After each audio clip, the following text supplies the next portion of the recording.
Hey there, Twitch chat. How are y'all doing on this lovely day? How's it going? Blue Fire, Paradox, Fire Hills, Fire Bird Lover, lots of fire in the chat here. Ninja Pears, Olivia 5K, Zizivivification, I Say Porter, Enrique K, OCV, Robot Daniil, Terra 21, and everybody else, of course. So Aaron W. asked this yesterday. I did see your question, but didn't address it at the time. I'll definitely do it now, Aaron. Aaron asks, are there general thoughts about burst, amplify, and double tap? They seem like they generally aren't worth adding. Is that true? Generally. So they're a bit different for a few reasons here. Each of these are a rare card. They're sort of a thematic pairing of each character with their central card type. Ironclad is a relatively attack-based character and has double tap, play 1 or 2 attacks twice. Silent has burst, also rare. Play your next 1 or 2 skills twice. And then Defect has amplify, a rare. Play your next 1 or 2 power cards twice.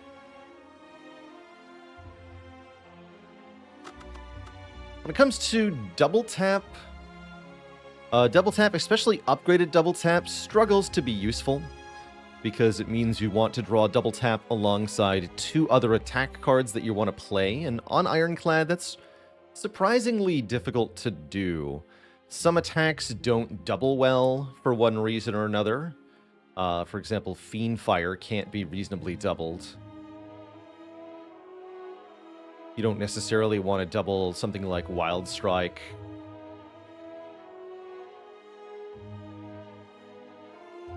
But moreover, it's usually that Ironclad simply doesn't have the energy to play double tap and 2 other attacks.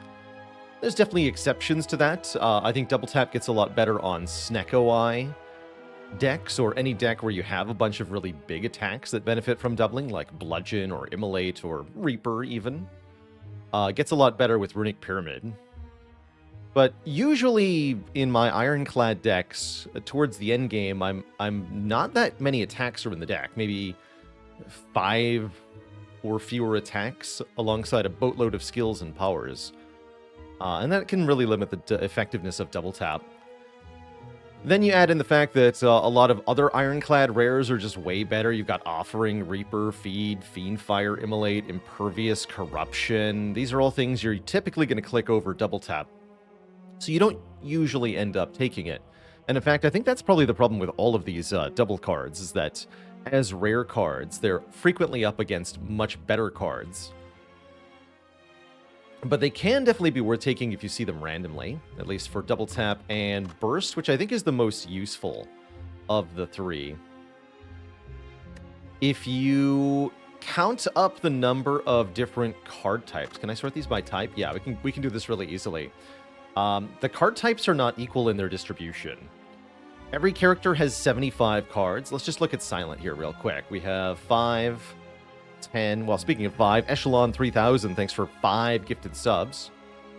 5, 10, 15, 20, 25, 28 attacks in the Silent card pool.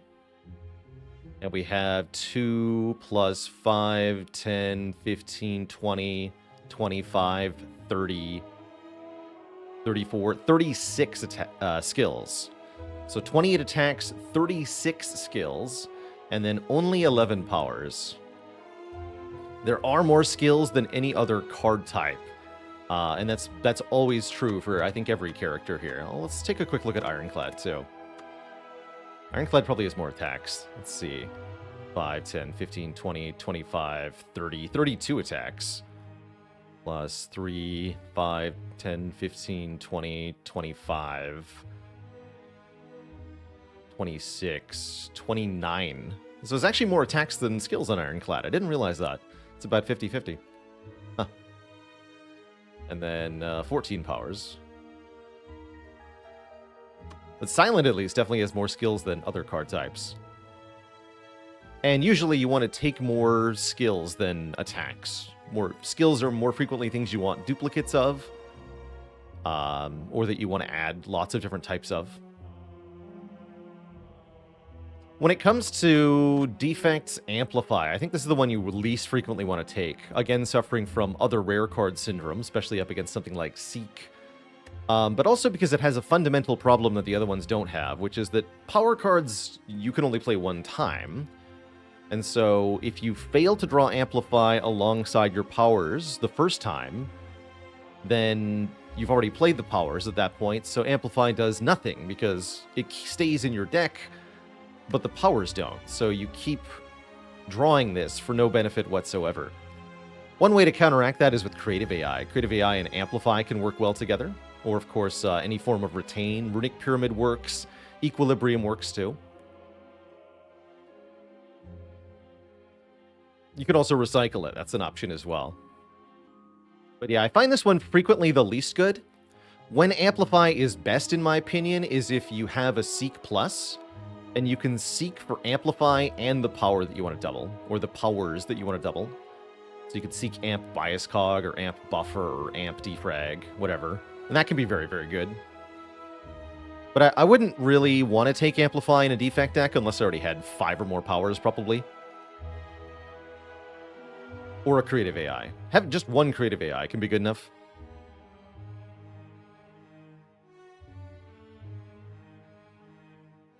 But yeah, curiously, when it comes to the random generators, so there's a similar trio of cards, right? White Noise,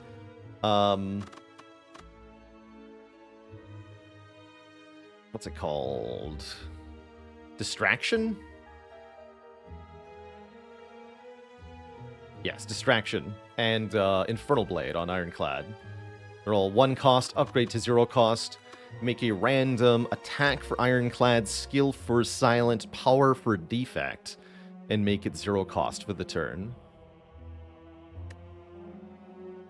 And of these, I'd say White Noise is arguably the best, as the random powers are so good. White Noise has the smallest pool of random cards that it can generate, so it actually has the least variability to it. And it's also the only one of the 3 that always generates a card that has a base cost of 1 or more, meaning the discount actually matters all the time. Whereas Infernal Blade can generate things like Reckless Charge, or Whirlwind, or Anger, where you don't actually benefit from the it costs 0 this turn apart. And then Distraction is just a hot mess. Distraction can generate so many different cards, including itself, some of which are completely useless, like Reflex and Tactician, or Setup. But it can also make a 0-cost Nightmare, which is kind of cool. Infernal Blade at least always gives you some kind of damage, although you may not be able to play Clash if it generates Clash. Whereas Distraction could be just about anything. Sometimes it's a draw card, sometimes it's a damage card, sometimes it's a card that requires you to have something else in play, so it might do nothing. Sometimes it's a card that just does nothing anyway. It's all over the place and extremely unreliable. I almost never take this card unless you're looking to benefit from just sheer number of cards played, or if it comes with a free upgrade, it's sometimes okay.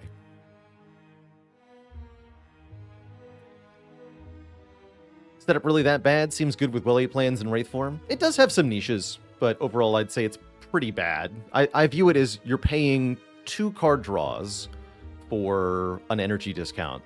And that's a tough price to pay.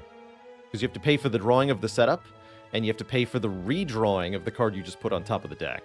So minus 2 draws for an energy discount. That's a bit much, especially if you also then have to pay energy for the freaking card in the first place. So then, or you're upgrading it, which means you're paying 2 draws and an upgrade. Like, yikes. Too expensive. Way too expensive.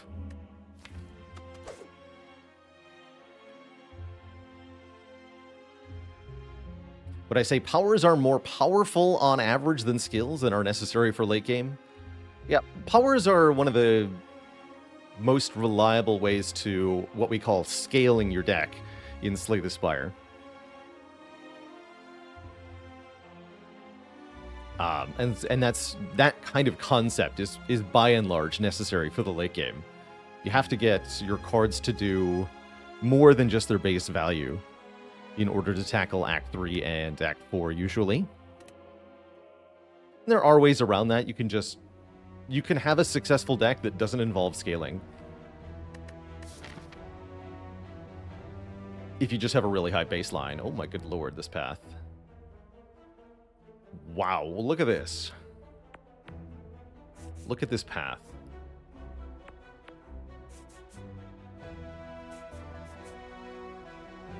One, two, three, four, 5 rest sites and 3 elites. And even a shop if we want it. Wow.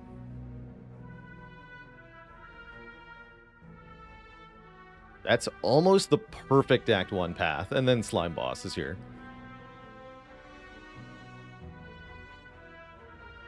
Stinky Slime Boss.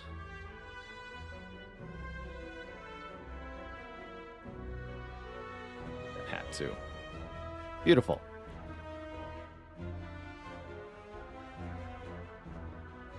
And not that many card adds along the way.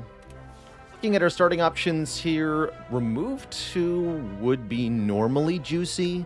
However, against Slime Boss, I think it's a really bad idea to remove 2. So maybe we just take Common Relic. Gives us a leg up to start here. Could help us defeat these elites, and then we have 5 relics in Act 1 if we can actually kill all 3 elites, right? We get the starting relic, we get 3 from elites, we get 1 from the chest. That's 5 relics. That's a lot of relics.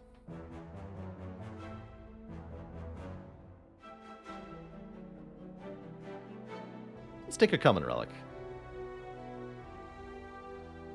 Lantern. I like Lantern turn 1.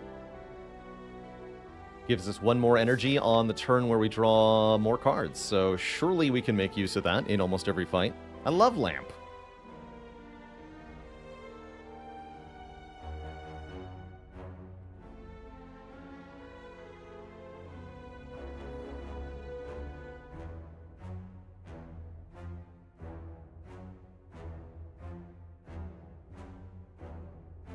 I love Lamp.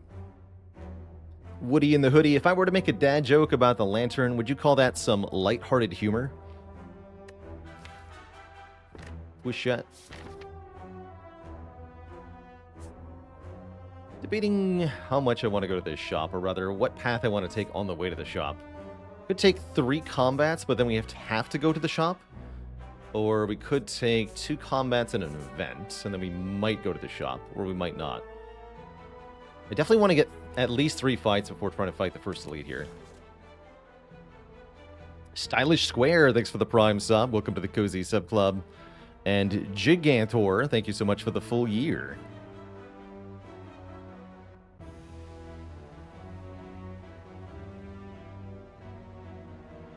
Really got to talk about this no refund policy. Do we, though? Well, no matter what, we're going to start in this node, right? So let's start here. Let's see how life goes. Lantern, you've betrayed me. Oh well.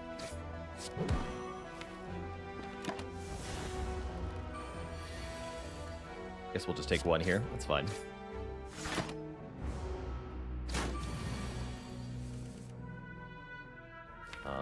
Guaranteed kill next turn? Yes, guaranteed kill next turn. Okay, good fight. This is why you play that strike and take the 1, by the way. If I hadn't taken 1 on the previous turn, we'd be taking a lot more on this turn. And that forms one of the fundamental bits of advice I give, especially for the early combats here in Slay the Spire, which is, if your defend doesn't block for the full 5, play a strike instead.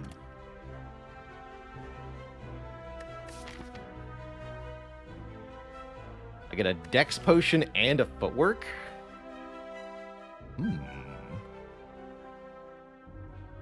Yes, I'm Brandon. Thanks for 3 full years of support. How's it going, Esmanoth? Yeah, Lantern is definitely great on silent, just because of the combo of usefulness that is draw more and get more energy. Who needs damage when you can block for 1,000,000? Footwork is one of the best ways to scale a silent deck. I'm definitely going to click on Footwork here, and then we're going to go for the shop, for sure, if I'm taking a defensive power here. If your music sounds distorted, Bojack, that means you need to refresh your page. Unfortunately, a common audio glitch here on Twitch. It happens when the internet connection between you and Twitch isn't stable enough for a continuous playthrough. But a refresh usually fixes it. Should have done that differently. Thought I was being smart, and then I took one. Was not smart. Oh man, accuracy versus catalyst. What percent weight would I give Cloud versus footwork there? Cloud is not that far behind footwork as far as a pick there, and I think I wouldn't call you wrong at all for taking Crippling Cloud floor 1, especially because it would have then let you take Catalyst on floor 2 here.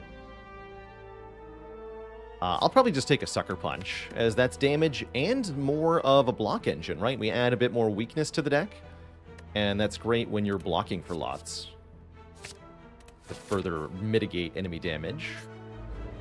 Plus, we're going to need some attacks that help us with the Gremlin Knob. Here's Lantern doing something finally. Good job, Lantern. I don't think I use a potion here. I don't think so.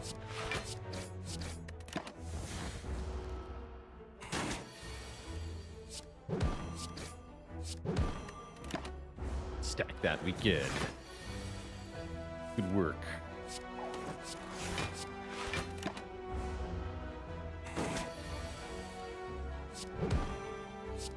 Easy game. Alright, the Jawworm perishes. We find our first real damage card. Eviscerate is here. You could also definitely make an argument for Dodge Roll / Blur, given that we have Dexterity galore. However, what we do need is damage in order to kill things. Blocking is fun and all, and it'll get you through the easy pool fights and some of the hard pool fights. But blocking alone will not get us through Gremlin Knob or Lagavulin or Slime Boss. So we need to have ways to finish those fights, and Eviscerate is definitely such a card.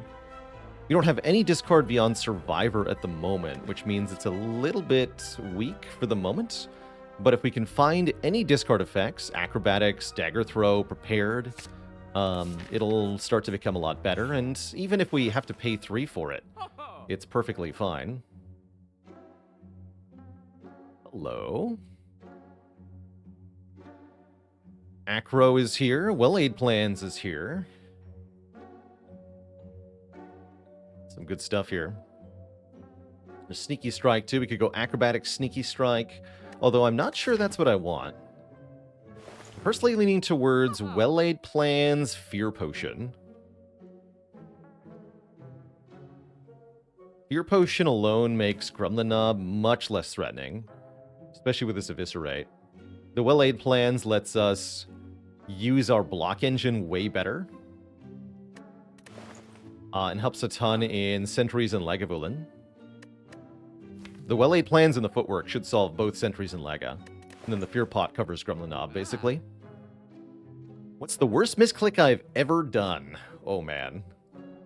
There was one time I missed the green key in Act 3, and I had to lose the whole run because I took the wrong path. I clicked on a shop that I actually wasn't allowed to go to because I had a ton of money and I was excited. So that's arguably the worst. I've done a couple bad ones, though. I've definitely lost runs from one misclick before. Balthamos, thanks for the Prime sub and the 40 months.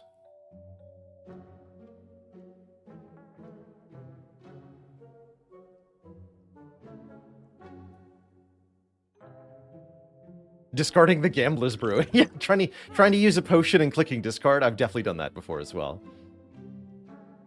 Definitely done that before. I'm willing to use the Dex Potion in this fight, by the way, if it makes a difference. But only if it makes a difference. It would let me play 2 strikes this turn. I'm not going to consider that making a difference. Not yet.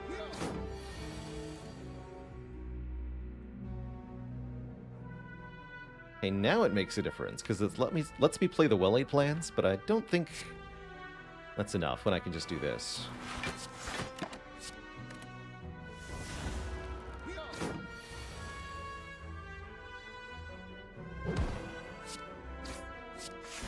we're good. Should be possible to perfect this fight without any help. This blue slaver guy is really not that tough when you have well-laid plans and a footwork. Did you know single blue slaver used to be in the Act 1 easy pool? This fellow could be your very first fight in the Spire.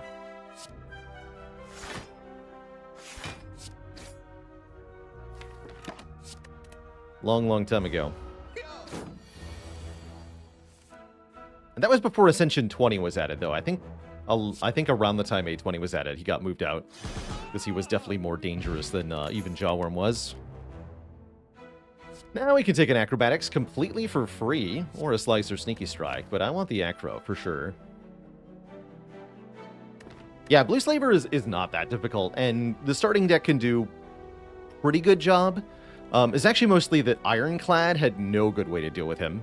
Silent is fine, and Defect is fine, but Ironclad gets completely hosed by Blue Slaver on first floor. You take like 20, and then you heal 6.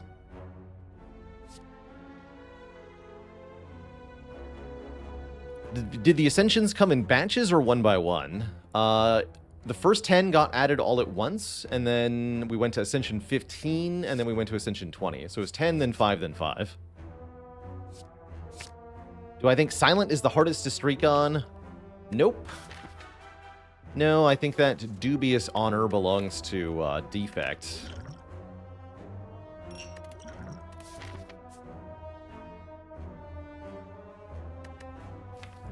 We're upgrading this Eviscerate, right? Oh, yeah. Definitely upgrading Eviscerate for the first fight. Killer Sheep, thanks for the Prime sub in the 9 months. All right, we have one good attack card in a Fear Pot. Is that enough to kill a Gremlin Knob? Let's find out.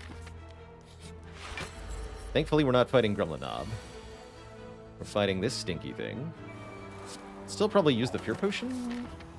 Maybe not. No, if I could avoid it, that'd be good, actually. But can I avoid it? Of this, I am not convinced sufficiently.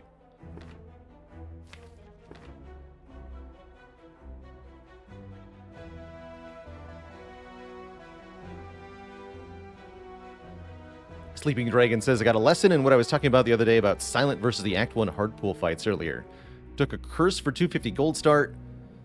Had 3 fights and then had to go to an event before the shop. The event was Jawworm Green Slime. And you ended up taking 25 damage even after using a potion. Yeah, it's costly. And then even if you're up 250 gold after that, the best you can really do is kind of break even after taking so much damage, because you have to now maybe fight one less elite or something. It's tough. It's definitely tough. I don't think I want to acrobatics here.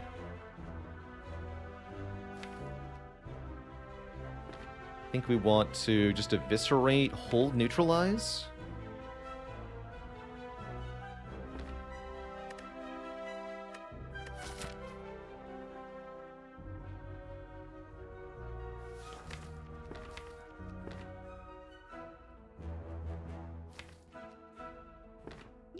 Alright, I'm gonna Fear Potion for this.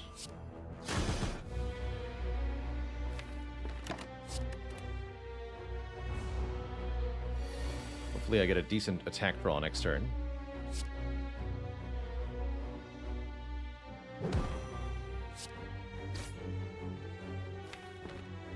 So I'd like to keep the strike, actually. We should play Survivor.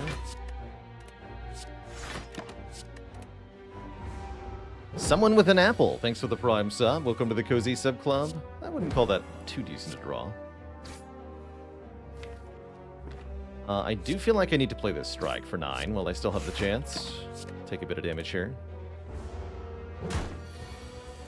I'm scared of this opponent.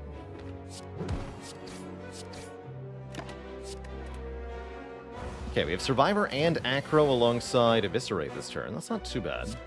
Can fish for Neutralize, but we don't find it.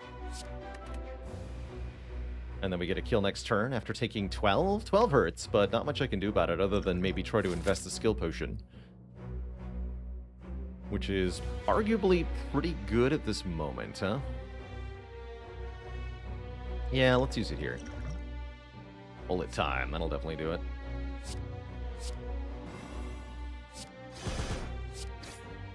Okay, that was probably worth. Although we do find toy ornithopters, so we miss out on 5 healing, meaning we only really saved 7 with that skill potion. But it's pretty hard to save health with a skill potion, so I'm pretty happy about that. Corpse Explosion, huh? That's a pretty cool card.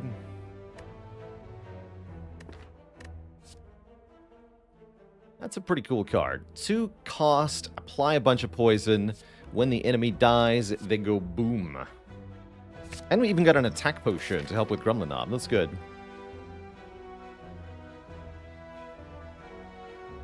TF says, I got an Act 2 that had not 1, but 2 forced unavoidable elites. Have I ever seen such a brutal forced path? I think I recall one time in Act 3, in order to get to the Burning Elite, I had to take 4 elites, no campfires. That was pretty tough. You can also have forced early elite or even double elite in Act 1 under rare circumstances. Yeah, and I did win. That's actually usually the kind of path I want in Act 3, but not in Act 1 or 2. Shelly Pemba, thanks for the 12 months. Have any ideas for Ascension 20+? I've suggested giving the player 1 less energy on turn 1 as Ascension 21. Then there's a few other little penalties you could stack up. Slightly lower potion chance, be pretty brutal. You could add double bosses to the other acts. There's a bunch of stuff you could do. Excited for Spire 2? Oh yeah, definitely. Super duper excited. I think we upgrade this. 3 more poison is a big deal if we get it early against Gremlinob. We could also upgrade the Sucker Punch for Gremlinob. 2 more damage, more crucially, 1 more turn of weak. Guarantees that Gremlinob is weak on turn 3 if we don't kill them by turn 3. And the 2 damage does help. I would not upgrade Well-Laid Plans here, because upgrading Well-Laid Plans does not make the Gremlinob fight any easier. And that's our really only concern at the moment. How do we deal with Gremlinob, who is 50% chance here? We can deal with the sentries easily enough. We play Corpse Explosion, we play Eviscerate, the fight's over. But Gremlinob, a bit harder here. Ever try Roguebook? Yeah, we played, I streamed, I think, like 100 hours of Roguebook. Really enjoyed that game.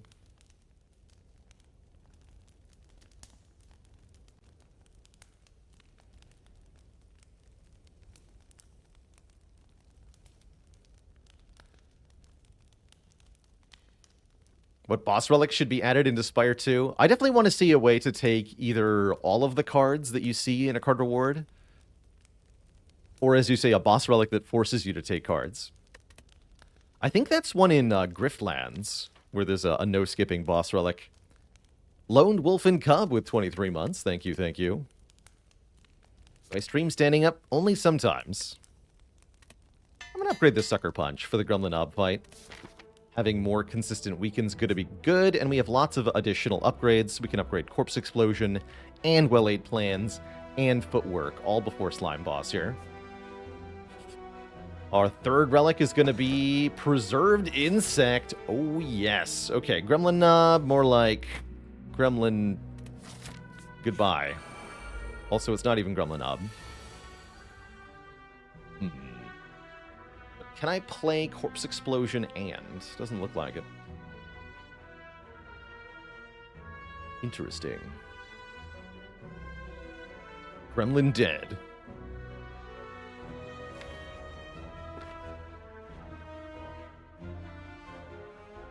So I could easily kill one by just doing acrobatics into Eviscerate, Neutralize. Just kills any of them.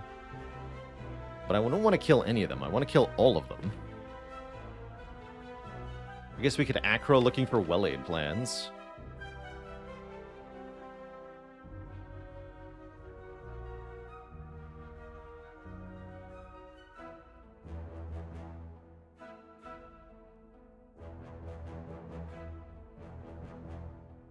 So it's probably just Neutralize, Corpse Explosion, Strike, right?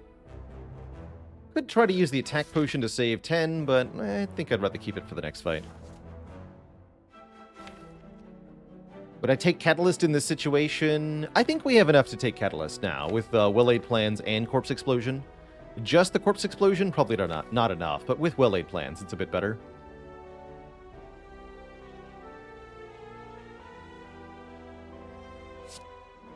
Doesn't matter who we attack here.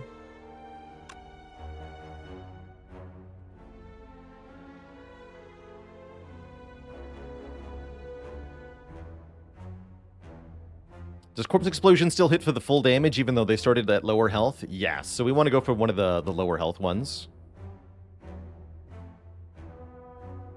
When I use the Neutralize after the Corpse Explosion, that would cost us the 6 poison, which could cost us the kill next turn when they're all attacking for 20.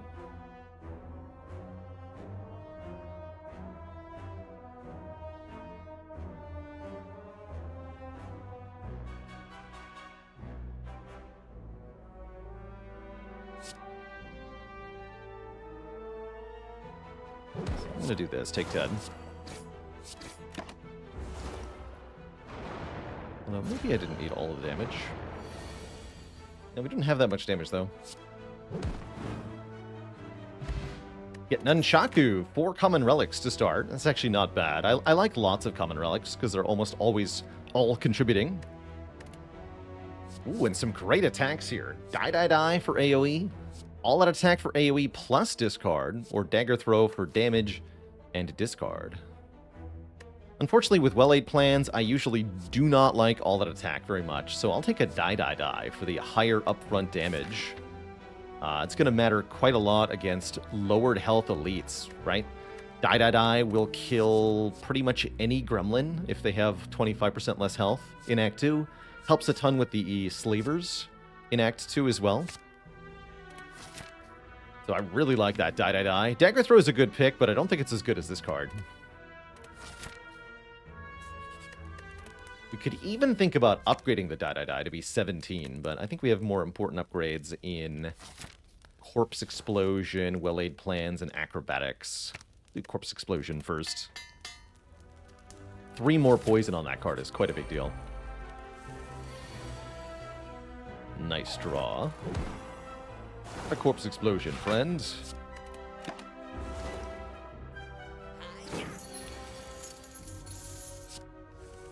An Eviscerate, friend.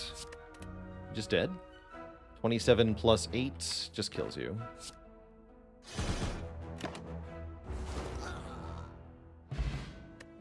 Cultist Potion. We're going to use that against Slime Boss, probably.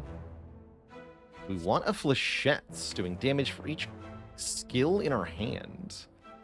I like Flechettes a lot with these kinds of discard-heavy decks. I think it's pretty good.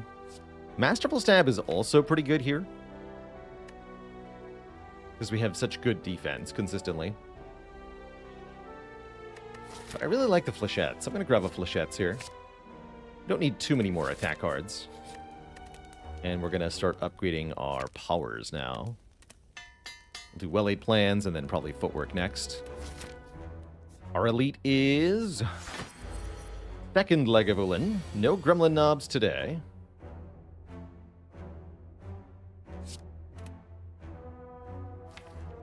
We've had first Lagavulin, yes. What about second Lagavulin?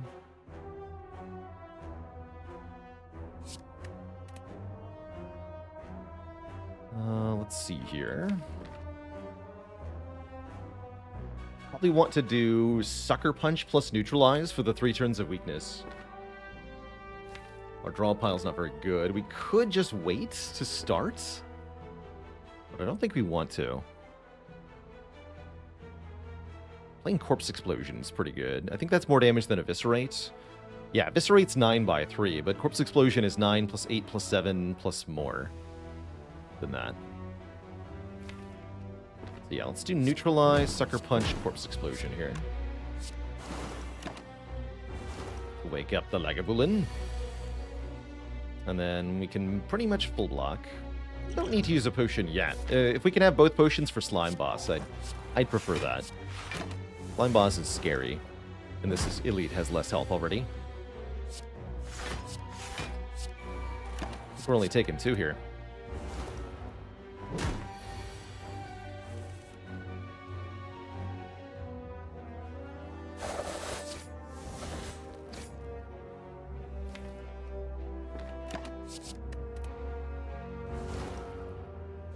Maybe. Yeah. Yeah, this just kills, right? Cool. And we even have Nunchaku on 9. We get a Snecko Skull. When we apply poison, apply one more poison. Catalysts come back. Second Acro's pretty good. Backstab's okay, too. Take a second Acrobatics because of the Eviscerate and the Flechettes. Yeah, Envenom now is really hype because we have Flechettes. Flechettes would be 2 poison per skill in our hand, which is actually a ton. Actually insane poison application. That almost makes me want to upgrade the Acrobatics over the Footwork here, but I will upgrade Footwork first.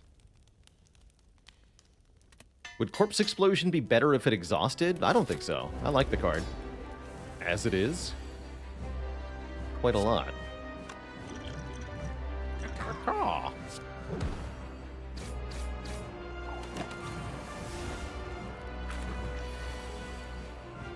Slime me once, shame on me.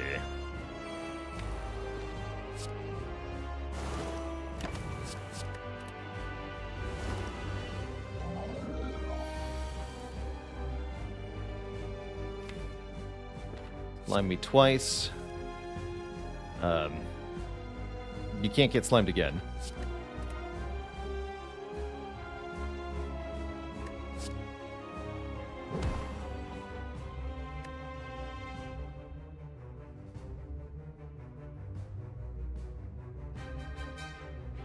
Shit, it's 18. Eviscerate is a lot more than that. So we could Acro again, but is it actually helping me? Could block instead. Try to set up a better next turn.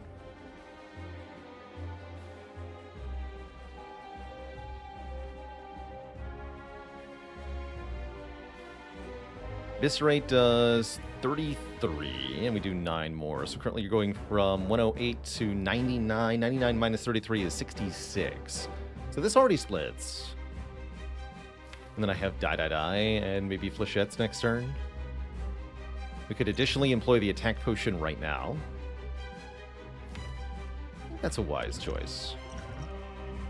Ooh, that's a really wise choice. Okay, this just got spicy.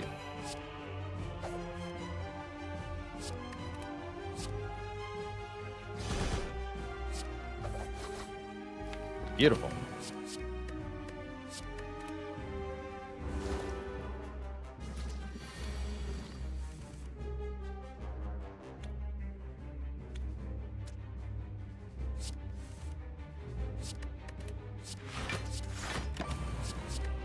Might as well wait one more turn for one more strength on this. Plus I can Corpse Explode now. Or something. Wait, can I?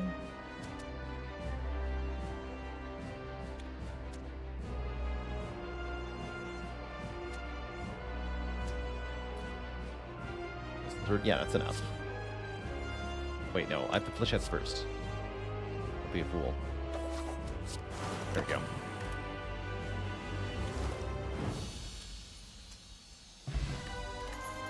Found it. We've had first Corpse Explosion, yes, but what about second Corpse Explosion? Honestly, with the Snacko Skull, that's kind of cool. Tools of Trade also not bad for the whole Eviscerate thing. Helps the cycle through the deck. That is a pretty good tools, actually. I like both of these.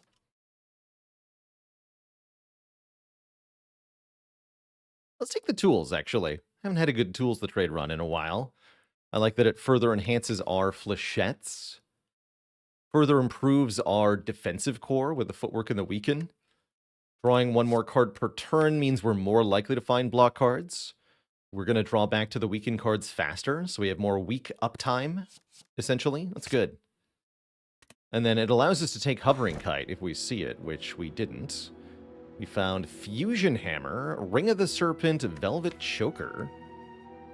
You know, I do not mind Fusion Hammer in a deck that already has a Footwork plus, a Will Aid Plans plus, a Corpse Explosion plus, 2 Acrobatics, although not being able to upgrade the Acros kind of sucks.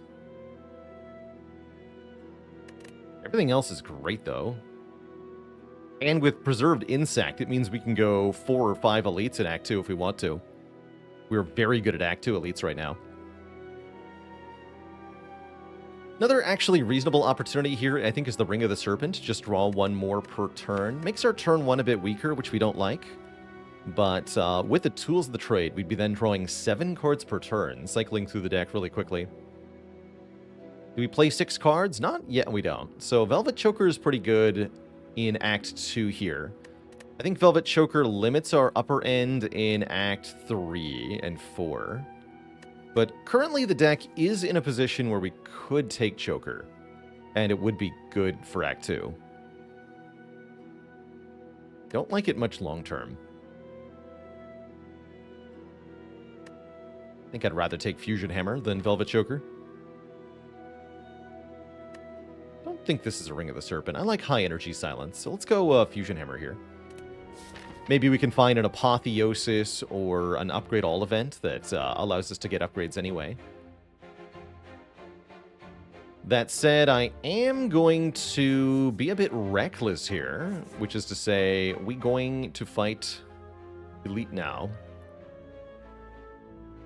Even the Burning Elite.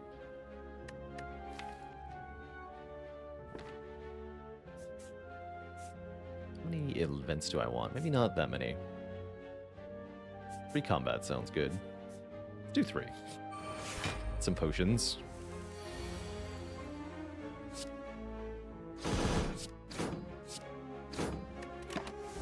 Not that good at this fight. I'd rather be fighting birds. Oh, jeez, where's my block cards? Hello? Okay, apparently not here. Ow.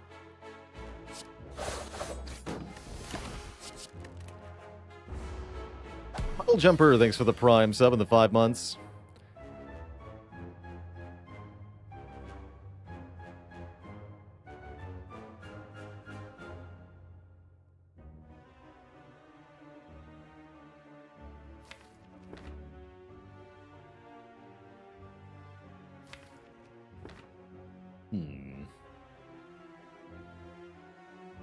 Just need to do 40 damage, but I don't think I can do 40 damage this turn.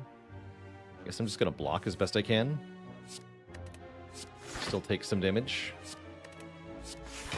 The Corpse Sucker Punch.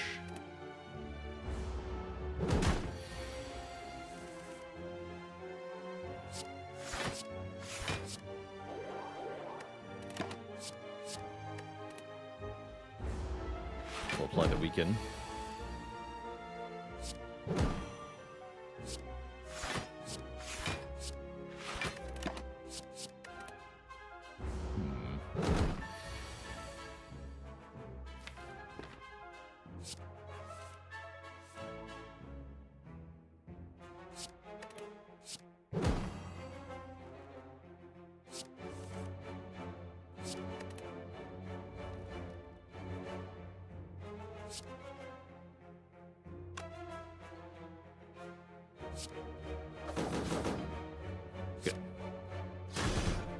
Okay, that wasn't too bad. We do get a potion.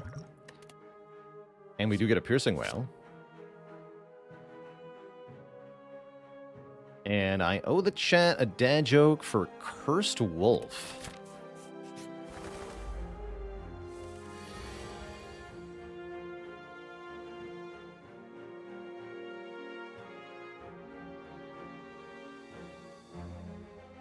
Did you hear about the group of birds that tried to form a government?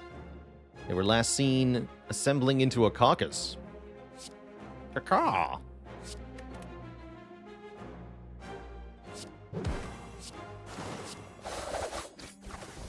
Get those nerd birds. Make sure to kill them proper.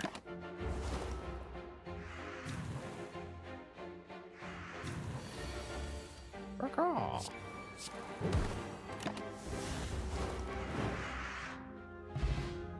Ooh, Fairy in a Bottle's nice. If we would die, don't die. And we've had first footwork, yes, but what about second footwork? I'll take more dexterity. Quite happily, I'll take more dexterity.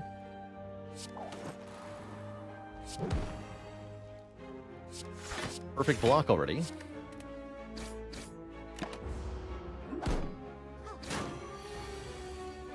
Hey. My block. How dare you? Could use the speed potion. We're only 20% chance to get another potion here. Not very much block from the speed potion. I'm not going to bother. What is the French baker's Spire player's favorite relic? Mark of Pain.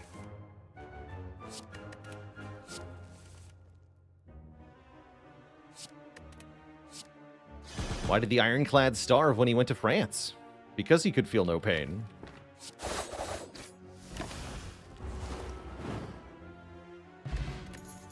Potion. Upgraded Piercing Whale. That's even better. Upgraded Sneaky Strike's okay, too. Classic Smooth, thanks for the Prime sub in the 6 months. Shout out to your monitors. They allow you to display the Spire. Oof. Strikes for bites. Interesting. We lose max health, but gain mid-combat healing. 20 max health brings us to 46. We have all of our strikes. Fighting a lot of elites with not many rest sites. This actually seems like a pretty good spot for bites. I think bites are better when you're fighting a lot of elites without reprieve. And they're good in decks with footwork well-aid plans because we can stall fights and slowly heal back any damage. There's a little bit of anti-synergy here with Fusion Hammer, but I think these are actually still worth it in this case. We must feed. Also, we didn't lose any current health. In fact, we gained some max health immediately afterwards. What we just did is dramatically lower the damage the Forgotten Altar did to us. So this was a Giga Brain Bites play.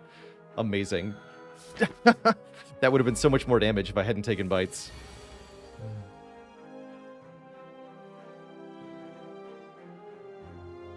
Glorious. We have 6 energy here, so I can do Footwork, Sucker Punch, both bites, and the tools. Cool. Maybe just 1 bite. I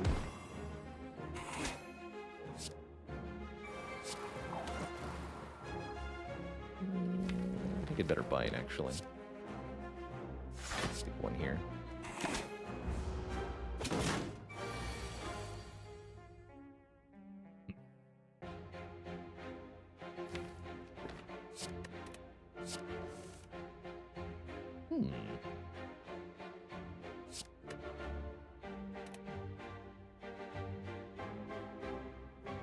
Okay, this saves a full 5 health and blocks a wound. Sure, I'll do it now.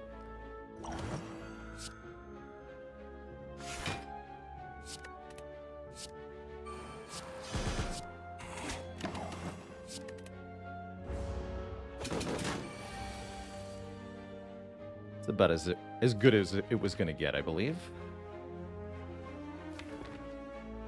Discard this one for now.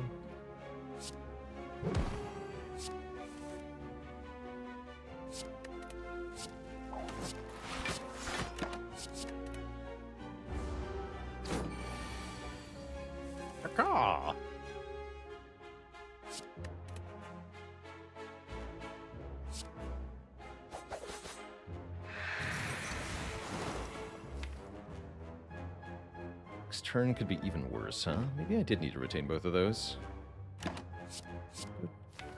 Keep the defense this time. A little scared of this turn. 7x6. Only a bit, though. Could just Sucker Punch, triple defend. That's a perfect full block. Sounds good. 5 dexterity sure is nice. Alright, now we want to play as many bites as we can before killing. Which actually means not killing on this turn, I don't believe. By Survivor defend. We get 1 more turn here.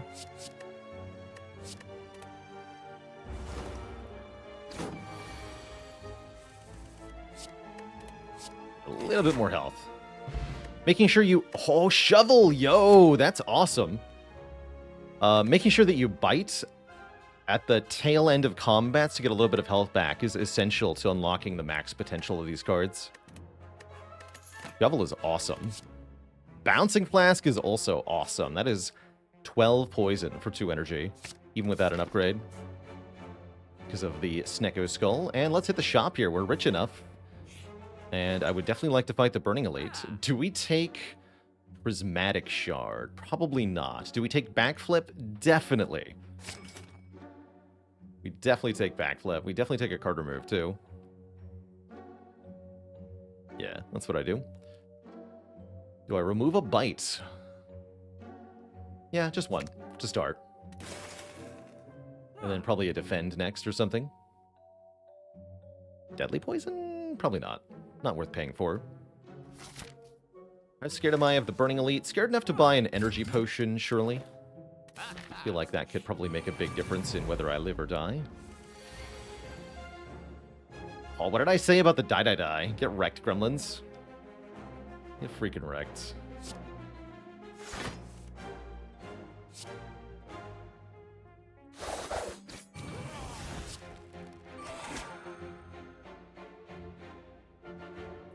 Could play footwork here. I think I'd rather do 27.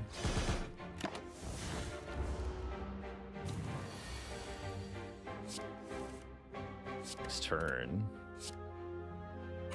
I should probably stay weak, huh? It's a good turn for Energy Potion. I think we're good, though. Let's do Tools, Sucker Punch, Bite. We're almost done with this fight. I shouldn't need to block, and if I... Or just Tools, Sucker Punch, rather. Shouldn't need to block, and if I do, we can use Piercing Wail.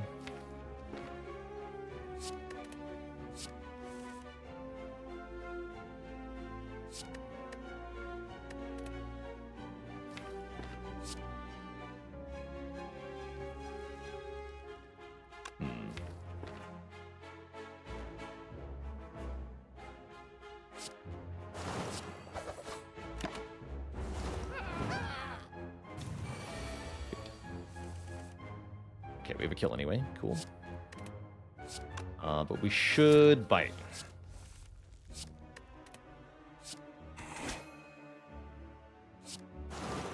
Let's do Corpse Explosion. That way we can bite next turn, maybe.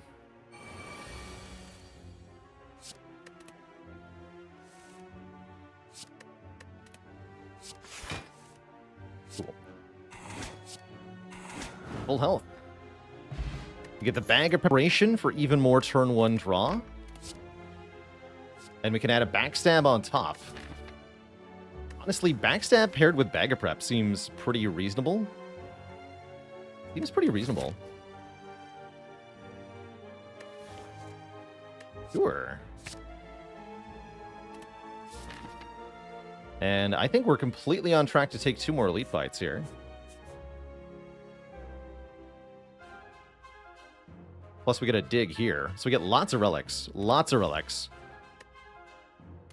I like it.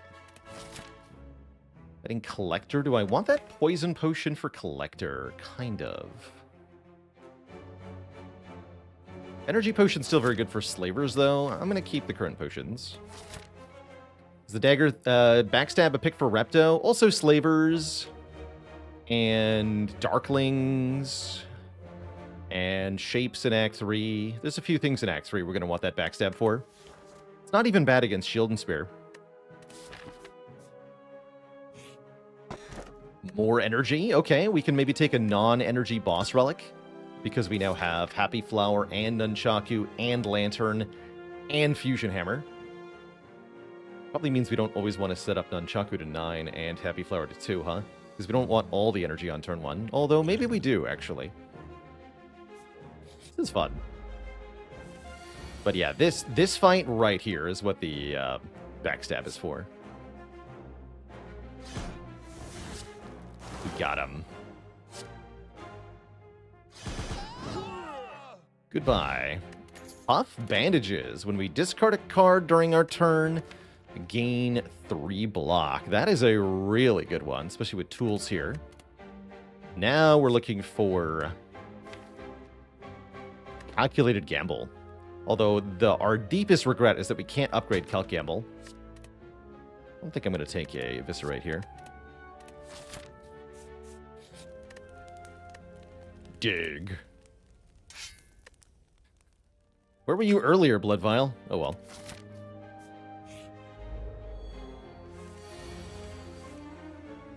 Stinky Blood Vial.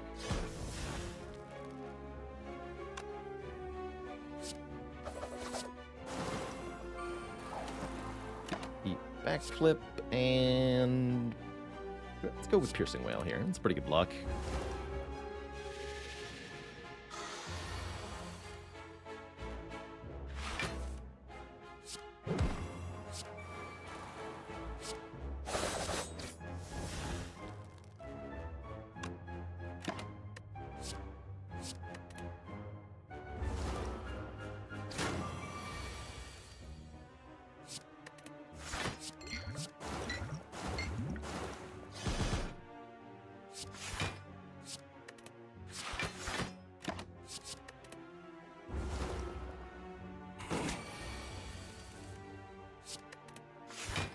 Oops, I was supposed to play that for Nunchaku. My bad.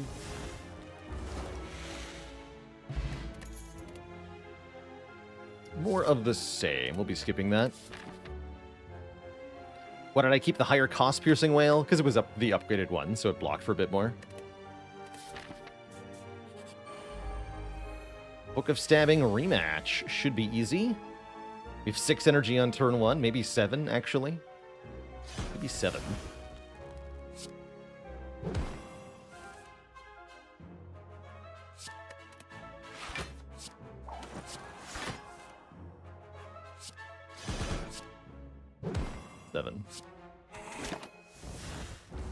Nice. Nice out of nice.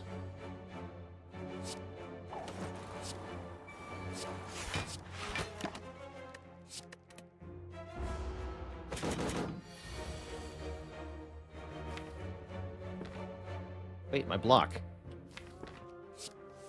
No. Let's play this.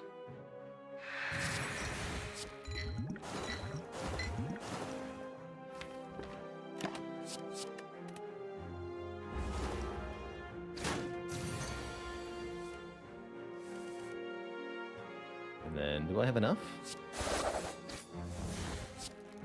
This was supposed to be easier.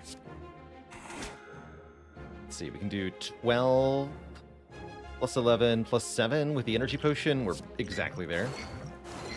Guess we'll say that's what we bought it for.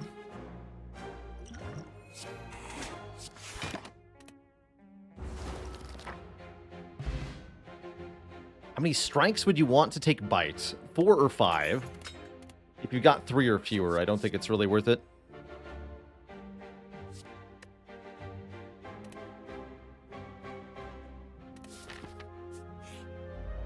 Bird nerds.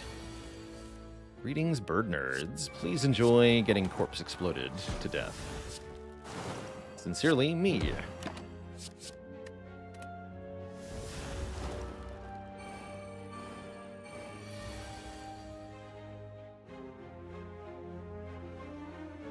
Could probably set up Nunchaku on 9 and Happy Flower on 2 here, but again, we don't actually want that in the collector fight necessarily.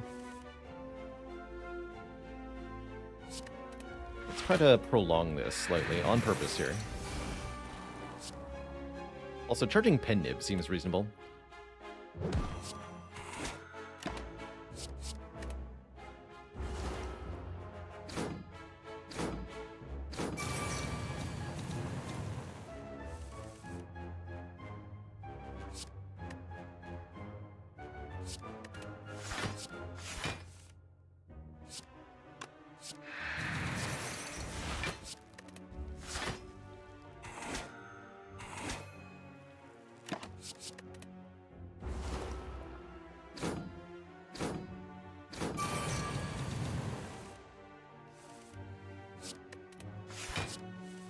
Here we go. Pen Nib on 9.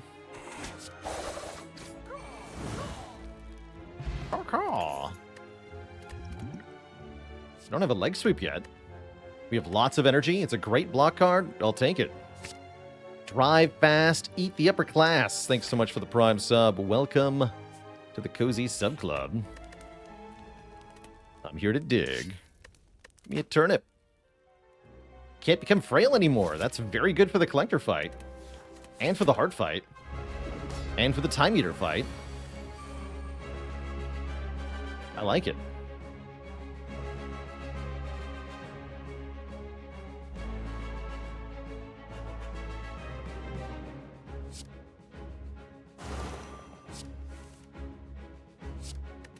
Guess I pen nib eviscerate. That seems pretty good.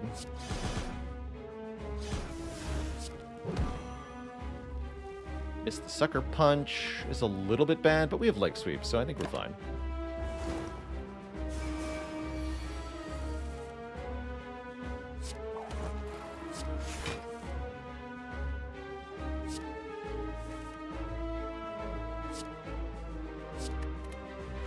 We should just play the powers. This is a boss fight. We need to scale. Any damage we take, we can just bite.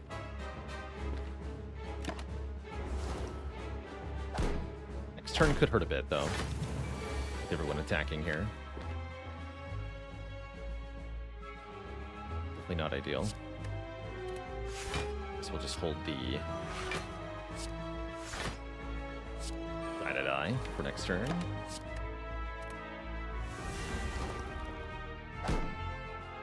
not great. Definitely need to kill these minions sooner rather than later now. If I could get back to Corpse Explosion, that would make my life a lot easier. There it is. Good.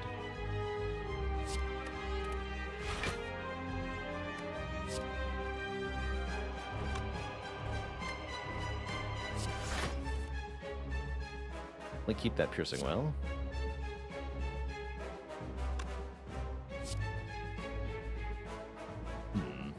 This would be the time for Energy Potion. So I can die and Corpse Explosion without worrying about it. And then block. Also. You stay weak. These two. Okay, we're good. We're good. Roy G. Biv, thanks for the Prime sub in the 19 months. You keep watching, I'll keep streaming. Sounds like a deal to me. Get out of here, Flechettes. You're not welcome.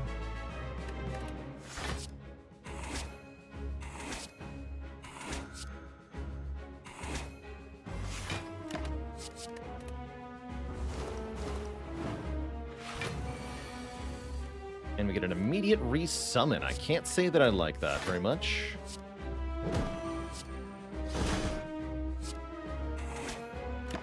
But we are making progress. Haha, please no. Help. So this is what Piercing Wail Plus is for.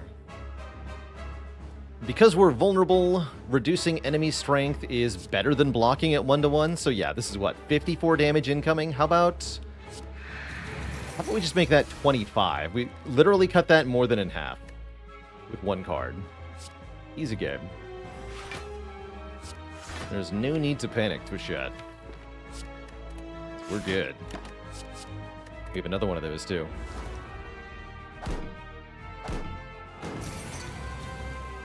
And they're doing it again, so I'm going to need it. Yeah, common card, by the way. It's kind of stupid good. I'm going to play Corpse before I aggro here.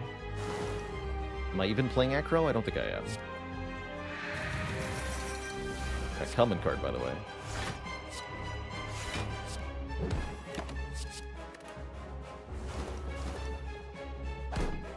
Corpse Explosion, the wrong one. Oops.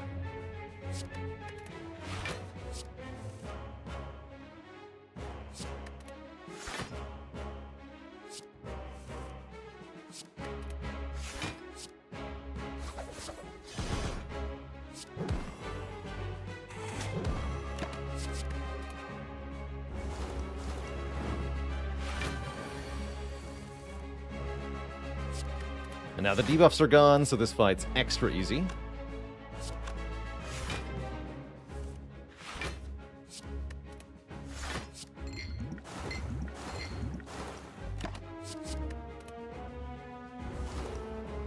BG.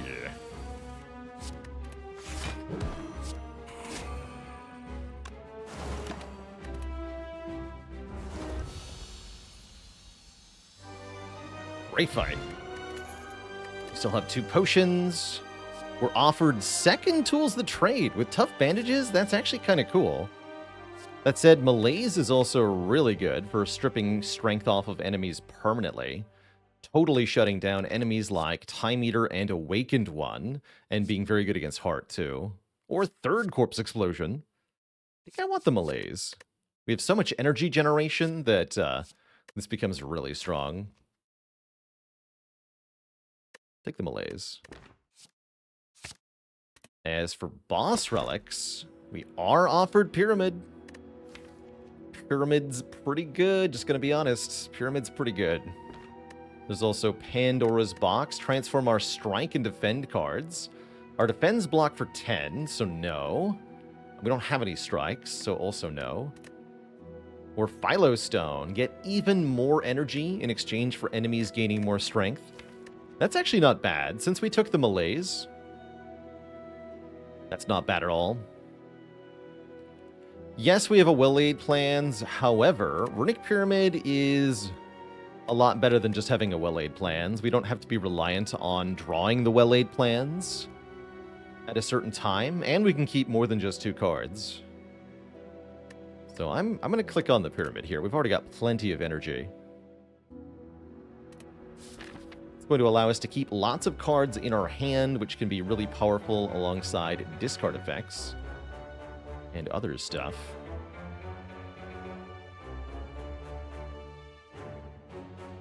And I'm going to get a ton of relics this act. Let's do it.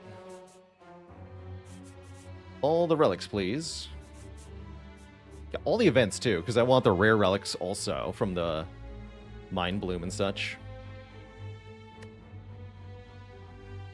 And yes, we can now remove the well-laid plans, which is extra useful against Awakened One, right? Because we don't have to play it to make Awakened One angry. This is pretty good. Would I have taken Philo Stone if I had Skewer in the deck? I don't think so. Don't think so. Yeah, Backstab helping out here. Stupid Darklings.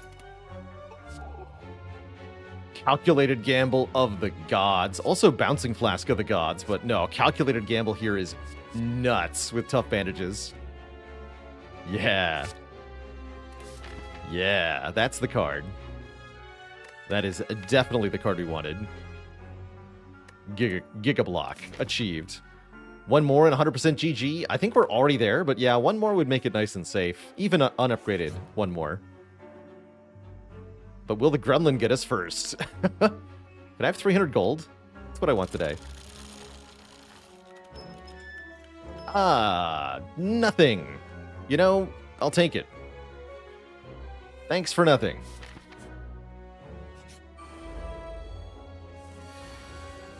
Could have been worse, I guess. So I shouldn't complain. Let's go Leg Sweep Tools Corpse. Yeah, and I keep everything. Kind of forgot about that part. Keeping your cards is OP. Did you know that? Just OP. What's this stupid card?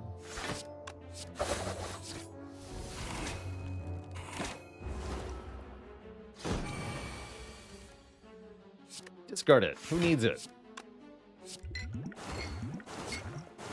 Blocking.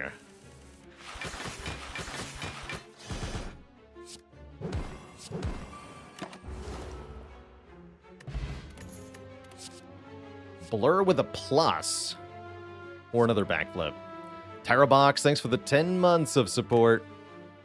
I'll go for a blur here. I like the ability to retain block for one turn. You see a burglary at an Apple store. Do you become an eyewitness? That's great. Great timing, too. Give me the money. Okay, this backflip I do take. Anyone for hand drill? I'm down for Master of Strategy, potentially. Tori feels unneeded. Could take Ancient Potion for Act 4. That's an option.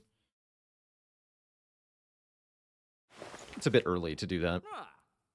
Already got the Fairy in a Bottle for Act 4. Bag of Marbles definitely makes our turn 1 deadlier. Although only against a few fights, actually. I guess it removes Artifact from Shield and Spear, which is pretty good. Yeah, it's a pretty good relic. So do I feel the need for Master of Strategy here? I guess so. We'll have a little bit of money to save. We should get plenty of money because we're fighting 3 elites. That should help a lot.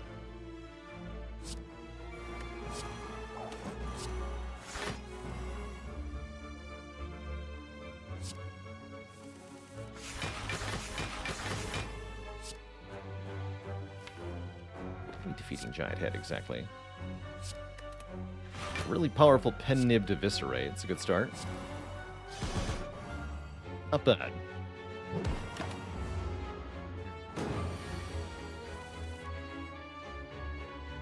Just gonna try to get rid of all the single-use cards here.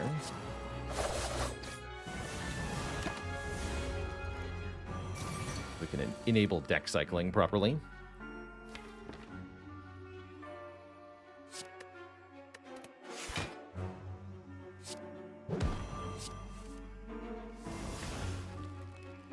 Seven skills.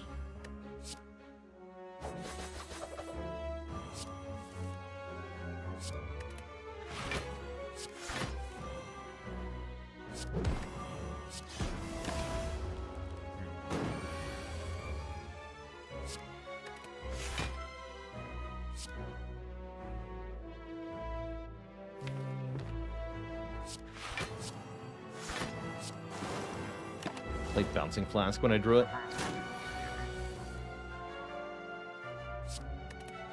think we're still fine, though. Go Blur into Acro Gamble here.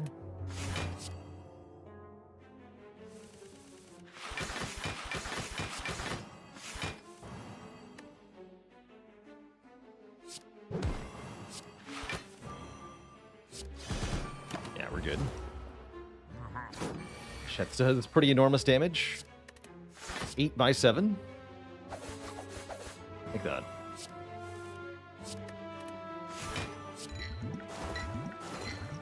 Not bad at all.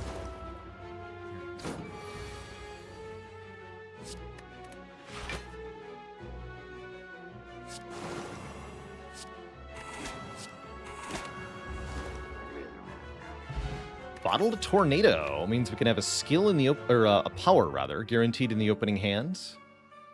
Probably Footwork Plus, although we could make an argument for Tools. Prepared is decent. Draw 1, discard 1 is a little bit of anti-hand clog and 3 block. It's okay. Yeah, well-laid plans.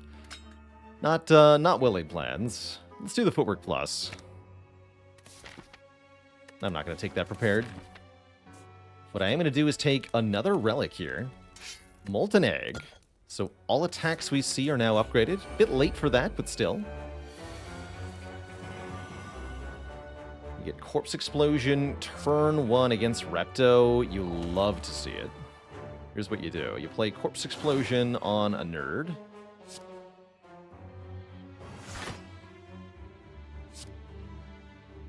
And then you wait until she summons more. That way, when it explodes next turn, the new ones die too.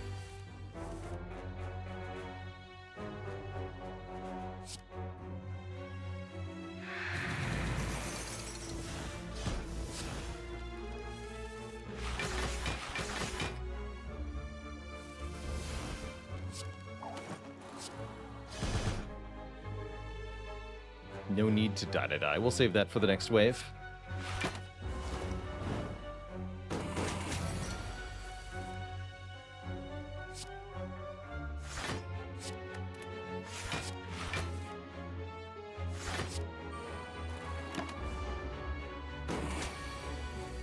here they come.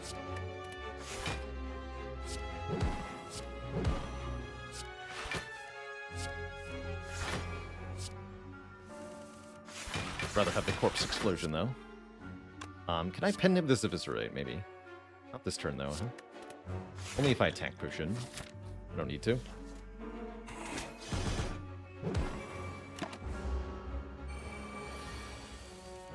Alright, we get to pull the same trick. Corpse explosion on one of the daggers here. It kills all 4 of them next turn.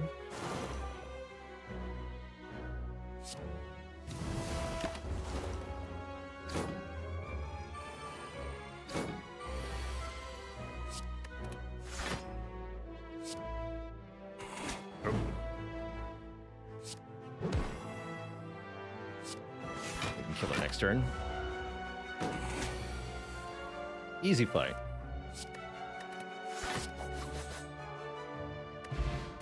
For an ink bottle. Do not need a Sucker Punch Plus. Yeah, Calipers would be good here, right? And another relic that we can't take here. Whetstone, that's okay. Would upgrade 2 bites or whatever. No biggie. Keep taking events. I haven't seen either of the rare relic events yet. Instead, we're fighting Transient, who does put up a bit of a fight sometimes.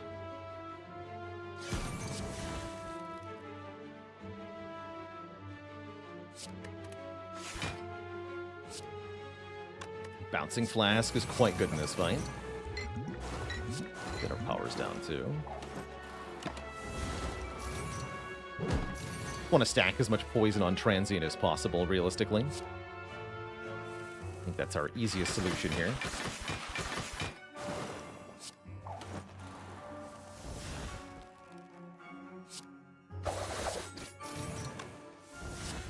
Get rid of some cards, so I can draw back to the poison cards.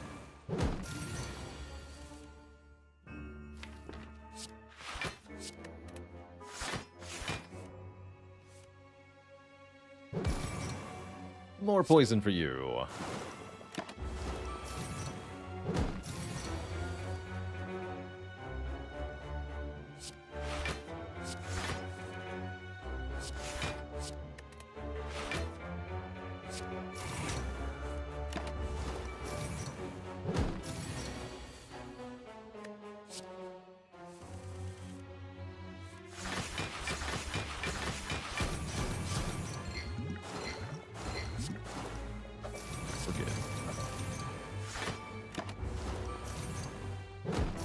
Keep pen nib at 9 here.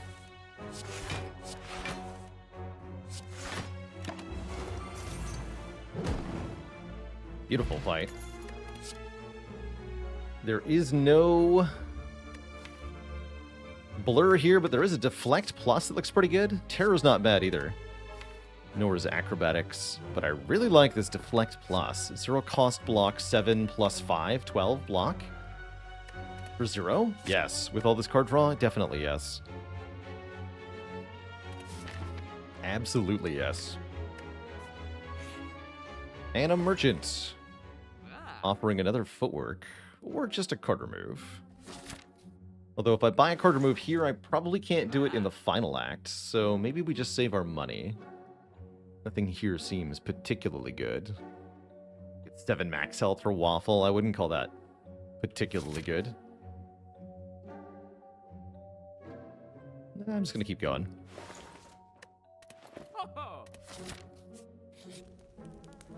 Let's dig.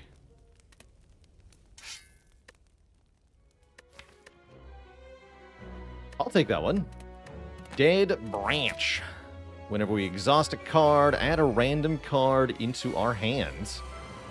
Can result in some hand clog, definitely. Although that's not always a bad thing.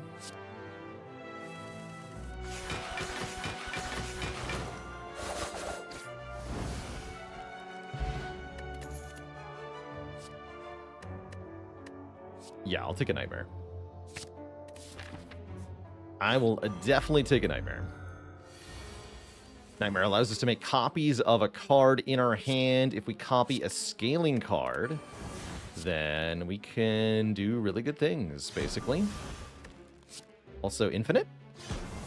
Ah, dang it.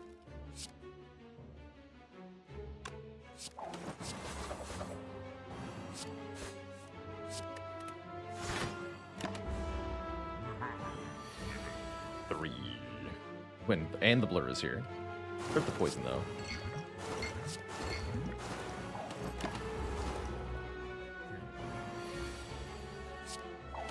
If we find a catalyst, we can also use the Nightmare on the catalyst.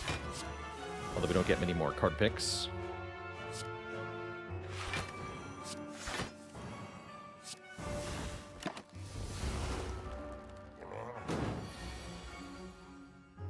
And Clog, definitely a slight issue.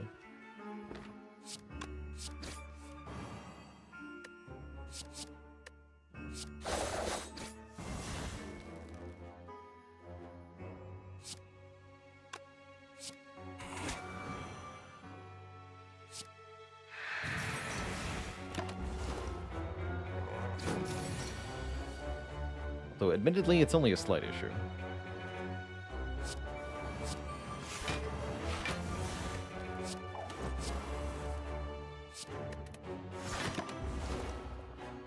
Having 10 cards in your hand is perfectly fine if they're all good cards, right?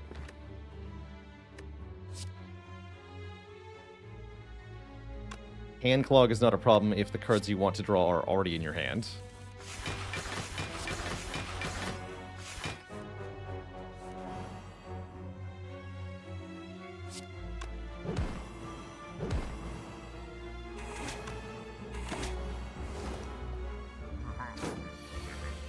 Why are you still here, Mr. Giant Head?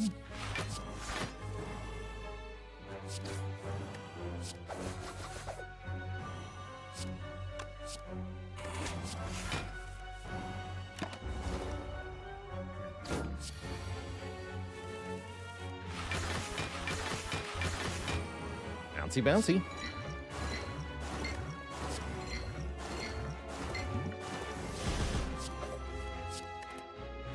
Fight. More card draw. We've had first Nightmare, yes, but what about second Nightmare? Is that...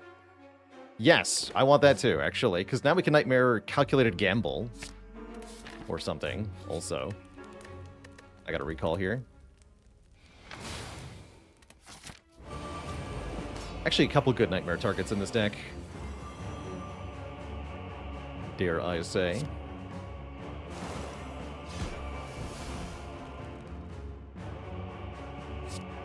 Oh my. And also Nightmare the Deflect Plus alongside the footwork. There's many good options for what to Nightmare here.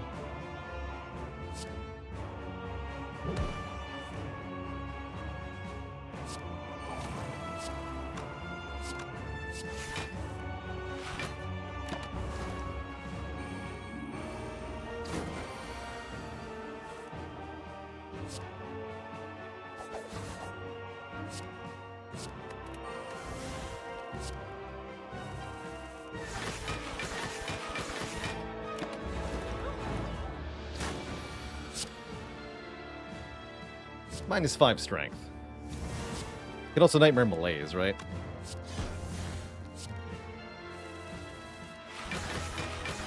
Good Nightmare Piercing Whale. Good Nightmare a lot of things.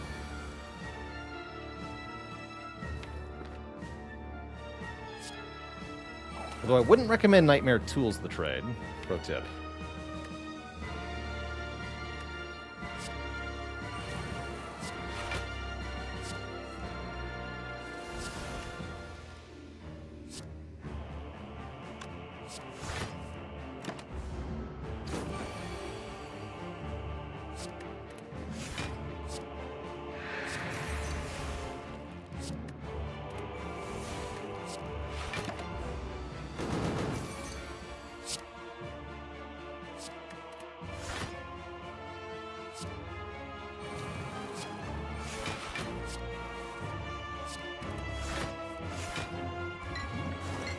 Easiest way to deal with this boss is going to be the poison cards. Just played Deflect there. I'm not sure why I didn't.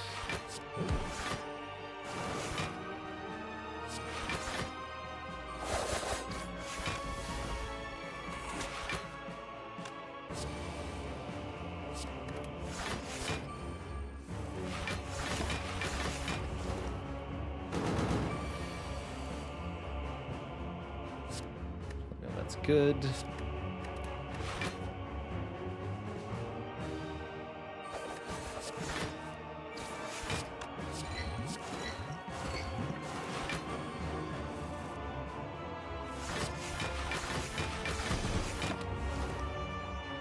Poison number goes up.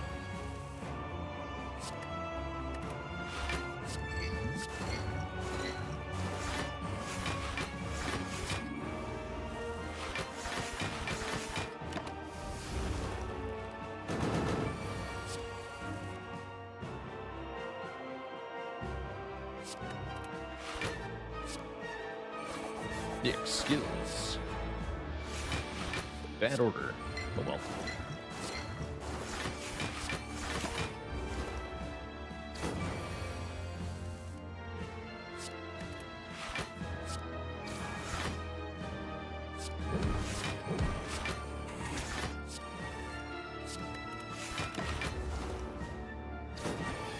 And then, not necessary because we have such good defense in this fight, but we can remove the Awakened One's strength here. The Awakened One's at 5 strength and about to die. If we play Piercing Wail now, they lose 8 strength and then die while they still have negative strength. And so going into phase 2, that's what the Awakened One sees, is the negative strength value. So they come back with just 0 strength. You don't keep the negative, but you reset it back to 0, rather than keeping the 5 positive, which it would have.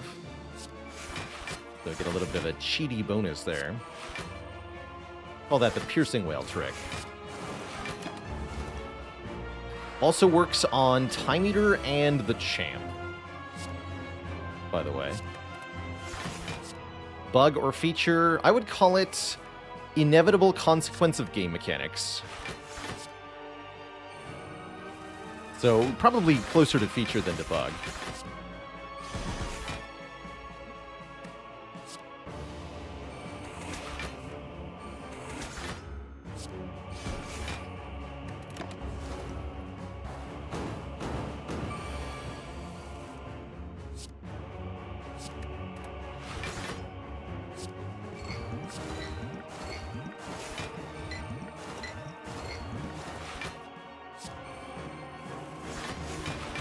If Shackle was considered a buff, it wouldn't happen. It would still happen, but in reverse. Just like the heart does. Right? You can't actually just have a simple solution to the problem. You can reverse the problem by changing Shackled into a buff, but you can't remove the problem.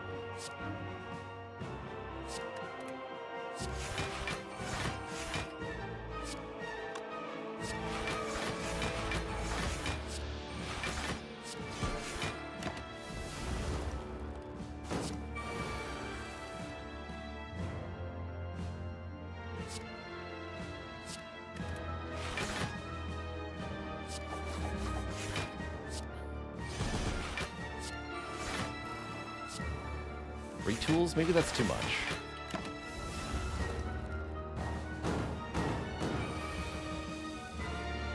Yeah, I think the only way to fix it would be to code a specific exception for the interaction, which is janky AF.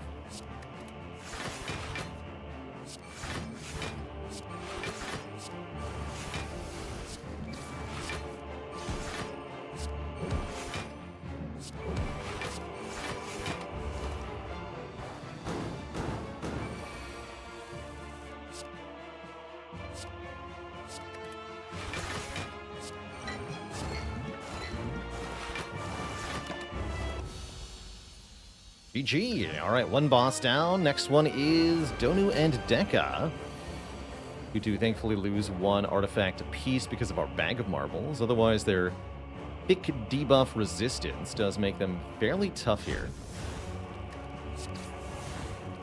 Infinite. Fumes is good. Okay, that'll solve the debuff resistance problem.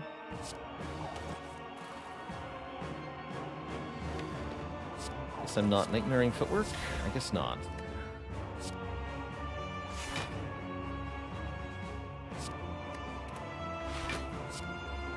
Take 1? 1 is fine. Actually, no. I'm not taking any. Only 24 on turn 1. Foolish. Alright, enjoy your corpse explosion, nerd.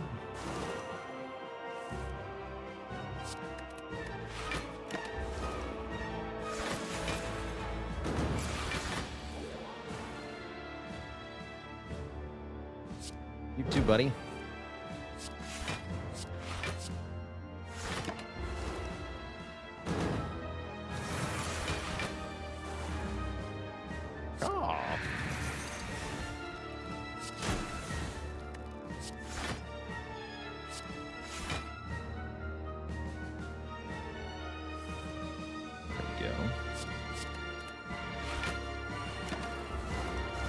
A nightmare for that Cal Gamble next turn, maybe.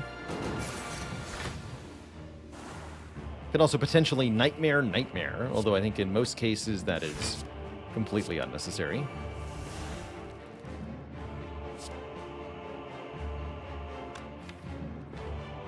Totally and completely unnecessary.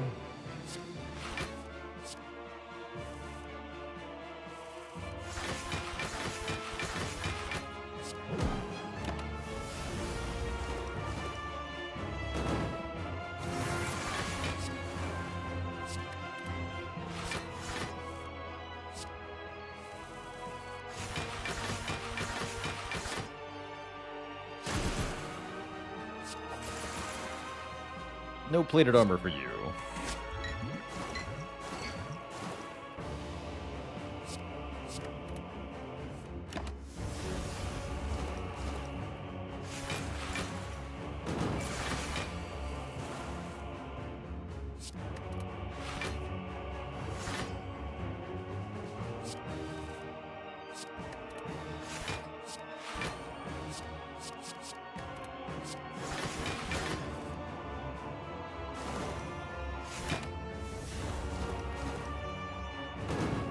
And as soon as Donu dies, they both go. So this fight is over here. It's all over.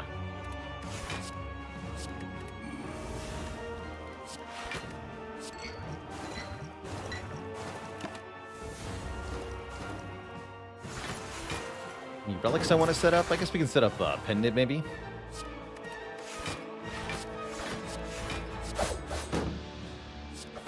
Sure.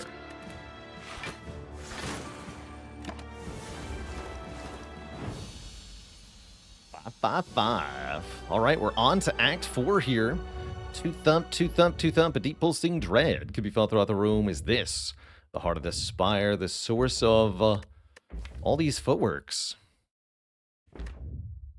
Prepare your daggers, dealing 2676. Now, that's an even higher score than yesterday's run. Wow. Doing well here.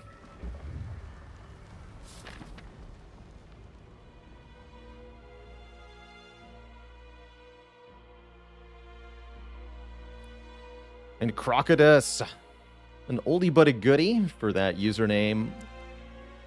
What do you call an alligator wearing a vest? An investigator.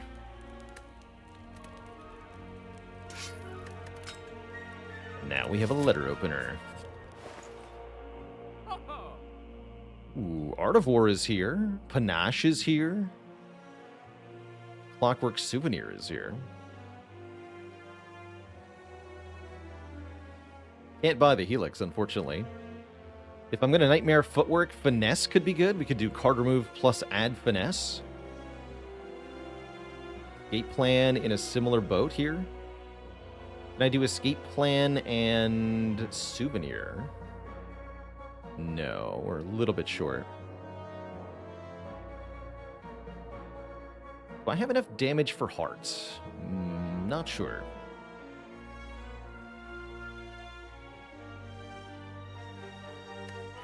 Although I think we can survive the heart for a very long time.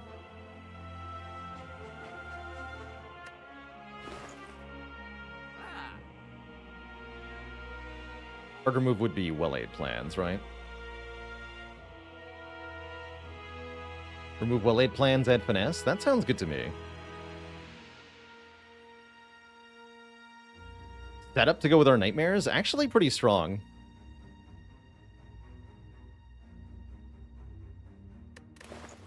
Clockwork and the Flex Potion.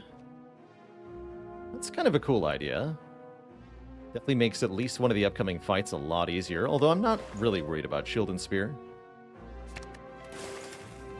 Do this. Yeah, I'm really not worried about Shield and Spear here. Maybe I should be? Maybe I should be.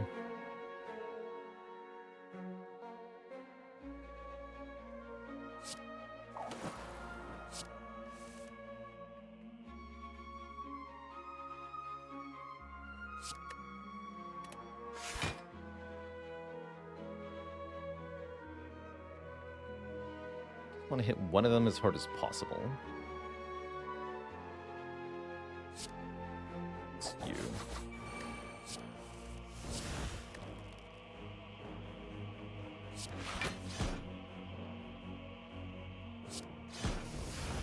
Here's setup. Pretty cool.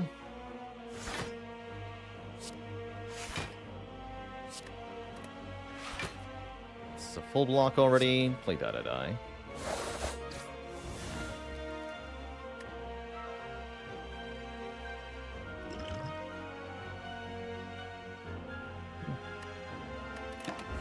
Currently no need.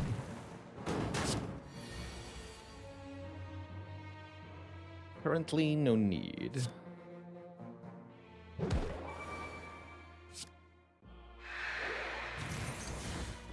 Easy. Easy peasy. Wow. Okay, yeah. Good fight.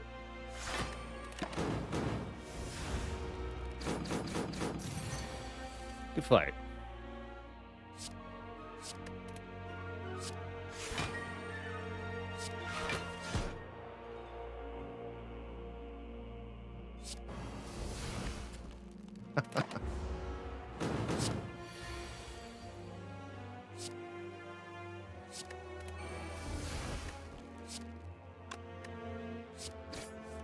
Does that even help me? I'm not sure that does.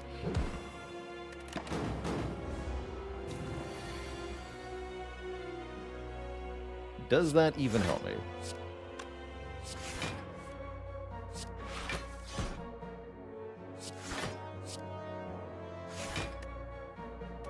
Sounds like I just have a hand clog problem now.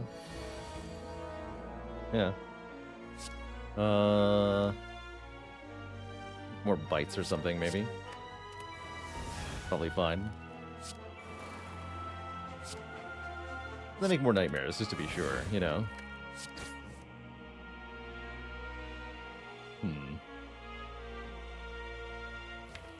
Oh.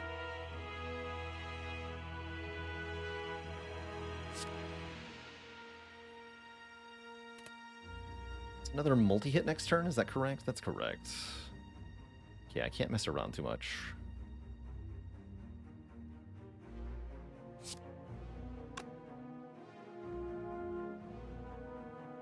You want to work towards Pen Nib, though.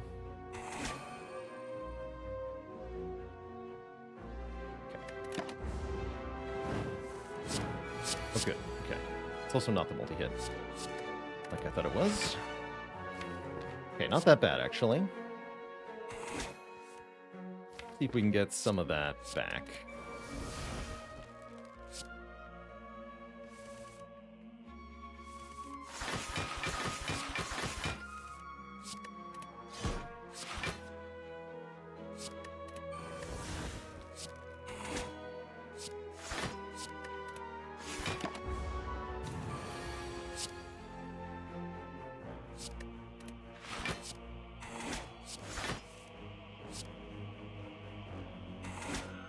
Good enough. Gremlin Horn, Distilled Chaos. Distilled Chaos is probably better than Attack Potion. Probably. Gremlin Horn is classic, of course. And we're not missing that much health.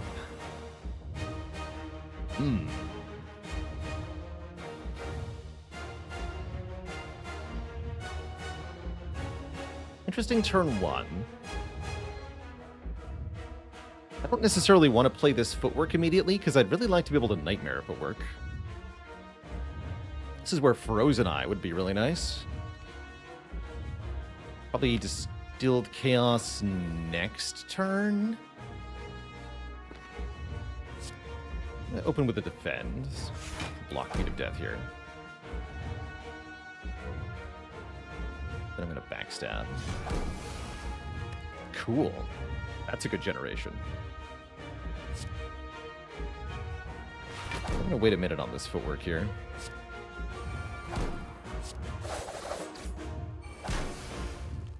Let's just play that. Take 2. That'll cause me to draw cards with Centennial. That's okay.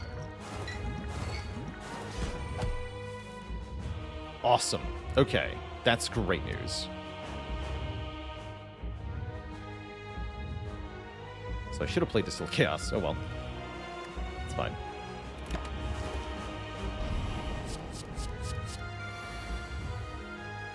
Have to hit first, even better news. So I think I'm nightmaring Calculated Gamble here. That's the easiest play.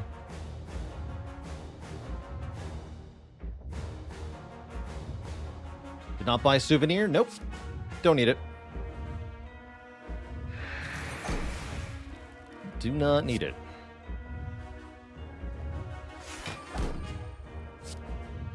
Also, I have enough footworks as it is, apparently. Seem to have enough footworks as it is. Well, I do want to play them, right? There's currently no reason to use the gambles I'm making. They'll just be in the discard pile, which is fine.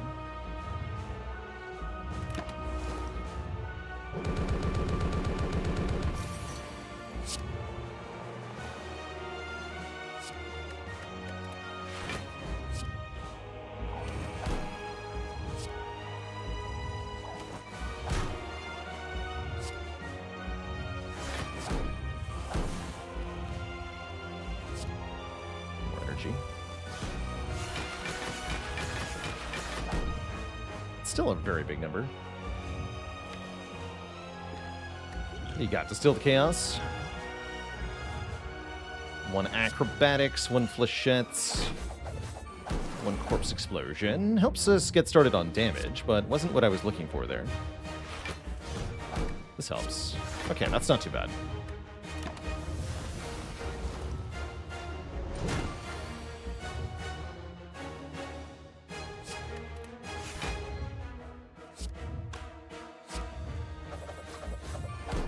Never underestimate a Flechettes. Am I blocking next turn? Concerning.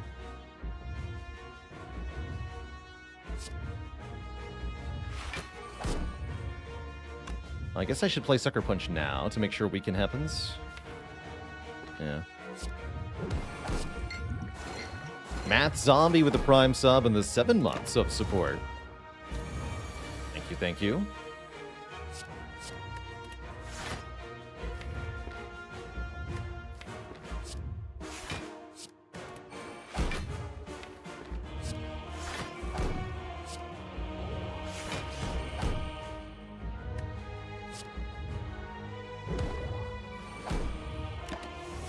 Ouch. Oh no! Can't play it.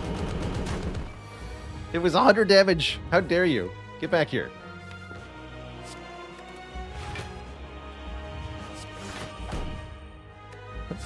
Grand finale, no!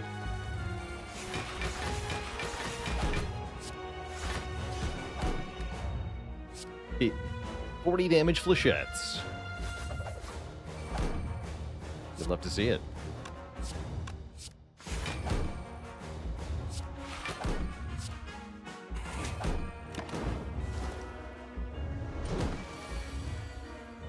Still haven't used Malaise. That's actually great news.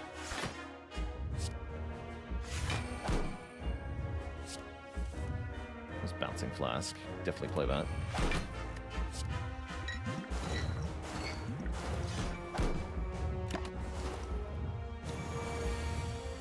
Big hit again.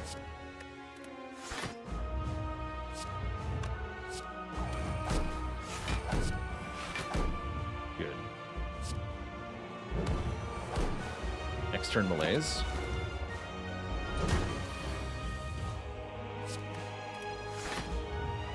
All of it.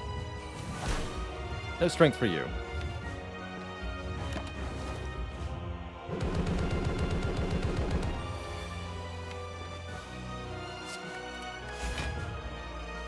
32 damage.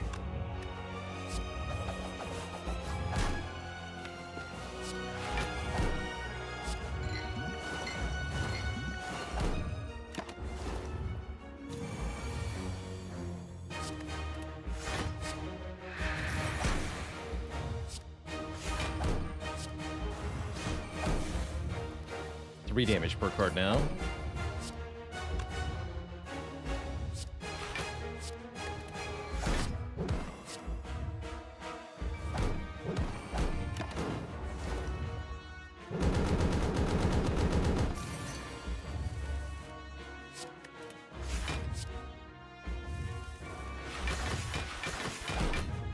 More.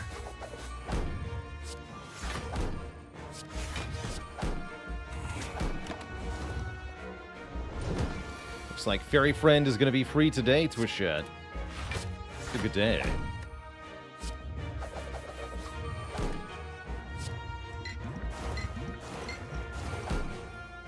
GG.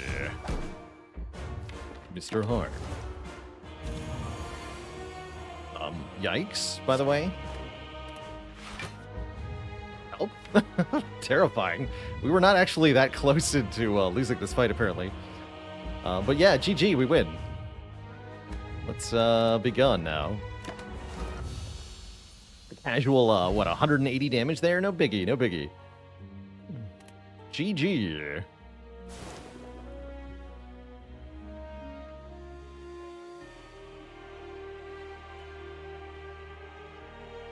Be free, my fairy friends. Be free. That's a great score, 3476. Hit beyond perfect, 4 perfect elites. 1 collector bonus on... Wait, what did I have collector on?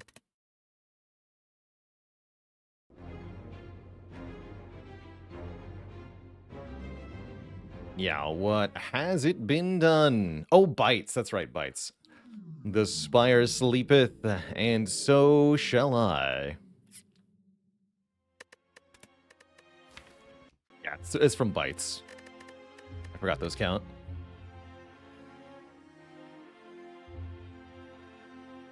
Very cool run.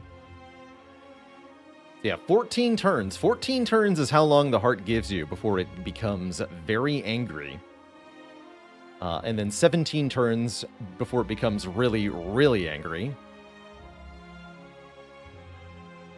So there is sort of an upper... You could call it an enrage timer on the heart.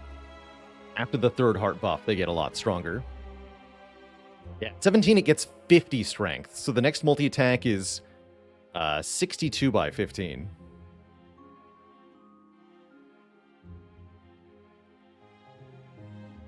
Or I think if you never lower its strength, 72 by 15.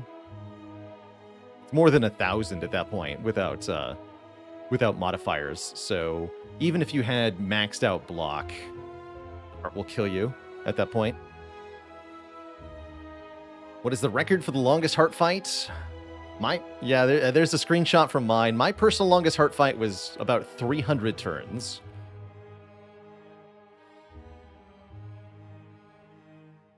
Which was just to get a cool screenshot, and then I killed it. Will I switch to streaming Spire 2 when it comes out?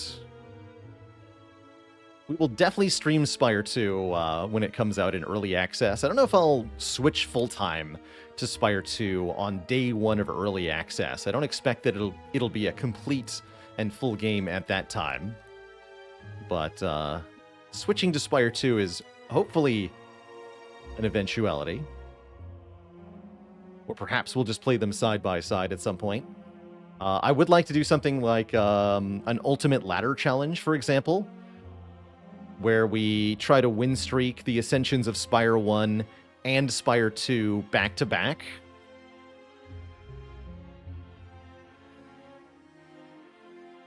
Stuff like that could be fun. Kind of like how From Software game streamers have made a content format out of just playing all of the different games back to back.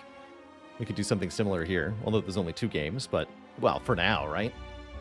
In 2050, when Slay the Spire 4 is out, you do the Quartet Game Gauntlet.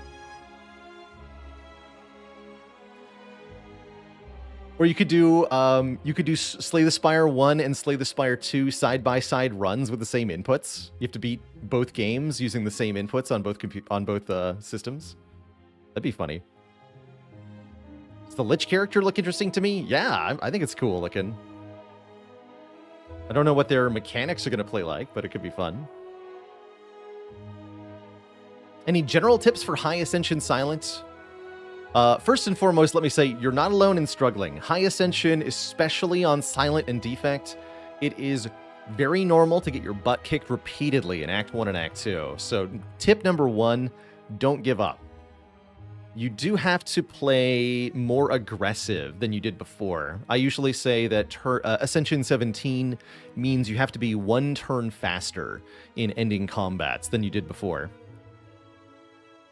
A good threshold to shoot for in Act 2 is do 100 damage to the enemy in 3 turns. That'll kill Spherica Guardian and Chosen pretty quickly, and Snake Plant pretty quickly. In Act 1, taking and upgrading good attack cards, or good poison cards if you see them, makes a huge difference. But even then, you're going to need decent relics and useful potions to have a decent time. It is just really hard at Max Ascension.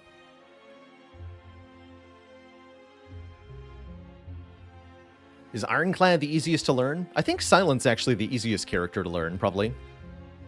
They feel like the most straightforward, and I feel like they also give the best rewards for a sort of new player playstyle. If your instinct is to block all of the damage and then figure out what you can do with the rest of your turn, that's usually what Silent is trying to do.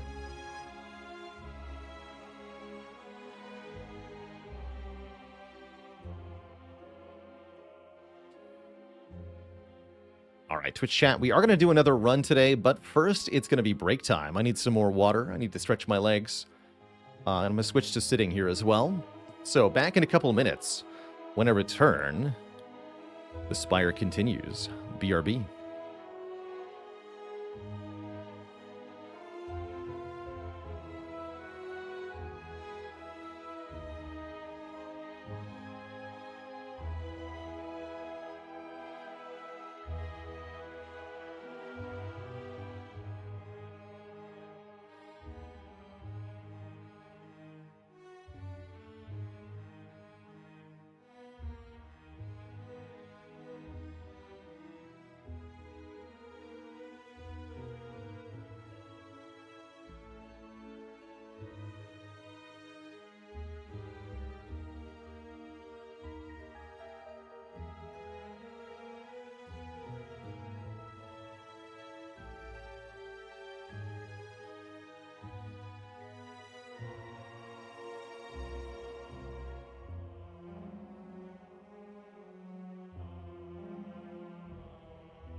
Alrighty, Twitch chat. Well, we are back. Can we get 5 in a row with the silent here? That is today's question. We're going to find out right now. 100 gold start seems reasonable as long as the path supports the taking thereof, and I'd say that it does. Fighting Hexaghost, meaning we want to prioritize single target damage and poison cards. Deadly Poison, Bouncing Flask, stuff like that. Really like taking 100 gold, hitting this shop, getting an upgrade, fighting 2 elites. Could be a little bit tough there. And then we get a shop and a rest site before taking on the Burning Elite. Very powerful Act 1 overall. We could also go 3 elites in a different manner, but then there's no early shop to spend the 100 gold starting bonus that we want to do. Starting with 100 extra gold means we can buy a relic of the shop, and I think that's probably what we're going to do.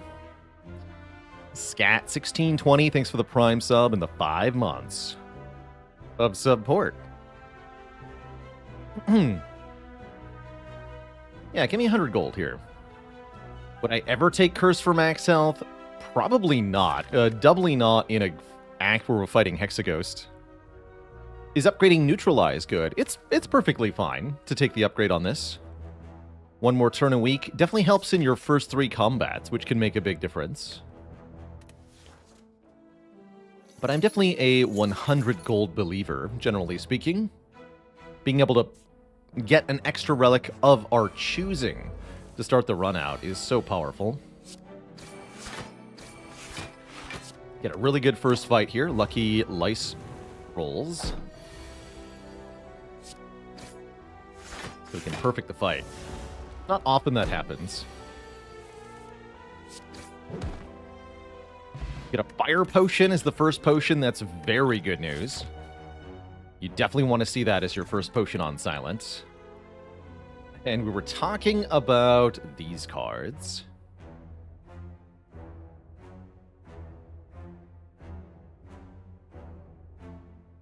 Excuse me. So we have Deflect, Choke, and Quick Slash. Choke is usually at its worst. 2 cost, deal 15. Quick Slash deals 8, draws 1. They're both not great at damage cards, but they're okay.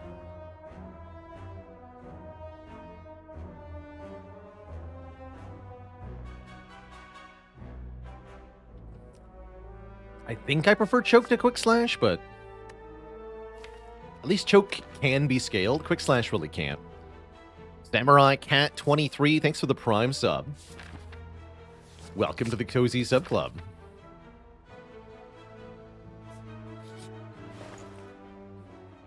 Well-Laid Plans is back. Clockwork Souvenir is here. Sadistic Nature is here. Not much else that I really like here. I would buy Gremlin Horn if I could, but probably just Well-Laid Plans and the Souvenir. Summon the Pyramid, as they say. Also, Well-Laid Plans goes well with Choke, surely. Oblox, thanks for 44 months of sub-support. Let's do that. That way we negate the first debuff that would be applied to us in each fight. That could block Vulnerable from Gremlin Knob, for example. And we get a freaking free upgrade? Sure, you know what? Just upgrade Well-Laid Plans right away.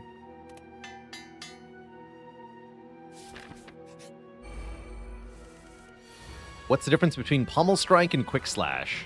Well, Pommel Strike has a better upgrade, is the really big one. It's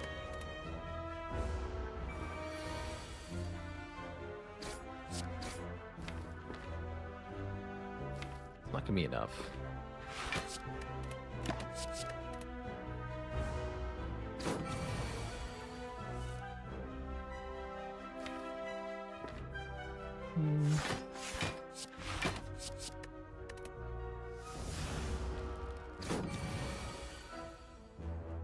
So Choke, Strike, Neutralize is enough, right? Yeah.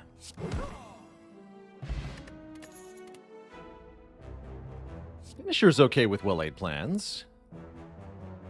Flying Knee is going to be good with Choke and Well-Laid Plans. Actually, I like the Flying Knee for damage and next turn energy.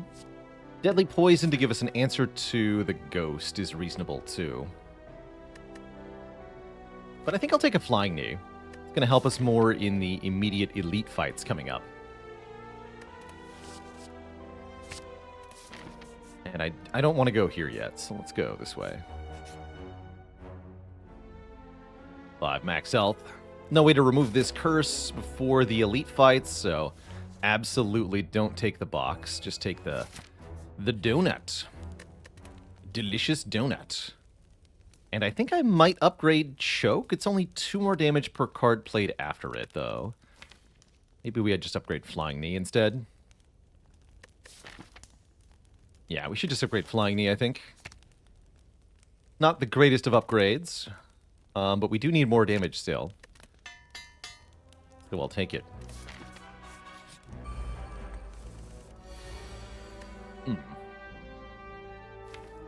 All right.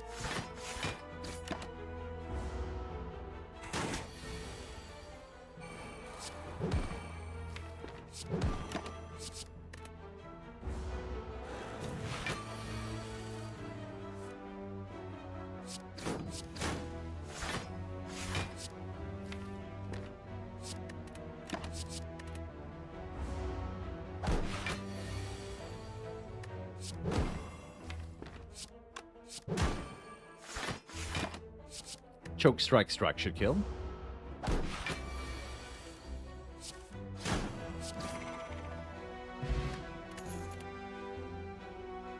I guess I'll take a little bit of AoE. Piercing Wail would be good for Hexaghost.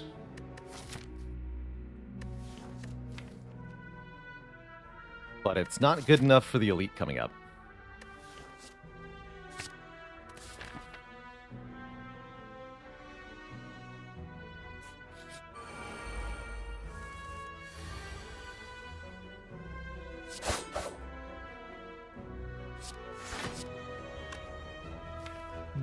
Okay. Probably kill one with Fire Potion next turn. We're just not that good at this fight, unfortunately. See, this is 17, so kill this one.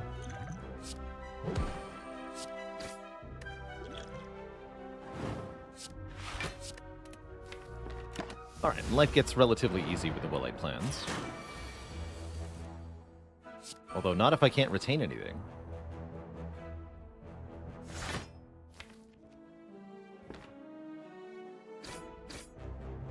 Guess I'll hold this for Choke or something. Doesn't do anything now. I don't want to redraw it either. Ow.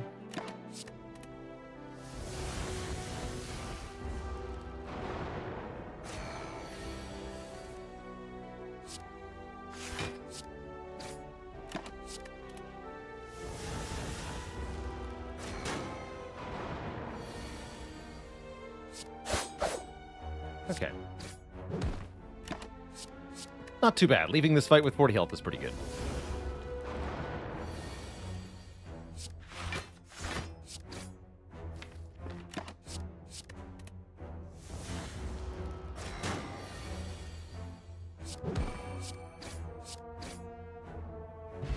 We get a Mummified Hand, making a card in hand free whenever we play a power. We've already got one.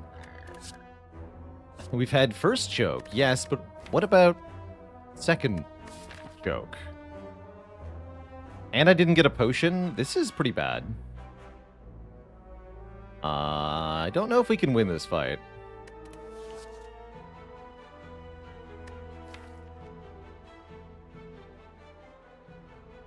Only reasonable way to do it is to take a powerful attack card here. I guess Sneaky Strike's alright.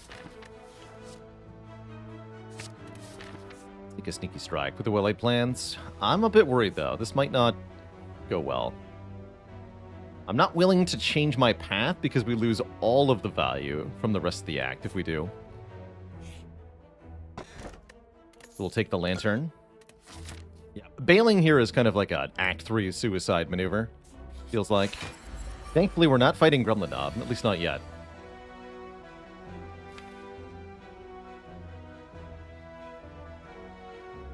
We'll open with this. In this fight, the artifact will block the first dexterity down from Lagavulin, which helps a bit, I suppose, just a bit.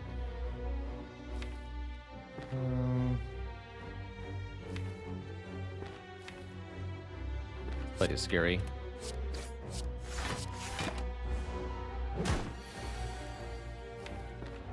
Ow.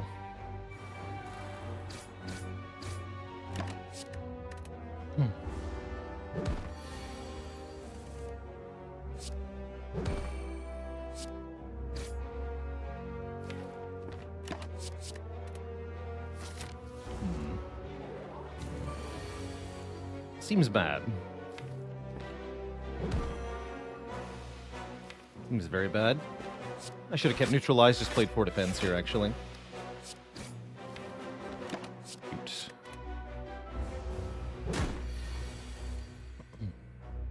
Ow.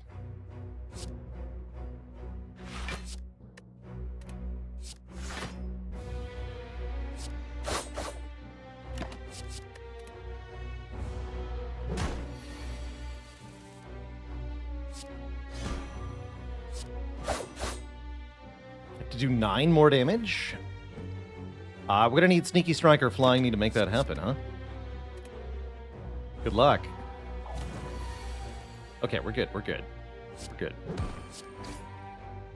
That was tough. We have a Gurya, which is not so helpful. Acrobatics, Poison Stab, Distraction. Still no potion. Ugh. Going poorly. I don't like that. Just really, really bad card rewards in Act 1. Do I take Poison Stab out of necessity? We're definitely worried about Hexaghost currently. Really, really worried about Hexaghost currently. Good.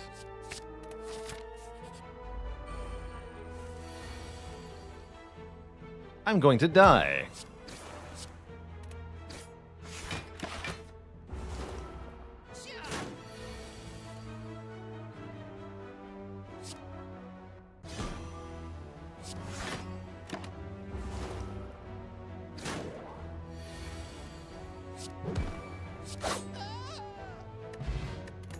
Finally a potion?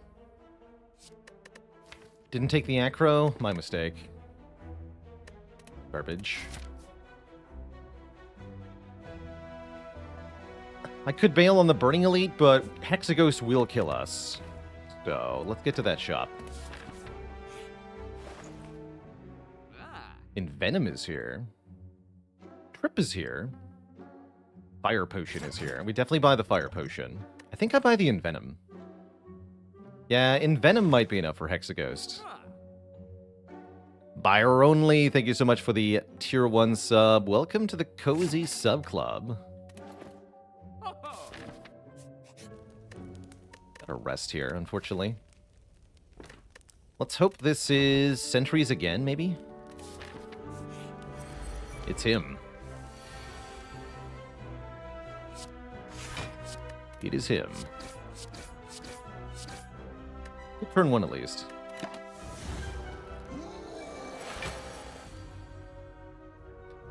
I refuse to be made vulnerable. Do you hear me? Refuse.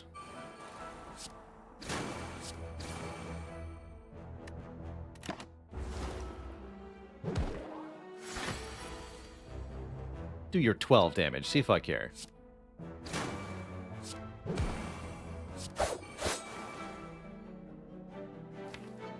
Quite a kill. That's all right.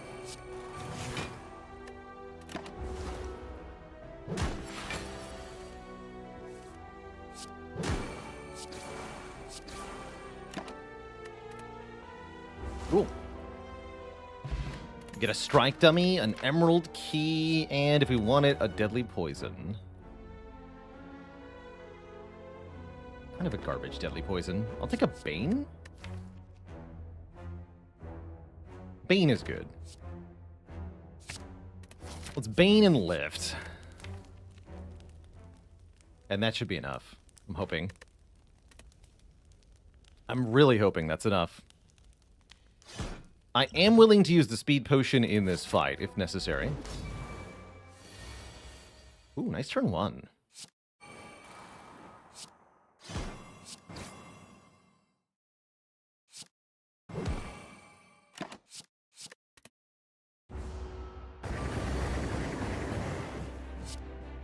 Really nice turn.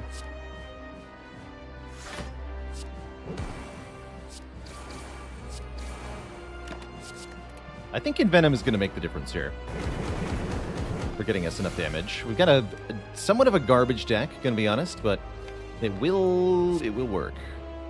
I don't think I have to use this potion, mind you.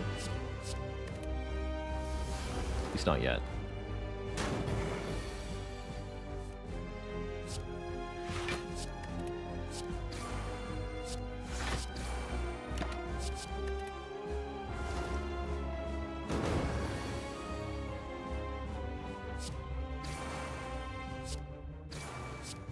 We got it. We got it.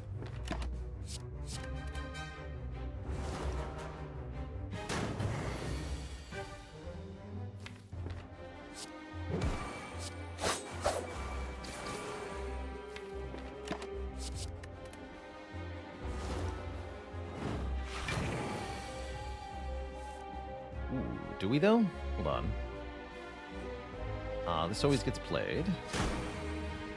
This always gets played. By 2. So incoming damage is 6 by 3, 18. We have 19. We go to 1 if we don't use the potion. And we win next turn, guaranteed. Though I think we're fine, right?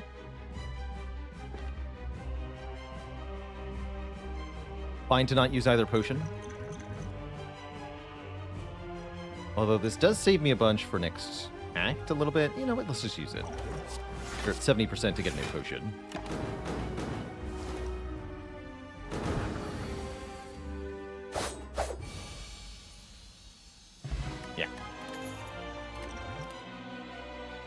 We've had first Envenom, yes, but what about, no, I'll take an After Image. Mummy Hands. I think Nightmare is a bit too, ambitious at the moment. We need cards that do numbers, which we currently don't really have. Oh no. Energy, hello? Do I trust in Pandora's Box or an Astrolabe? Oh god. I think Astrolabe? I want the upgraded cards, and I want some of my strikes still.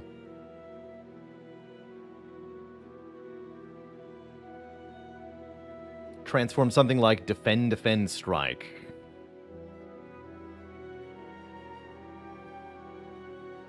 Because, yeah, currently strikes do 10 damage, right?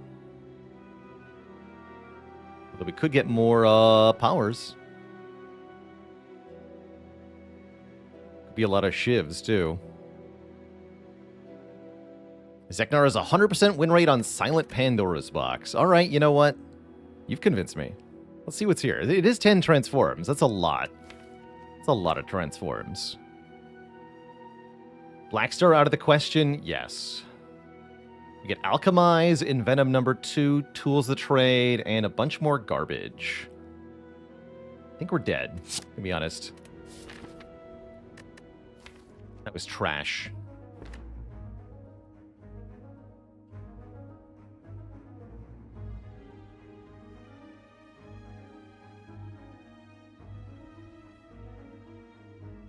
We'll see how far we can get, but I don't have very high hopes right now.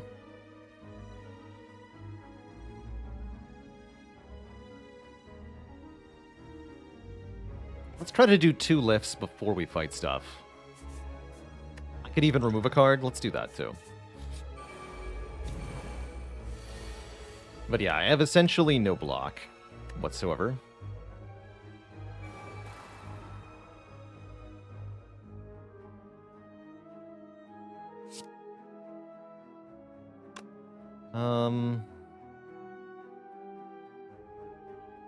Should stack a whale. Should have done that earlier, actually. Let's do it now. Cool.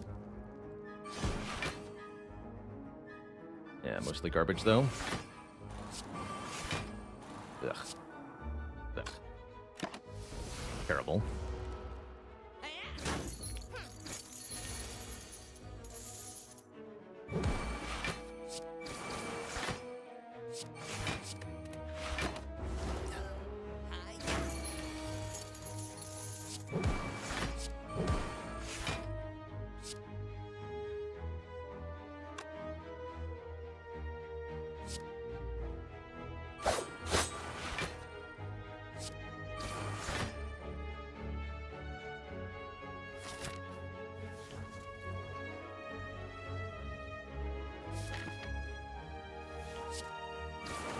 Wanted the potion there, but I don't think I can get it. That's his block. Take that. We've had first will aid plans, yes, but what about second will aid plans? What about second fire potion?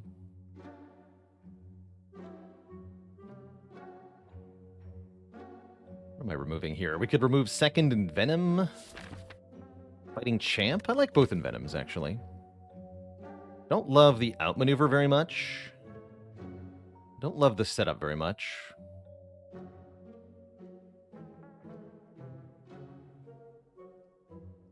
Let's lose the setup.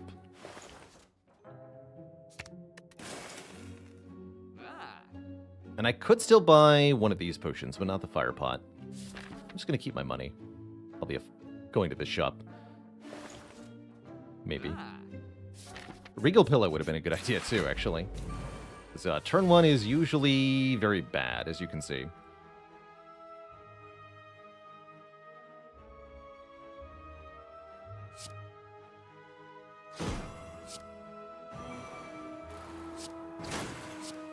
Take 21, nothing I can do about it.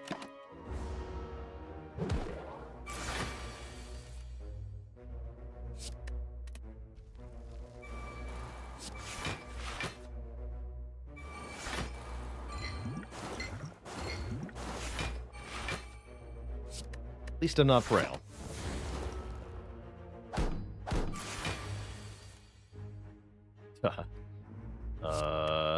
Hello?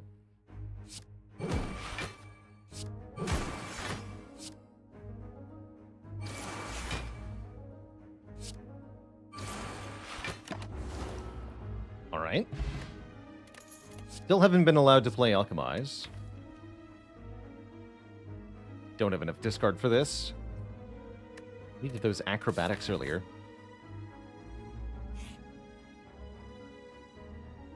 This just kills me. Okay, I guess we're getting a curse now. Great. This is going so much better than I thought it would.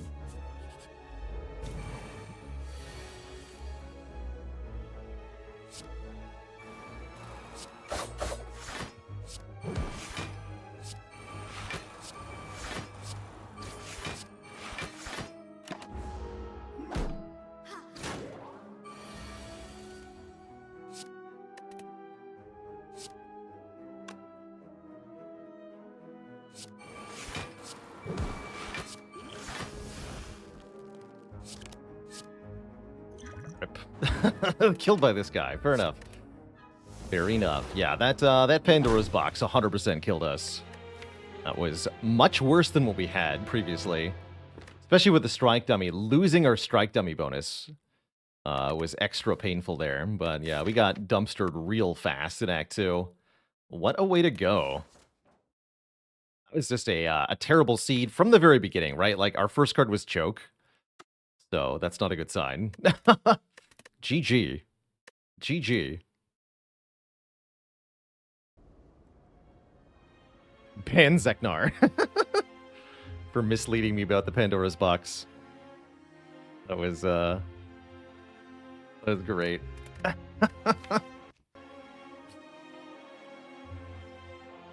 see, we got Setup, Bouncing Flask, and Venom, Finisher, Outmaneuver, Tools, Alchemize, Unload, Heal Hook, Flying Knee. Yeah, one good card out of 10. 1 out of 10. Why would they do this? But honestly, with these boss relics, I don't think there was any pick that really saved us. You know, Astrolabe was arguably, depending on what it transformed into, it might have been just as bad.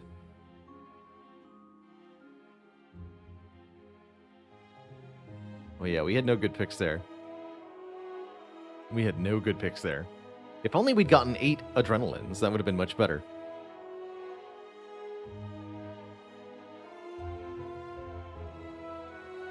What is stopping me from becoming Emperor of the World? I believe laziness, mostly. Sounds like a lot of work. 404, run not found. Well, let's see if we can get back to 1, hey? Let's try that again. What a run, man. What a run. Limbo, huh?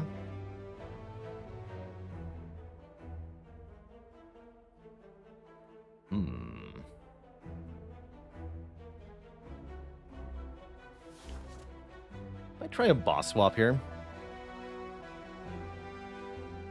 More Against the Storm when? When the DLC drops for Against the Storm. We just finished up our 3rd Queen's Hand mode playthrough of that game, and I'm satisfied with it until more content arrives. So it might be a few months. I'll boss swap. I hate these starting options. This is much better? Okay, let's see if we can win a Silent Busted Crown start. That's certainly not usually easy, but that doesn't mean it's not possible.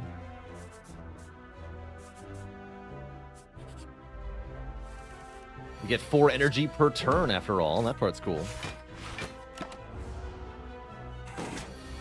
They don't even spend.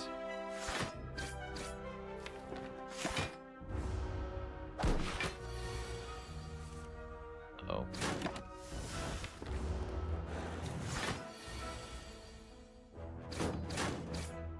It's my fault.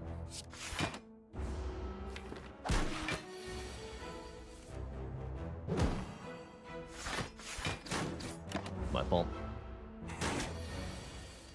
Ah. Useless card. Money, though. Money's good going into the shop. Maybe we can buy a useful card. Nope, there aren't any here. That's not entirely true. Actually, I've really enjoyed Acrobatics Flechettes as an opener on Silent. Let's try that. I can remove a strike, too, to make it even better.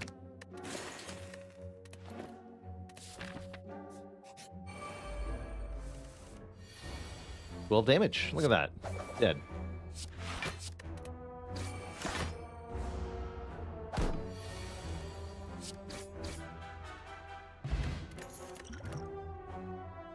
This card's good enough. Easy choices with Busted Crown, right? It's my favorite game right now. Probably going to be Elden Ring in about 2 months. I don't know what I would say it is right now.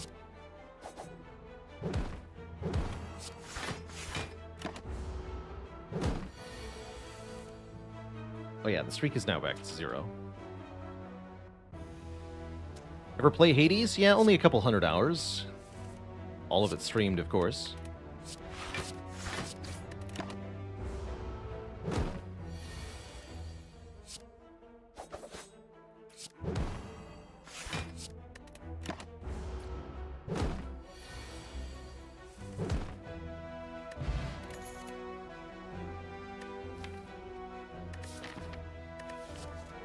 I'll take it. Good with Dexpont. Good with Flechettes. Good enough, I say.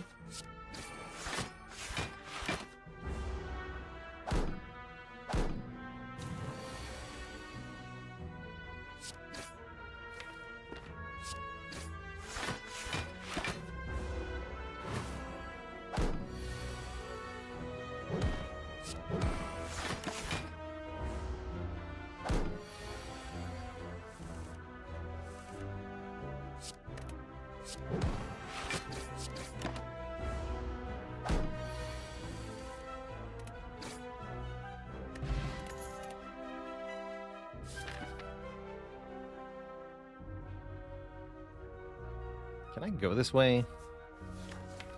Probably not, right? go this way. Terrible.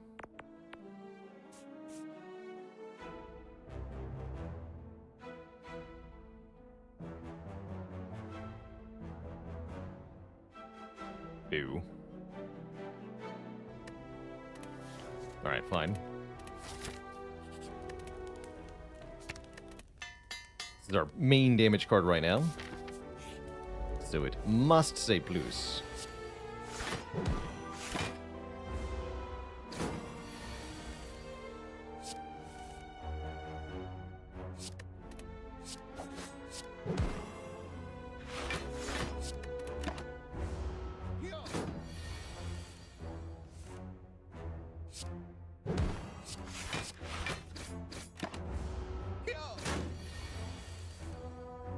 Bang. Nice flechettes.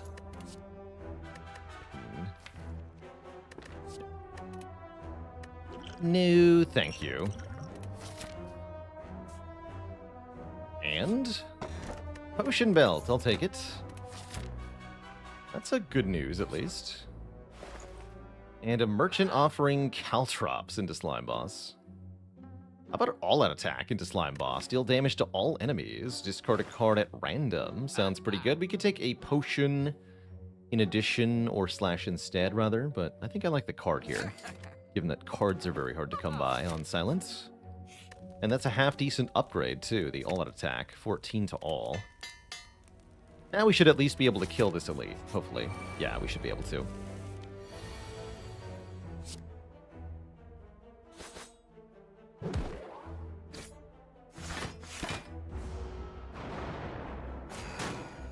Maybe we can even keep one or more of the potions. Yeah, just full block here.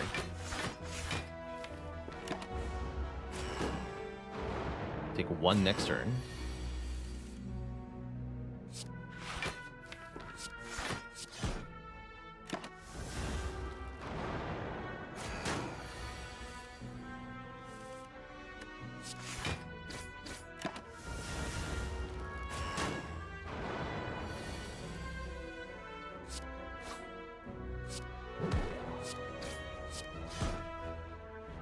Good fight. Dreamcatcher is pretty bad. If we rest, we can add one card to the deck, maybe. No poison for Catalyst beyond Poison Potion. I don't think that's good enough for Slime Boss. What are the odds here for beating the hearts? Currently, I would say maybe 10%, which might be generous. Our odds of getting past Slime Boss is maybe 25%. Not looking very good here. Both of those numbers just went down. Help. Help.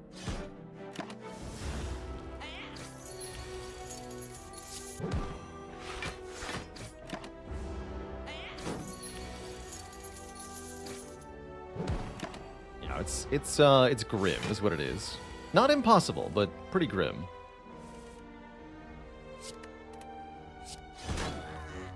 Grant the Red, thanks for the Prime sub in the 2 months. Okay, odds of getting past Slime Boss just went up. I take a Cloak and Dagger? It's so bad. Ugh. Better than nothing, though, right? All out attack? What the hell? Where are you? Actually, this is fine, right?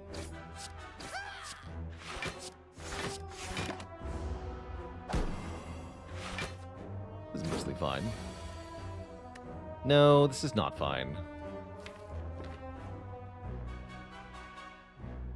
Alright. Garbage. Kill this one.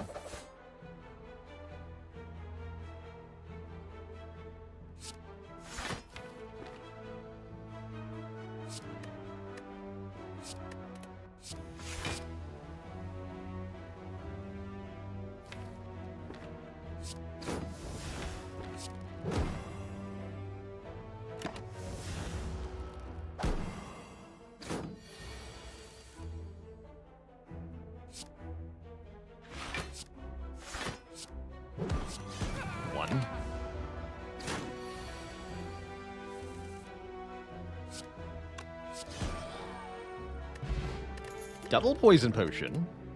Second cloak and dagger. I'm just gonna use all of the potions on the slime boss, and if we win, then good, I guess. Or should I rest? We do get a card reward, right? It's not like our upgrades are good. I could upgrade acrobatics, I guess, but that doesn't actually help very much. Alright, I'll rest. For another outmaneuver. Yikes. Just yikes. Yikes to all of it.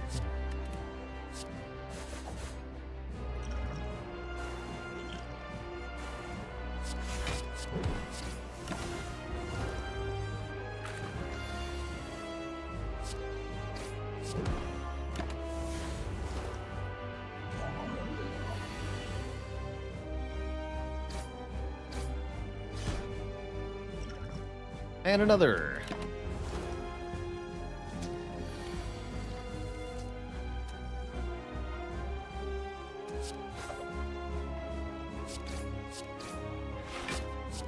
We might actually be going to Act 2. I don't know if that's a good thing.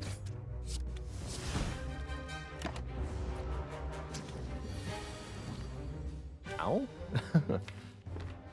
My face, though.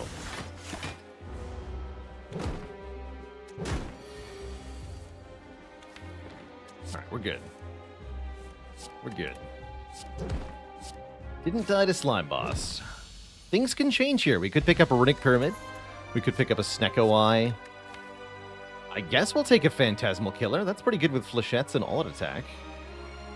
Although lining them up could be hard without the Runic Pyramid. There's no Runic Pyramid. We got a Sacred Bark with no potions. We got a Black Star with no elite killing power. We got a Wrist Blade with no zero-cost attacks. Welp.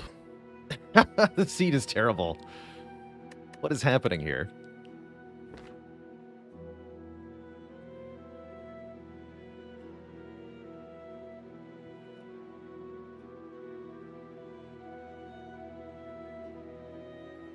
Stalker, thanks for the 16 months. I'm having a good day, or at least I was, for the first 2 hours.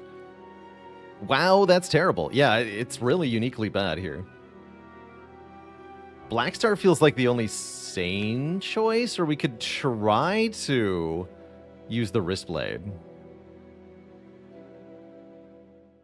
Wristblade does boost the 1 Shiv card and the Neutralize, and makes the Cloak and Dagger upgrade good, I guess. Bark is crazy. We have nothing. I'll take Wristblade, I guess. I want help right now. Wristblade does help right now. Maybe. A little bit. Just a little bit. Okay, overall act layout doesn't look too bad. I like this left side path. Couple of elites. Max elites was only 2? So Black Star would have been pretty garbage? Yeah, Black Star would have been very garbage. There are 2 skill cards in each shop. 2. Take events? I don't know. We want potions. Fights are questionable, are they not? Fights are pretty bad, right? We can't win if we don't win fights, so let's win some fights with our Wristblade.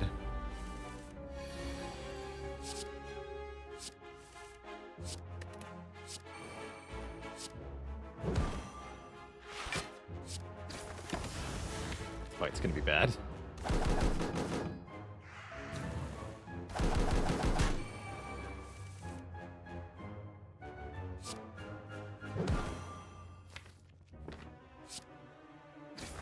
You, I guess.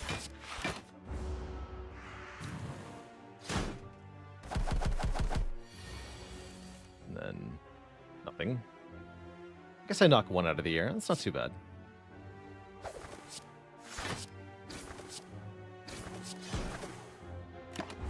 Take 8.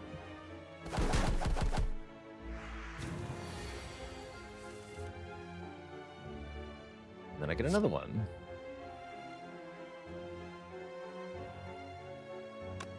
actually wait. It's 7. 6, so I can't kill with just 2.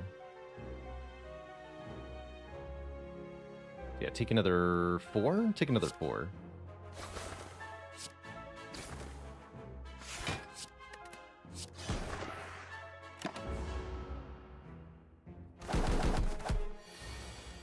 Guess this could have been worse.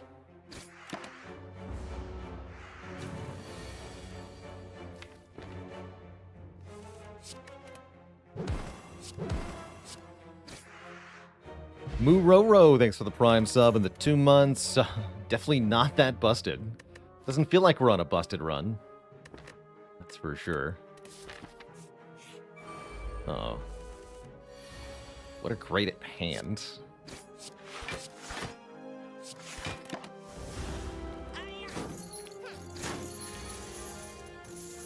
What a great hand.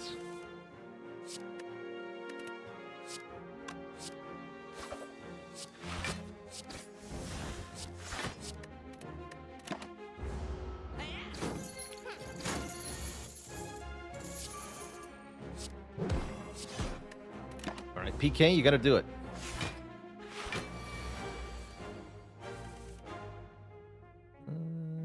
Yeah.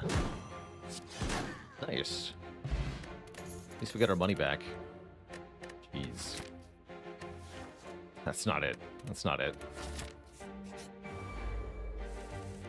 But can I beat snake plants? Oh boy.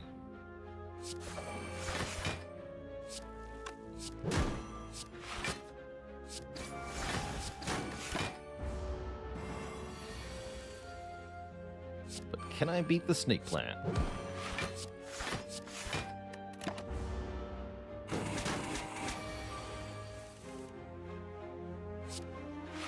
Nope. Sure can't.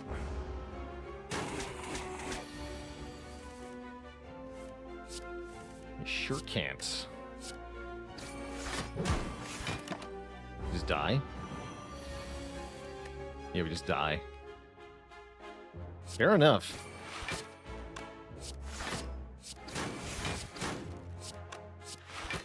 Fair enough.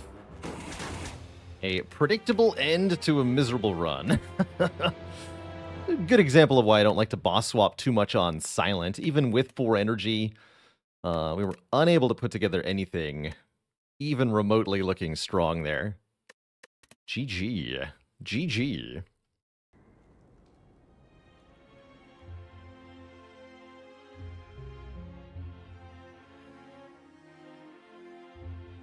Thinking Crown might not be all that good. One more, please. Sure. Play Defect run.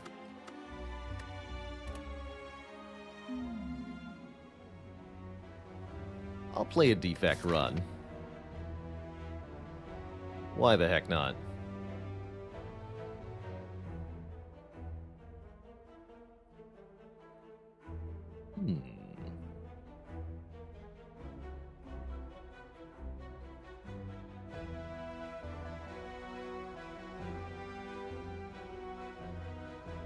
Okay, that's a possibility. Choose a rare card on Defect could be okay. Not planning on going to a shop this act? Let's do that. Choose a rare card. Electro or Rainbow? Both pretty good here. We're fighting Slime Boss. I'll take an Electrodynamics to start. That sounds nice. And I'm going to fight a lot of elites this act, if possible.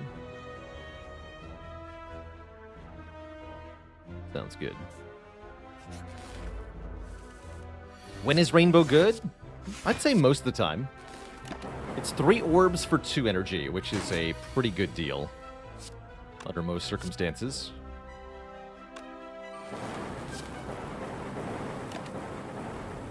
Any upcoming roguelites that I have my eye on? I've heard that there's this upcoming game called Slay the Spire 2 happening next year. That might be something to check out. Huh.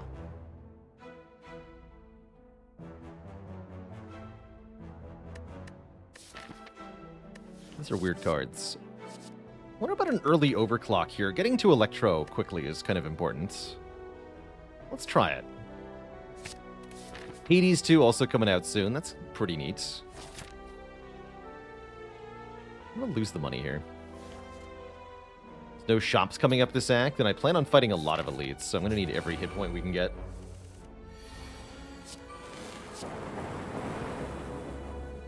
This is going better. Streamline's pretty good. Charge battery's pretty good. I need the Streamline to deal with Gremlin Knob.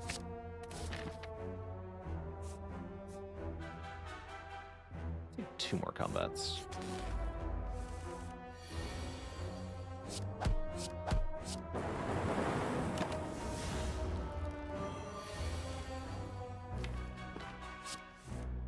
Nice.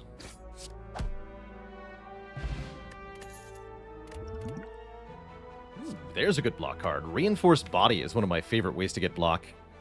7 block X times.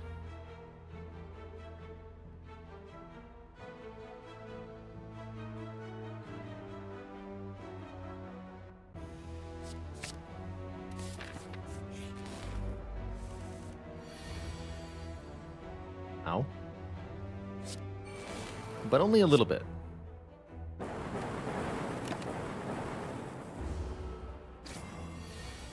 8 damage, not so bad.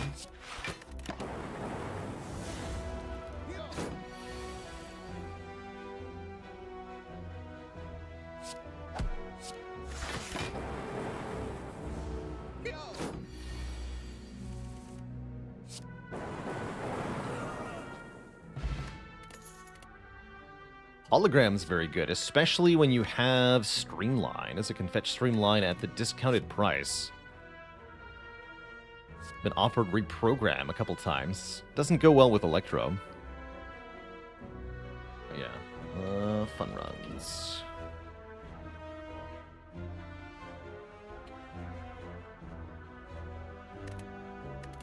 Look at that. And it is Knob first, unfortunately.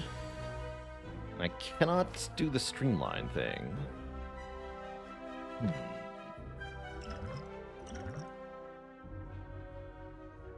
I'll take turn 1 Electro here. Let's go Streamline, Strike for now.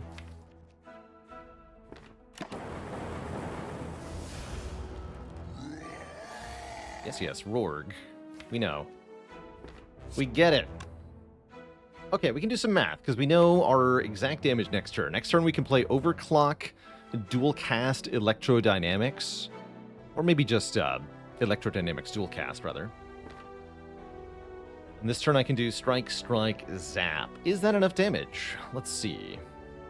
So this turn we do 8 plus 12 is 20, plus 9 at the end of turn, 29. Next turn we do 16, play this first, 16 plus another 16. And then 6 more. That gets us to 67, which is plenty of damage. It's so much damage that we can skip Zap and play Reinforced instead. We still get a guaranteed kill, right? Let me double check that. We do 12 from 2 strikes plus 9 at the end of turn is 21. Next turn we play Electro, which does 16 damage. Whoops. Dual Cast does 16 more. The Orbs do 6. That's 59. So yeah, we go Strike, Strike, Reinforced here. Take 4. Win the fight.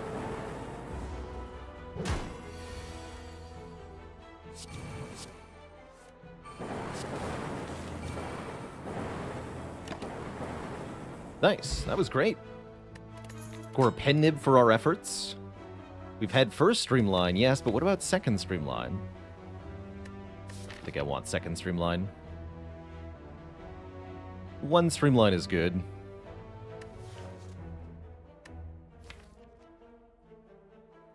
Recursion's not bad. I would love to upgrade that Recursion, but I have no upgrades to give. So I won't be taking it for that reason. Gotta upgrade our Streamline. Or the Electro, too. It's good. Second fight, Lagavulin. That would wake up. Don't do that.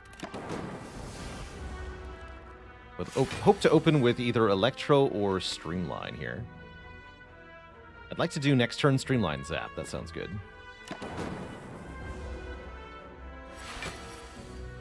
Yeah, that sounds good. Don't play the Overclock.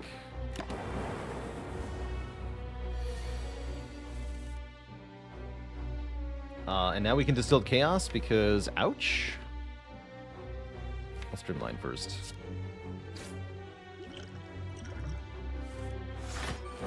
We hit Electro for free, that's good. Next turn I can Hologram the Streamline for 0 cost, looking great. And then Reinforced Body. You don't take very much.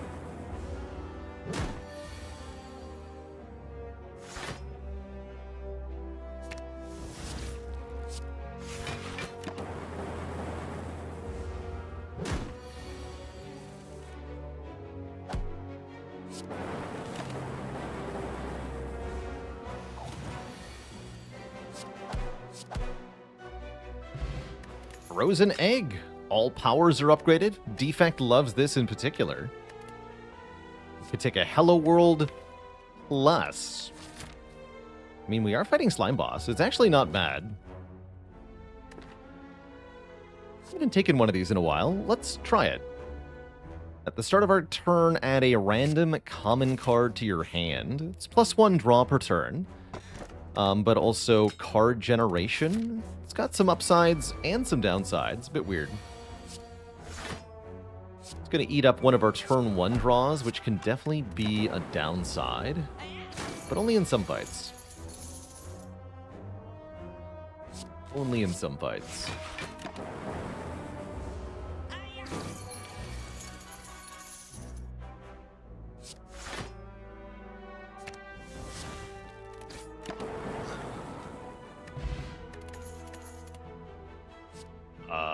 Seems good.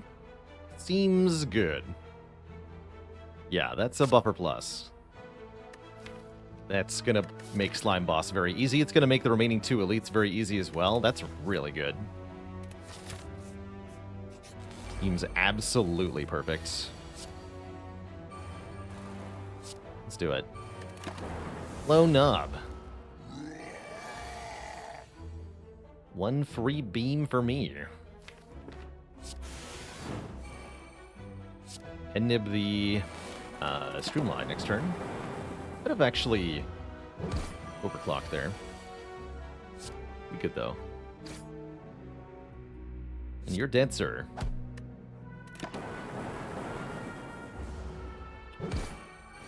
Nice try. Get a White Bee statue for guaranteed potions. Get a Cultist potion. I'm gonna get a Charge Battery or Go for the Eyes. I don't mind a Go for the Eyes. It's nice with Pen Nib to increment it. It's nice to apply Weaken. I'll take one of those.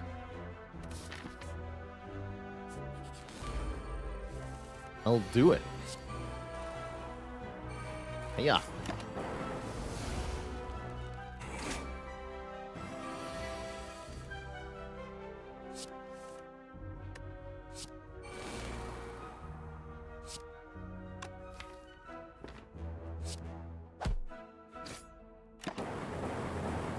Buffer's just too good here.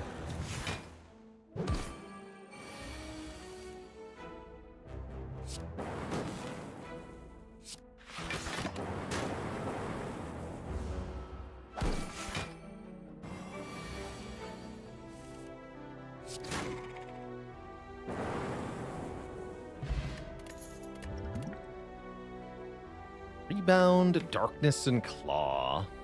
I like Rebound with Streamline and Reinforced Body. It's not necessary here, but it does do some cool things. I think we can skip it. And look for upgraded cards in Act 2 rather than adding more right now. Certainly I don't need the Dark Orb or the Claw. Sorry, Claw believers. Does Go for the Eyes light up if you have Runic Dome and can't see enemy intents? Yes, it still does. For some reason. It's a giant cheaty card. So yeah, it totally does.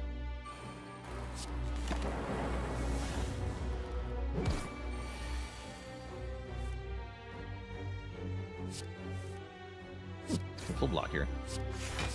Preserve the buffer.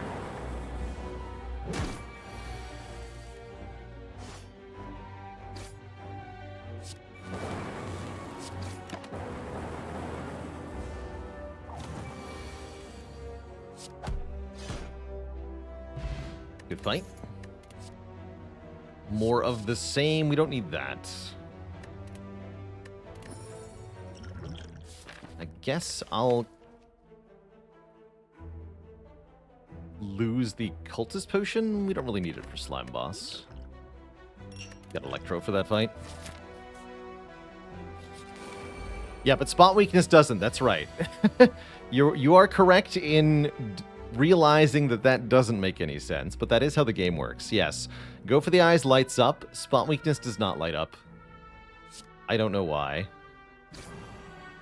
It is a mystery.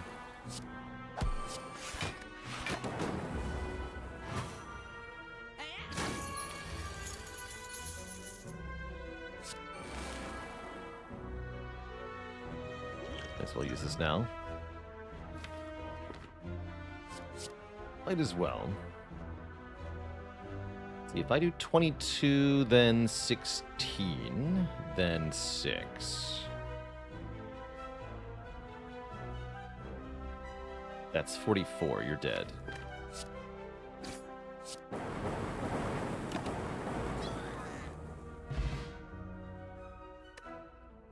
If I had to choose, I would prefer that they both light up, I think.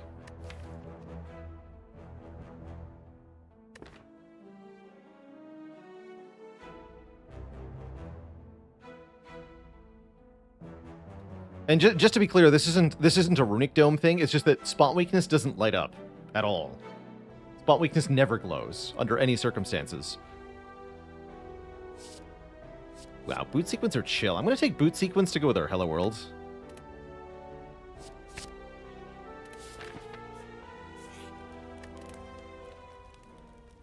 Is the light up part of the actual game? It's part of the actual game. They added the glowing mechanic fairly late into Spire's development, after Watcher was introduced. And it's mostly for Watcher's conditional cards. Sash Whip and Crush Joints is what the glowing is for, not for Go for the Eyes.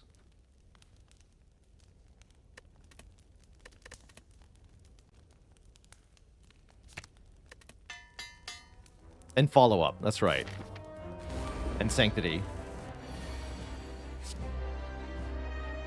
And any others that I'm forgetting?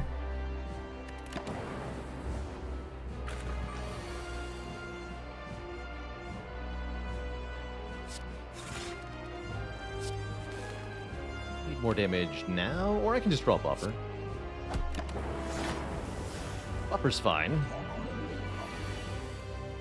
Uh-oh, can't Buffer and Streamline. Or wait, yes I can. Easy game.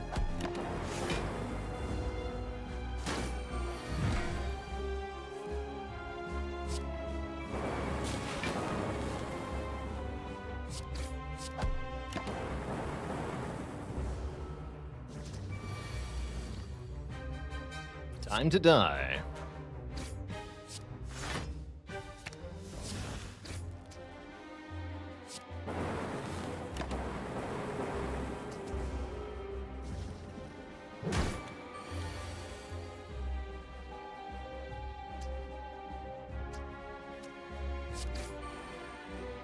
Oops. Good enough. Look at that. Pendib on 9 for next act. Didn't even need 3 potions that time. That's right. Freaking 3 potion slime boss fight. We've had first Electro, yes, but what about second Electro? Or Rainbow? This is 3 lightning orbs. This is 3 different orbs. I'm fine with second Electro here. Got some really good defensive cards, so I like adding orb cards that deal a bunch of damage. There is technically also Thunder Strike, although we don't generate very many lightning orbs. We have Zap and 1 Electro Plus. That's it. I'll take second Electro. Give me a Snecko Eye or something. Thank you. Nuclear Batteries, Sacred Bark, also options. This is a great Snecko deck, though. 2 cost, 2 cost, 2 cost, 2 cost, X cost. Give me a snack. Give me the snack. Now all of our cards are random cost, but we're also drawing more cards. And I can fight 4 elites again? Is that going to work? Only one way to find out. Yeah, Echo Form when, indeed. And Nib Strike when. Do it.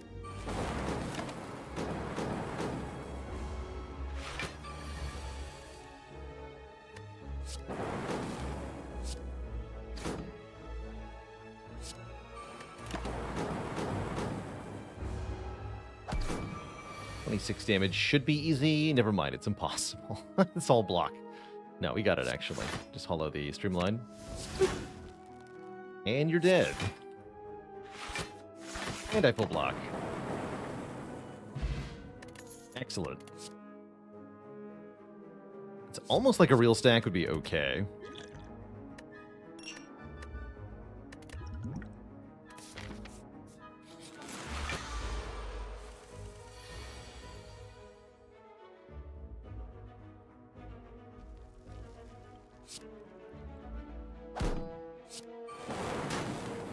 Boofer.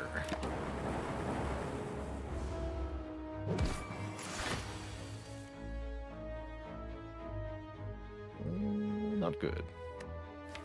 Gonna hollow nothing. Alright, I'll take 7 then. Sounds good to me.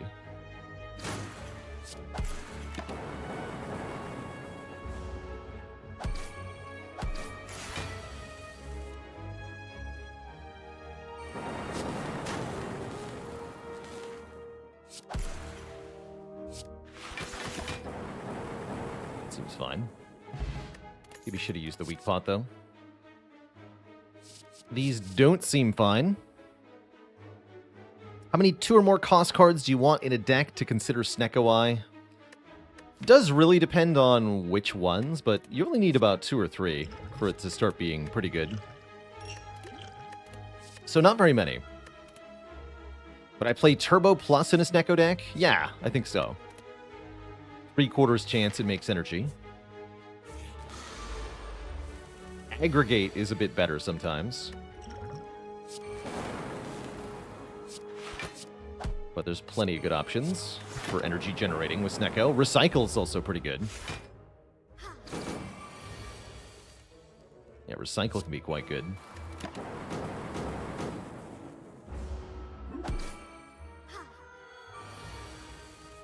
No healing.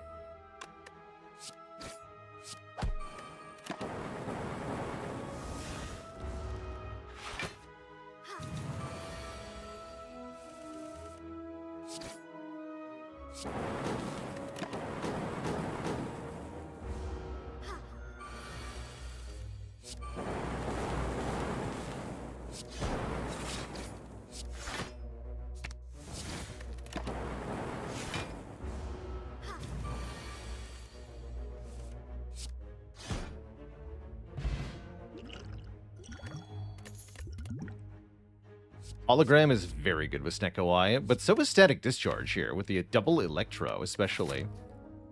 Our Act Boss is Collector. I'm going to take the Static Discharge Plus. Whenever we take unblocked attack damage, we channel 2 Lightning Orbs in return. And I have a Happy Flower. A fair trade. Indeed. Capacitor Plus, huh? Not bad.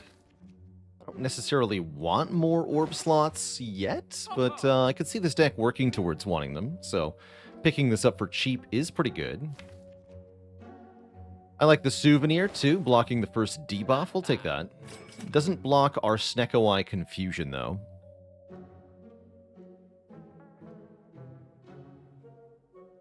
Sure, we'll take it.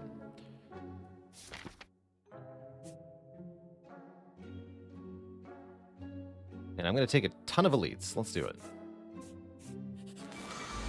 I believe. Oh, yes, I believe. Spanky.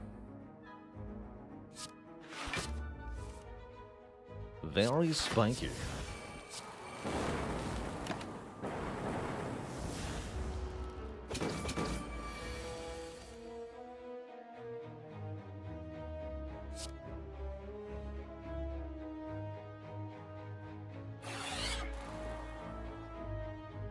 Oh. Ow. Behold the power.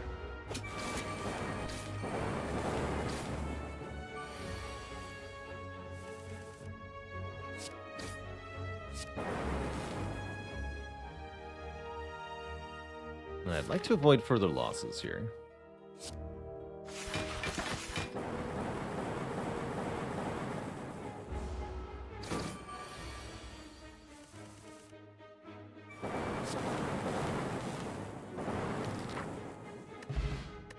A bag of prep for more cards on turn 1. A multicast if we want one. Are there skills in Spire that are transferable to other game genres? I think accounting for low probability outcomes and kind of the style of contextual thinking that Spire encourages is useful in a wide variety of games.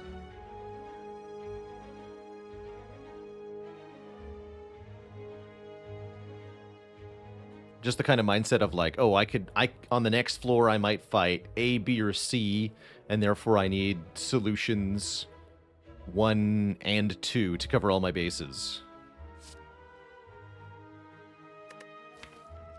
I don't think I'm going to take this multicast. And yeah, the concept of draw engine is transferable to many other types of games. That's right. Certainly works in Griftlands and Cobalt Core. And Rogue Book. An app. No thanks. Second elite, Gremlin Leader with double Electro. Got one on turn 1. Get toasted. You stinky gremlins.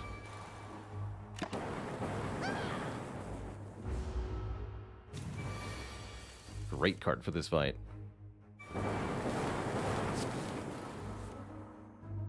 Rebound, Streamline, or play Buffer? Let's just play Buffer, Streamline. Actually, no. Strike, Rebound is better than Streamline. Sad.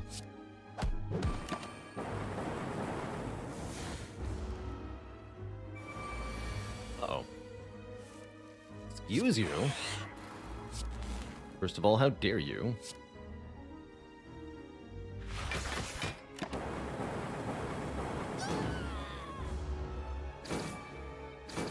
Thank you, Buffer.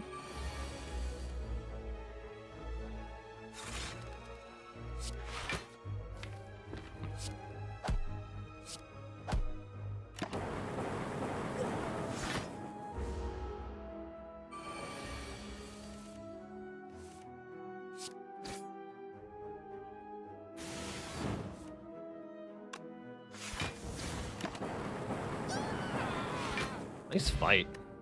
Calipers are good here.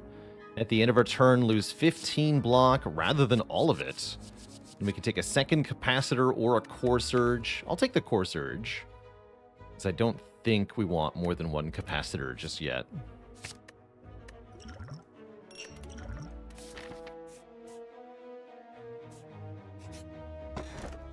Tiny chest.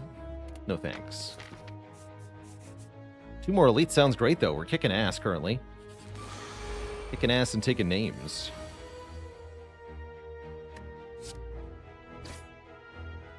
Buffer is free? Then the hand is bad. Maybe I'll Gambler's Brew? Let's Gambler's Brew here.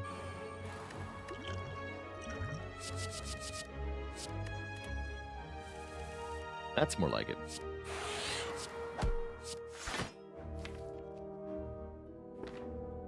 Hollow Streamline for the cost of 1 buffer. That's worth it. It's worth it.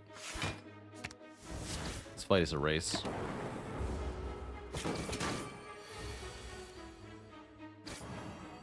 Ugh.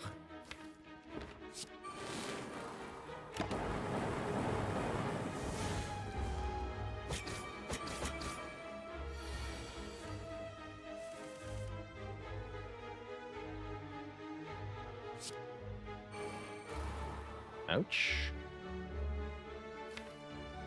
Getting spooky. Tempting to dupe pot the streamline, maybe. I should use both my potions in this fight.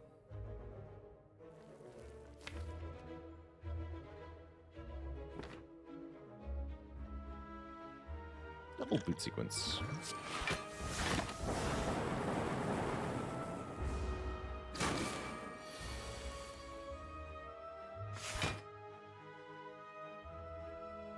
This hurts, though. Quite a lot. Oh well, thank you, Static Discharge. And Thorns.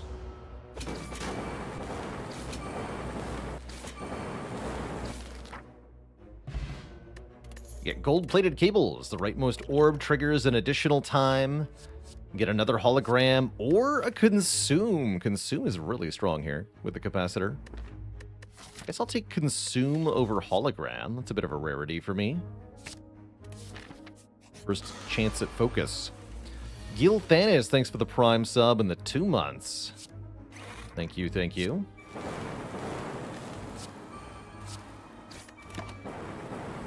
Oh, especially with cables, consume is really good.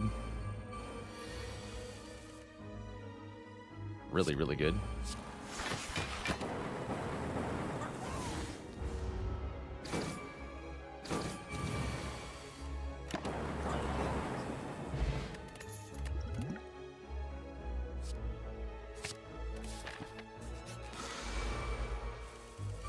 Curse for me, thank you.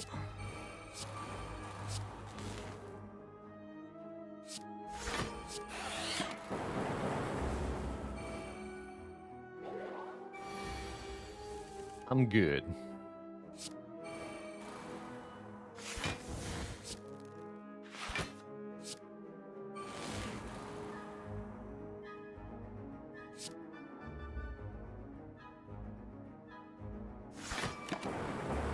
I'm gonna use my pen nib here. Though perhaps I ought to have.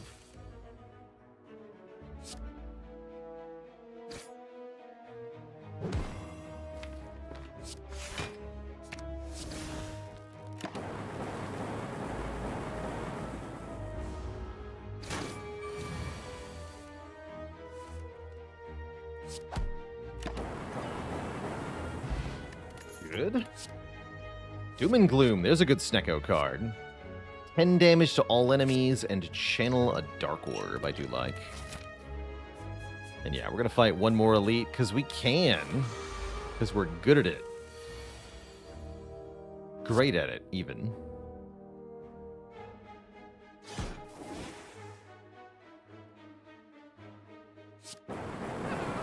Good. Okay, cool. Let's consume. Hello world then. No need to potion yet. There's no need. Calipers are good here. Calipers are really good here.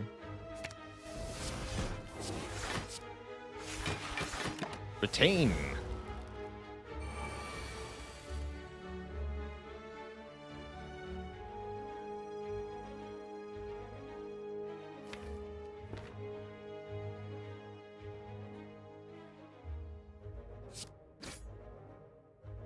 Really don't want the orbs to be using on the gremlin. Not that I think I get much of a choice here. Guess I'll do it like this. No, I'll kill you. Where's this one up? Okay, now we can do stuff.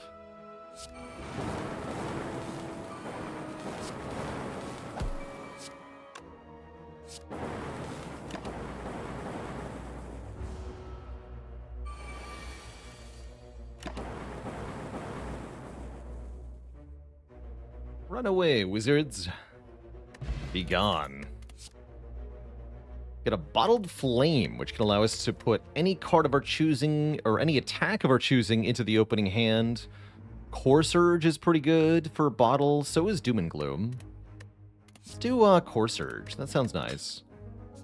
Even with our Clockwork Souvenir. There's some synergy there. And I think I'll keep the current potions into the collector fight. Solar System Wolf, it's real. Slay the Spire 2 is real. It's true. Thank you so much for 25 months of support. Not a bad waffle here. We're definitely low on health-ish. Although I do like removing a strike quite a bit. Can't afford this Hand of Greed. White Noise on sale could be anything. It could even be an Echo form. Yeah, I think we're going to be fine in the boss fight. Let's take the White Noise, though. White Noise seems pretty good. And let us upgrade Consume to gain focus properly.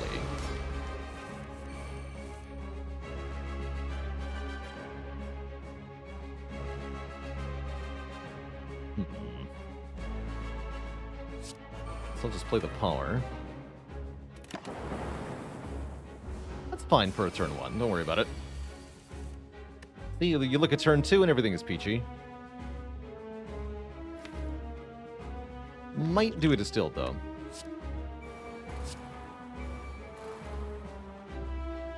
Yeah, let's do it. Nailed the reinforced. Sweet. And got Pen Nib Streamline there. That was really good.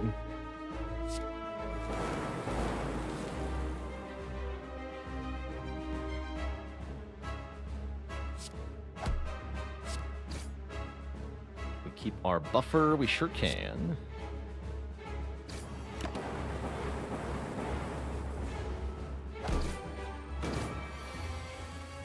Got a resummon. That's lucky.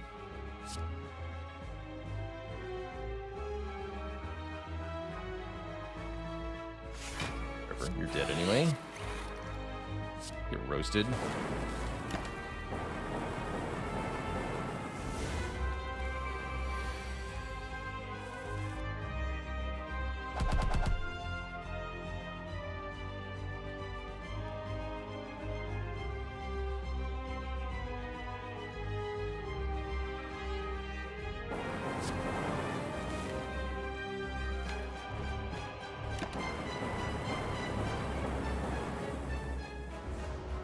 Smell you later, nerds. Now Buffer takes us home. This fight's over. Perfect fight.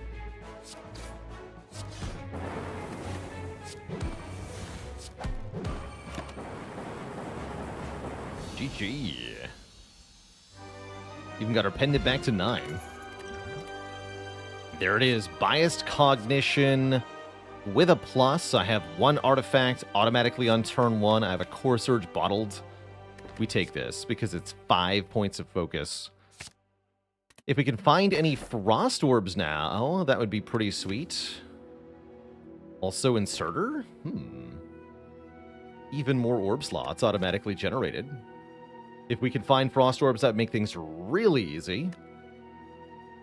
Let's do Inserter. I think Empty Cage is fine too, just dunk 2 strikes.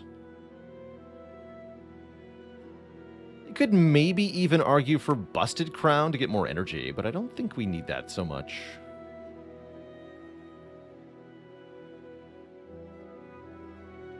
Let's take Inserter. Yeah, I evaluate Crown pretty low with no Frost Orbs in the deck right now. This deck is 1 Glacier away from greatness. So we'd really like to get a Glacier.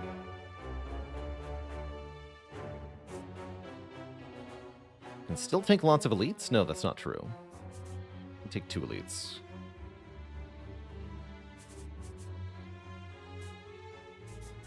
Want to look at 2 shops because Frost Orbs.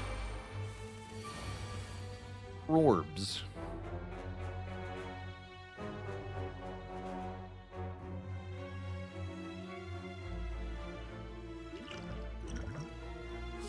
Easy money. Okay. I'll take that. And I'll be back for the other two, actually. Awesome. Awesome awesome.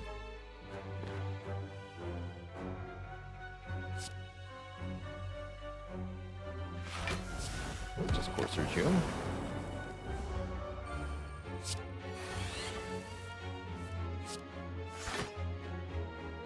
Money.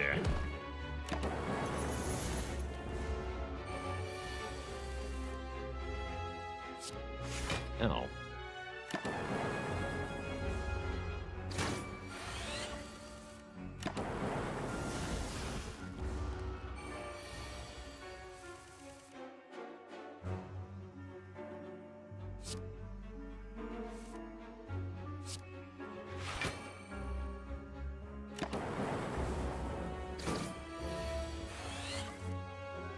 Buffer Hendegrede. Beautiful. We got 60 gold from that potion. Nice. And there it is. Glacier. All right. We are on our way to greatness, Twishchat. It's also defrag plus. I don't even know if I want that. Gonna be honest. I already have so much focus. It seems like overkill, actually.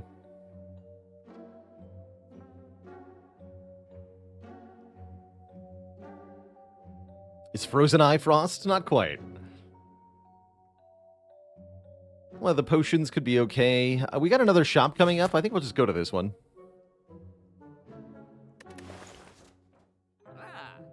Double energy ever good? No. Not with 3 base energy on Snecko. We'd have to have an energy relic to make double energy good. And we don't.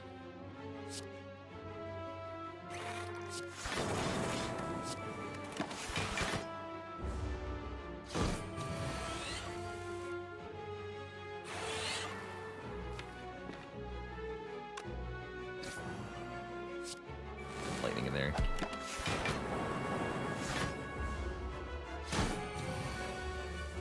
Kill this fool.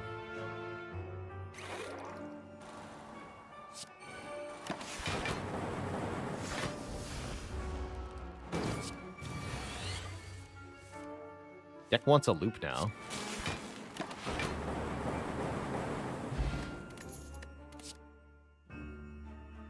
I don't think so.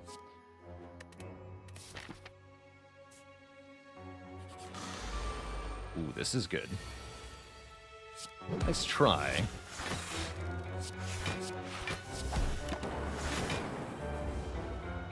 Nerd.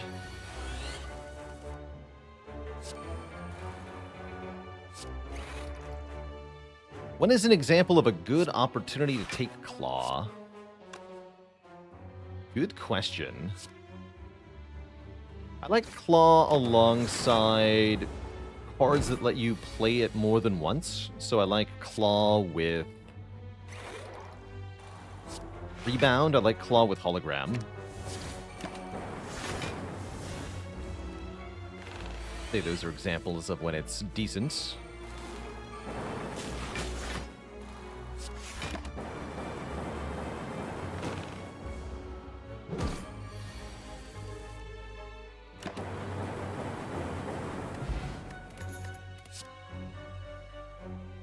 Shuriken and Kunai make it a bit better. The smaller your deck is, the better it is, usually.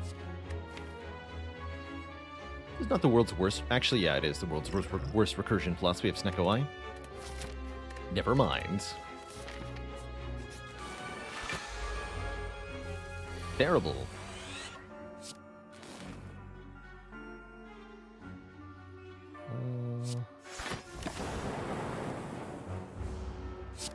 Didn't want to play Equilibrium there.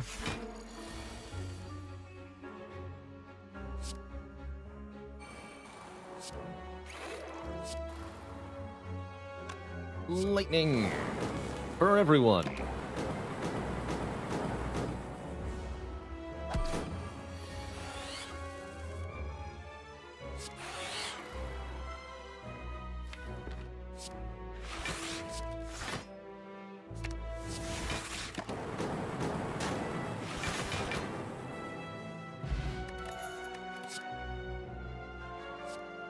Recycle's pretty good. Let's grab a Recycle. We could exhaust a card in our hand and gain energy equal to what it cost, which can often be 3. Odds are that the most expensive card in our hand is more expensive than the Recycle, so usually it makes energy for us as a result.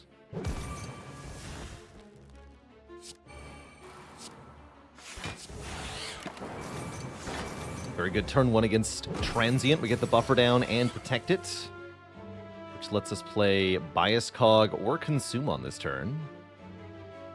Let's go White Noise, Consume here. Use our buffer. Are energy upgrades useless with Snecko Eye? Yes, they are useless. Completely useless.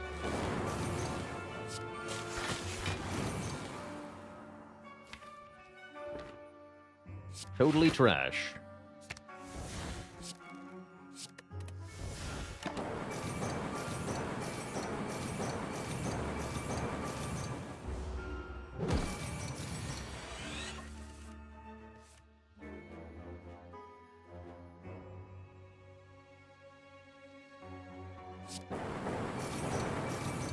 Oops.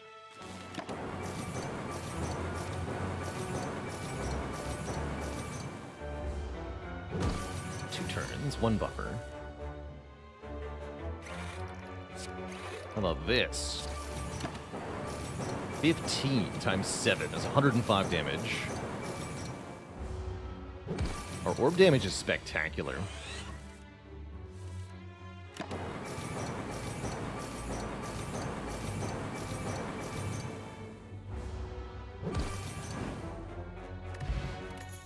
Regen Potion's pretty good. That's a Frost Orb. Take the Frost Orb. Don't not take Frost Orbs. Because they are very OP. We can take more Orb slots with Runic Capacitor. That's cute. Or 10 block on turn 1. That's fine. Or a Storm. Storm is cute. How many powers do I have? 1, 2, 3, 4, 5, 6? And it's upgraded. Sure. Just keep dunking stuff. And now for Reptomancer, who's going to get absolutely annihilated by Storm. I hope. Really hope. Buffer? Maybe. Let's overclock here.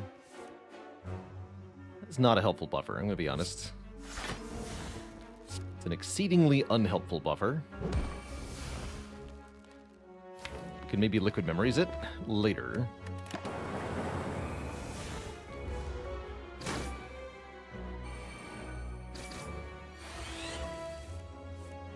Cool. They're all dead. Yeah, let's Liquid Memories that buffer. That sounds good. That's really good.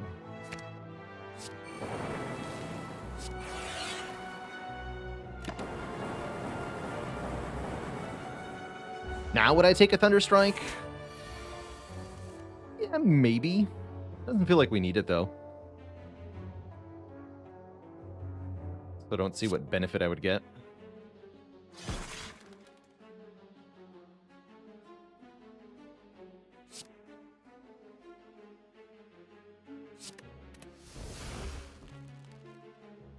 Ow. Well, that hurts.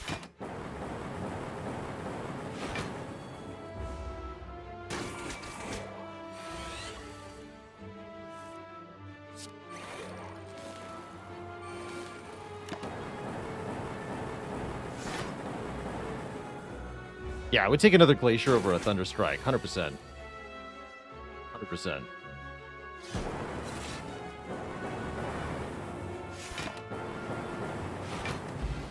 Okay, Panagraph helps make up for the lost health here. Charge Battery Plus. Good enough. Barrage not bad either, with all the orb slots. Especially with Shuriken.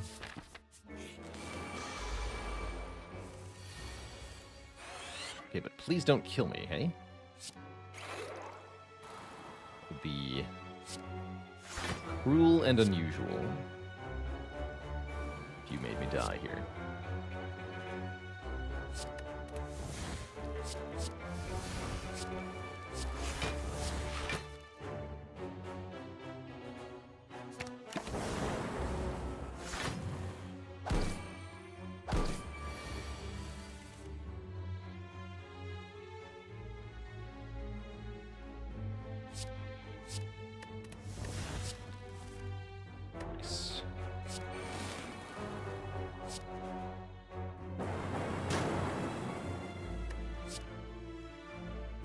That's a full block already.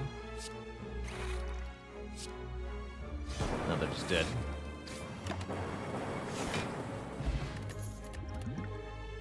We've had first Hello World, yes, but what about second Hello World?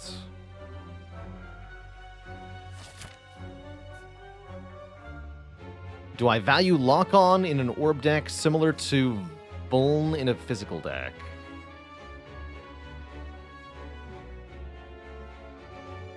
Kind of. Lock-on's a bit harder to get your hands on. Can't be applied in an AoE. There's a few downsides, comparatively, but yeah, for the most part, it's pretty good. Okay, we've had first and second Electro, yes, but what about third Electrodynamics? Why not? Sounds like a lot of lightning. I'll take it. But also, ow, I think.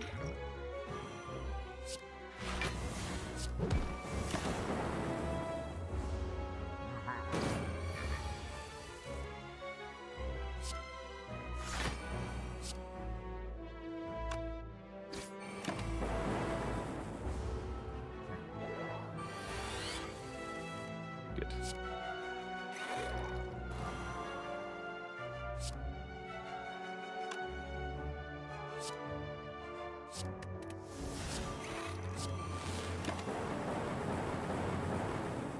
Calipers would be good here. Buffer would be good here.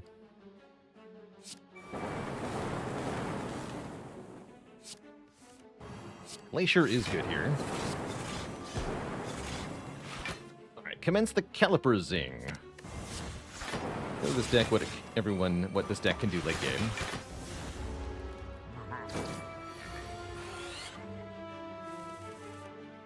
You can just outscale Giant Head here. Easy peasy.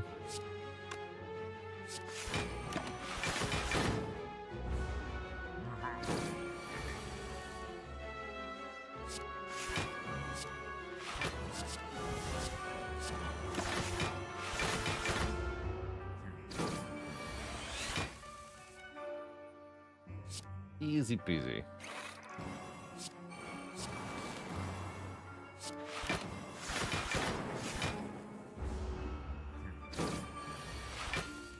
Giant Head's damage cap is 70. Once Giant Head hits for 70, they will stop increasing their damage. So if you can block for more than 70 per turn, which we can, then the Giant Head cannot harm you. Pretty sweet.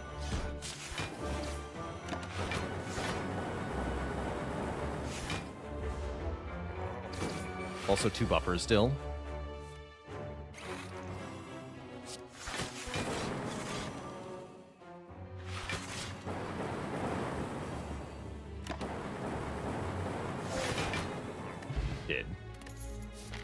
Wild Bank's not too bad. Cool-Headed Plus is great. More Frost and more card draw. I think we're good through the end of the game here.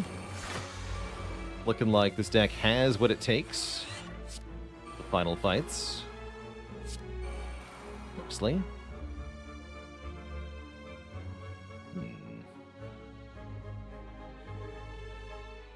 Guess I'll just use this. Still doesn't kill. Oops. Dead by Thorns.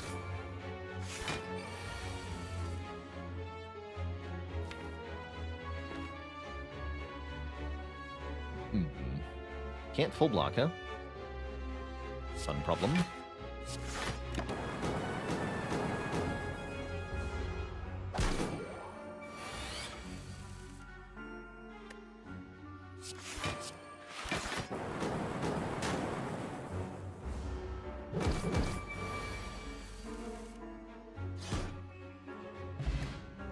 More healing. Another upgraded Cool-Headed. I'll keep taking them. That's awesome. And we got a recall here. All right, I think we're in very good shape for the endgame with all this frost we found. I think so.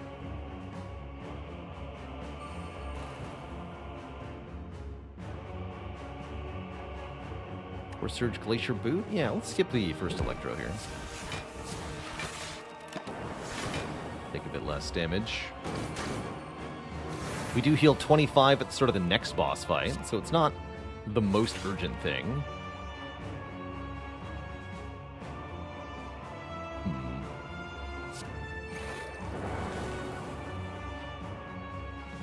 Taking very little currently.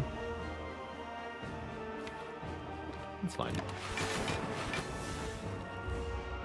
Oshdogger with 7 months. It's a cool day in the Spire.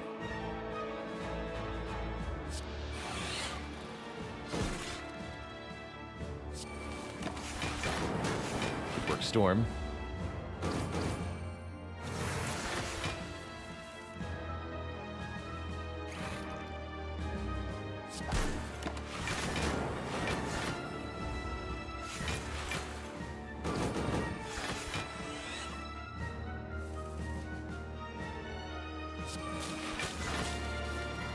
Good luck.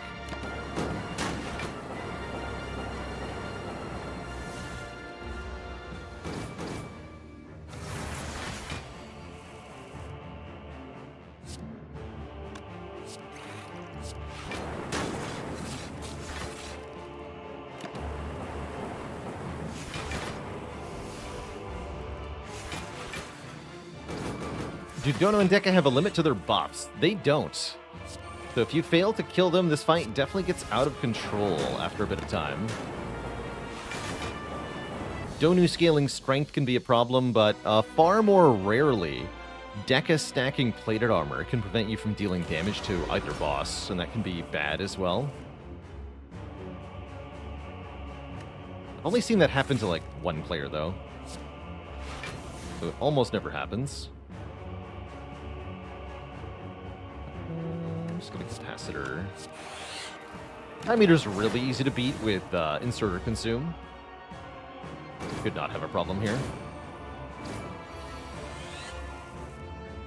Especially not since we got the bias down, no problem. What's this? Or whatever.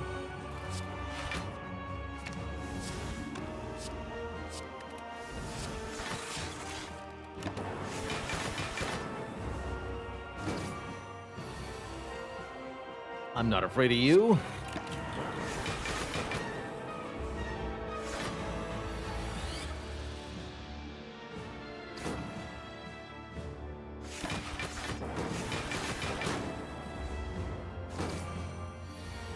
So at this point, we can just, what's called E to E, just end turn over and over again until the fight's done.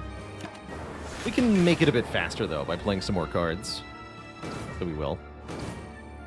How's it going, cutest Onion Knight? Welcome, welcome.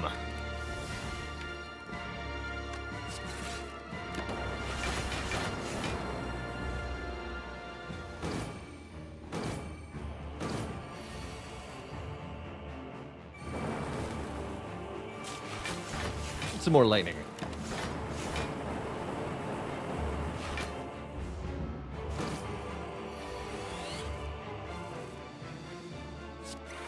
A lot more lightning, in fact.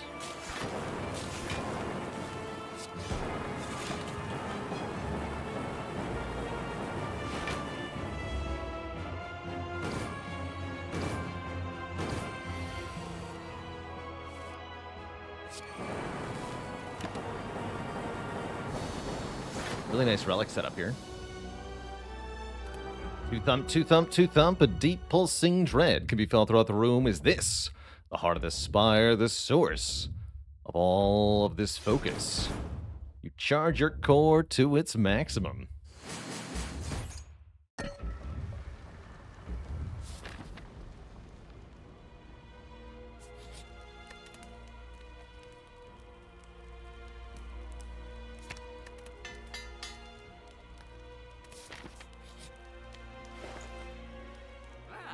Jolly's Mirror. We can duplicate any card in the deck. There's actually a couple good candidates. But I think one stands out as better than others, which is, yes, just dupe the Glacier, actually. Although Quad Electro is fun. Quad Electro is definitely fun. And I'm going to lose this regen potion for... Go with Gambler's Brew. Help me find the Frost Orbs in the Heart Fight.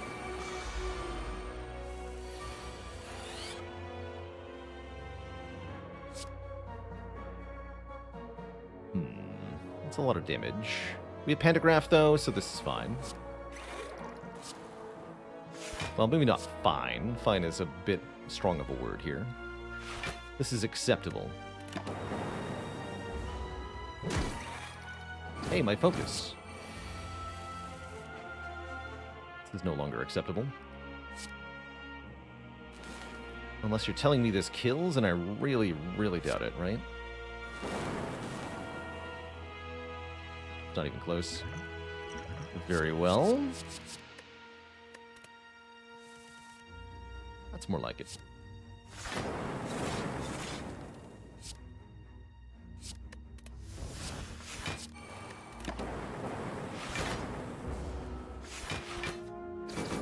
Highest focus I've ever had? I think 30-something. I don't recall ever getting more than that without accidentally winning. So I'm going to say, yeah, 30-something. Feels about right.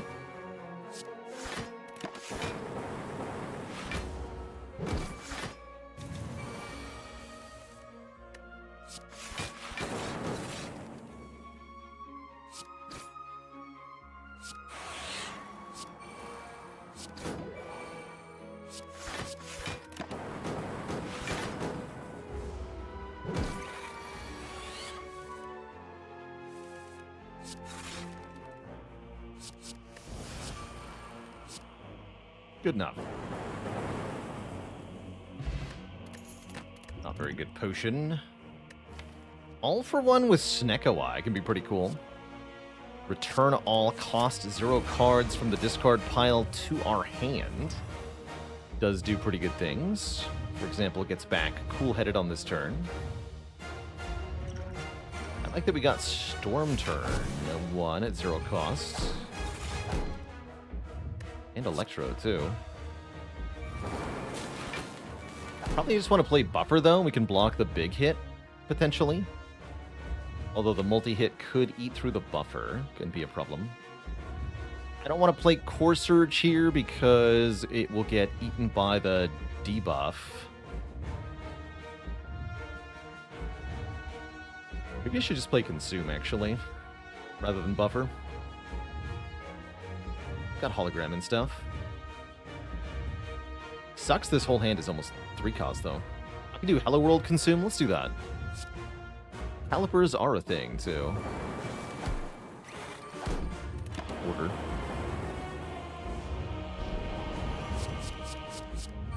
Yeah, it's multi-hit first. I feel good for not playing Buffer. We get Static Discharge. Cool. And I get battered a little bit. Not so cool.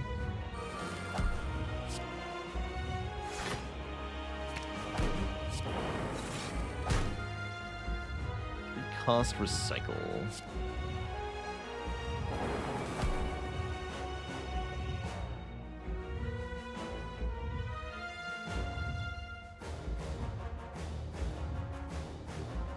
Good enough. Good enough. Save a fair bit of health here thanks to Static Discharge.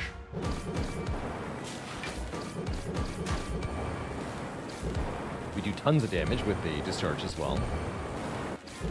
The focus is just on surviving this turn.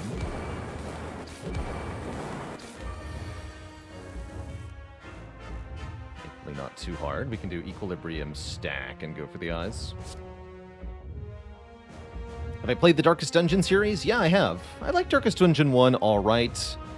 Did not like Darkest Dungeon 2 very much.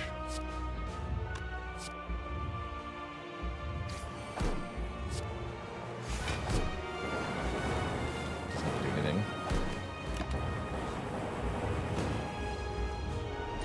card costs, though. They're brutal. Okay, finally we find our Frost Orbs. That's gonna help. Flippers will be good here. I swear. Let's go battery stack. That's a lot of block.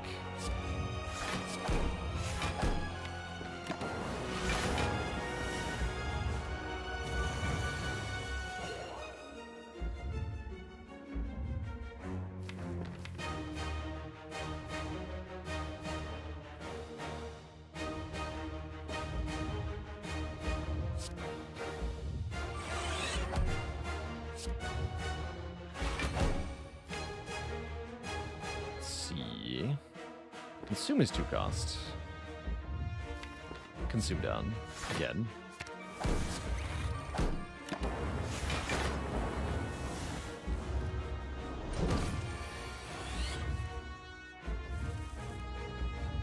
Good.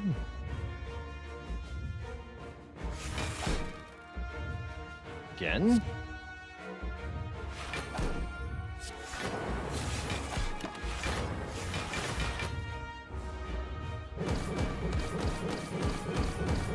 Already done a lot of damage to hard here.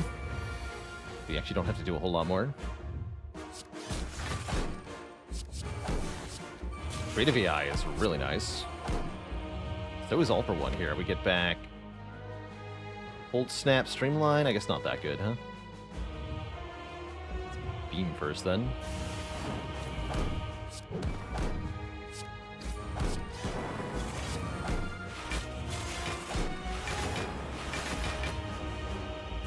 Obtain 79 block. That's great. Creative AI just made another Creative AI. That's not great, but whatever. Do it anyway. Scaling.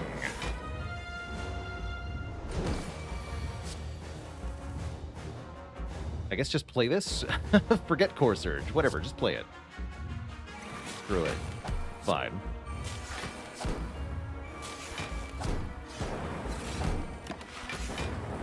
GG, Mr. Hard. Take 90 damage.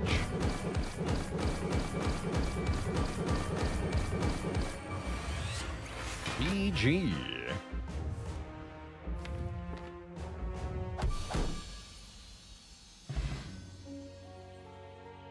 Not too bad.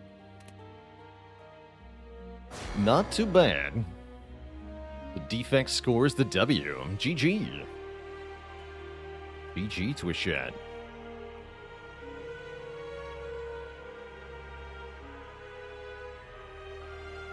GG.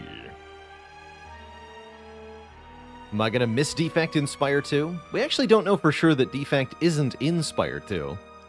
But I will miss them if they're not. I hope that they are.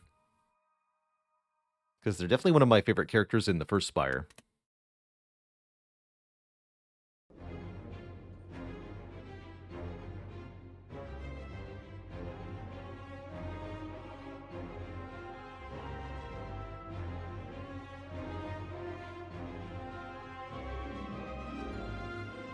How would I value an effect that swaps debuffs with an enemy? I like that. Because that would mostly get rid of Vulnerable and Weaken and stuff. Sounds like an amazing card against Champ and Collector. A lot of debuffs that work on the player don't work on enemies, though, like Dexterity and Frail and stuff. Dex down, that is.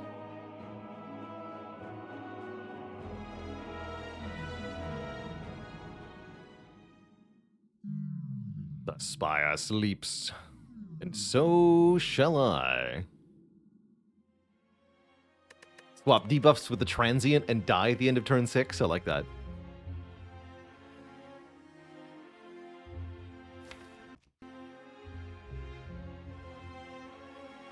I played many physical card games. I've done my share of Magic the Gathering and the physical deck builder Dominion.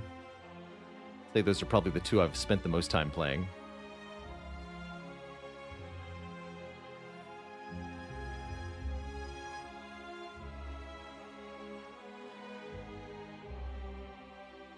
Nerd.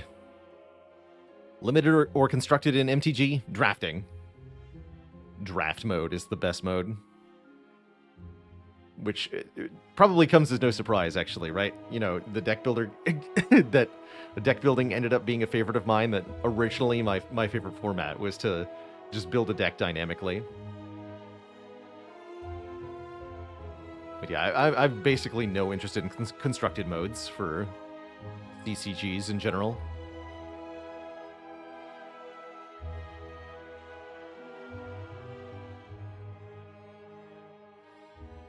Cube drafts in MTG can be really fun. I did have a friend group who created their own cube, and that was always a joy to play with. The cube.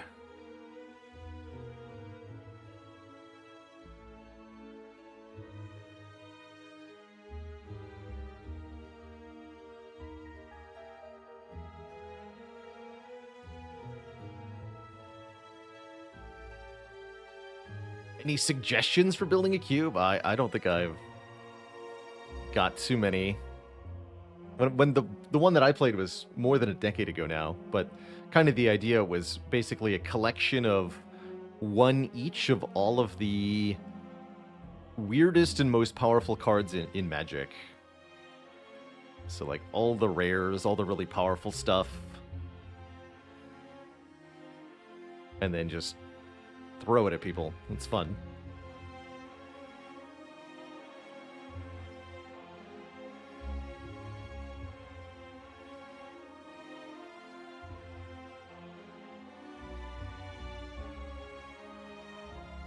Up next, Twitch chat, we're going to play some FTL Faster Than Lights.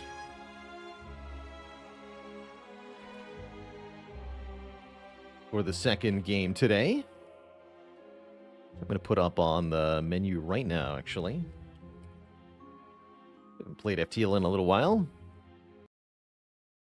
Before we play FTL proper, of course, we are going to take a quick break, refill the legs, and stretch the water. We'll be back to silent runs tomorrow. There'll be more silent runs tomorrow. Fear not.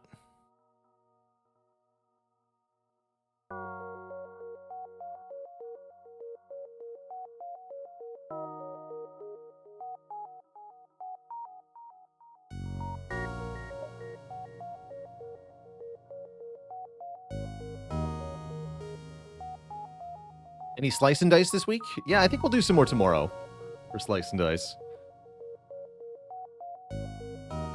We had some yesterday, too. All right, Twitch chat. Before we jump into FTL, one of the old and great roguelites from way back in 2012 now. Before we jump into that, I am going to take a quick break, refill the lake, stretch the water. When I return, we're going to start a new journey in space. Don't go nowhere, folks.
Welcome back, everybody. Or perhaps welcome back to me. It's time to play some cozy FTL, which is, of course, going to be on hard with a random ship, which means anything could happen. Our random ship is going to be the Crystal Bee. Again, I guess we have to try it a second time. Last time we started with this thing, disaster struck. But we can probably prevent that from happening this time. The ship starts with a 4-person teleporter, as well as cloaking, making it one of the strongest starts in the game. Let's begin. I'm also going to open up crew names for the 3 crystal crew members that we have.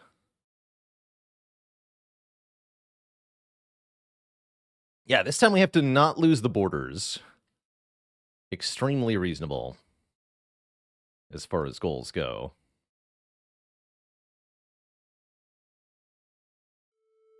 Might be the worst layout you've ever seen for a ship. It's definitely a weird set of rooms. Frostby, Gao, and farts. You got it.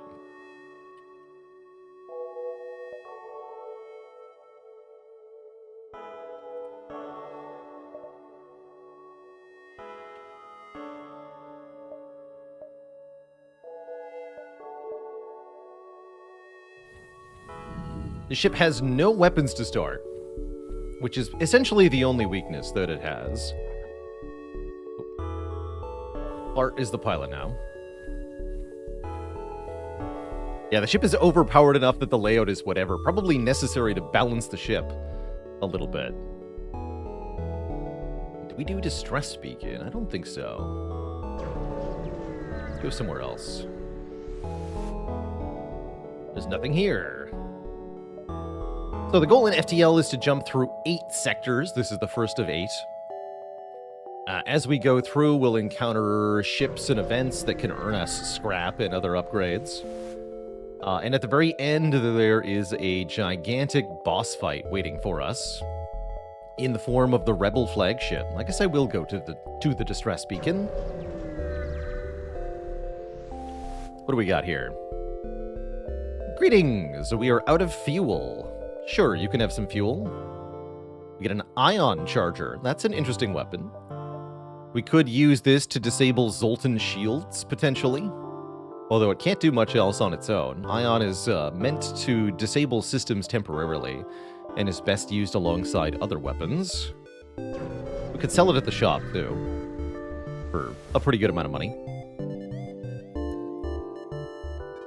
And then our first ship encounter is an automated ship, the one type of ship we cannot kill currently. Let's see if we can access the cache using the cloaking option here.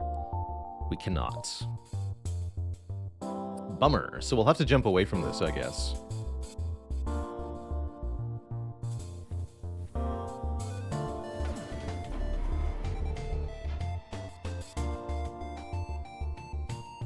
Definitely not what I would call a good start to Sector 1 with this ship. But we can definitely come back from behind pretty easily. Should have deactivated my shields there.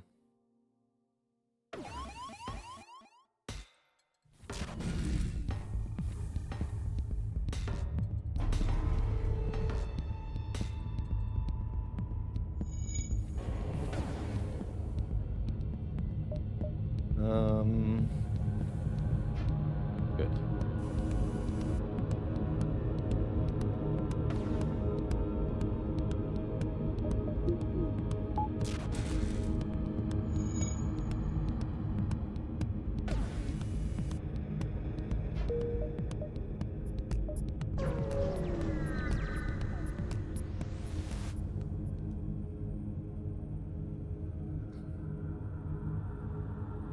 We will never surrender our crew to slavers. This is a pirate scout ship.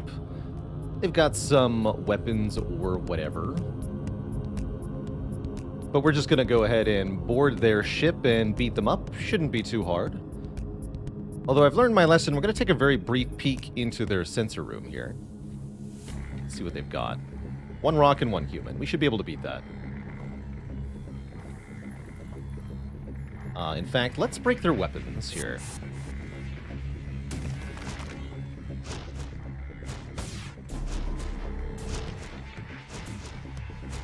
Yeah, that's the way to do it.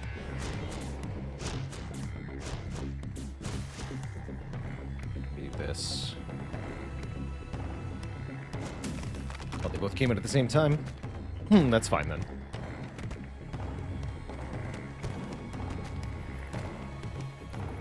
The Crystal crew can have they have a lockdown ability, which can essentially lock the doors to the room that they're in, which is very strong. Crystal crew have more health than regular crew, but not as much as a Rockman.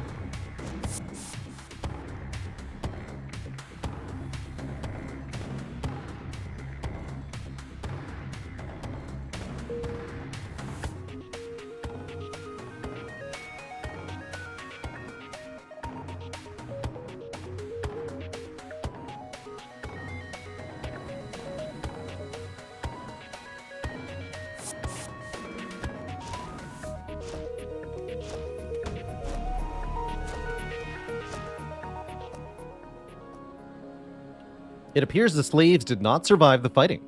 We find their burnt bodies in the hole, but before we strip the ship, we hear faint noises in the wall. It's an Engie, Kara. Welcome aboard.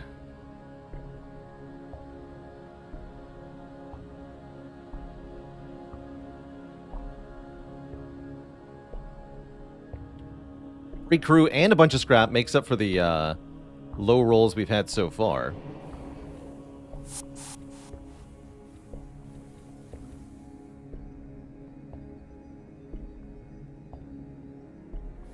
That means we can now board with all 3 of our crystal crew. Bungle is the name of our pilot.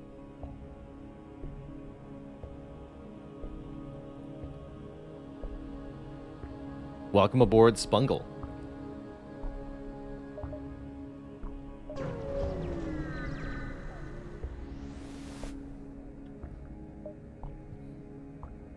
We will still never surrender our crew to slavers.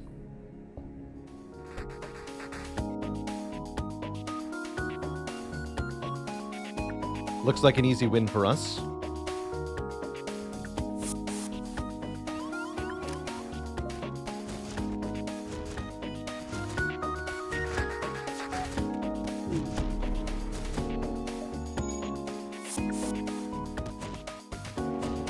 I didn't see the human, though.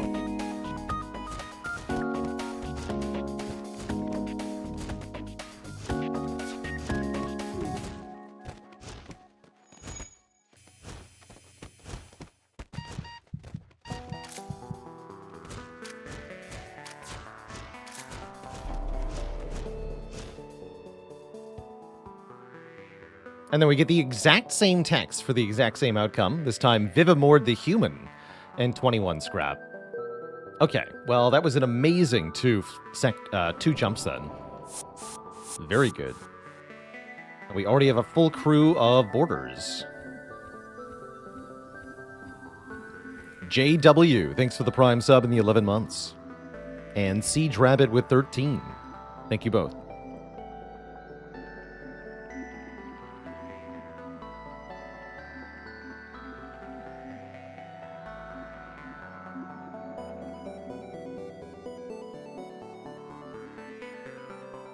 Meatloaf the human.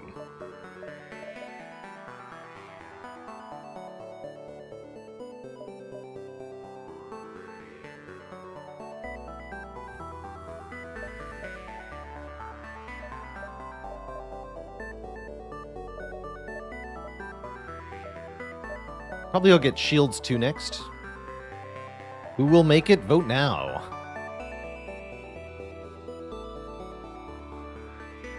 What combination of starter crew will survive? How many of our crystal crew will make it to the end?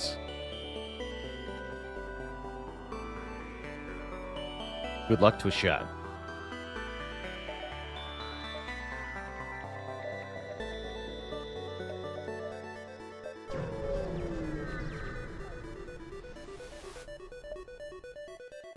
You arrive at a distress beacon near a small asteroid belt and find a ship with pirate markings. Shoot them, they're just pirates. With what? I don't know. I guess we'll shoot them with ion weapons until they die. We fire a few volleys of something into their hull, causing it to depressurize. Easy peasy. Take that, stinky pirates.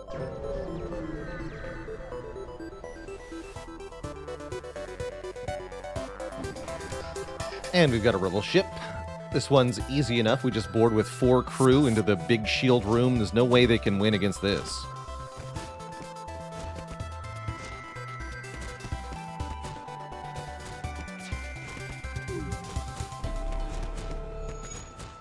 Oh, they have a medbay, I see. Well, no escaping the medbay. That's the rule.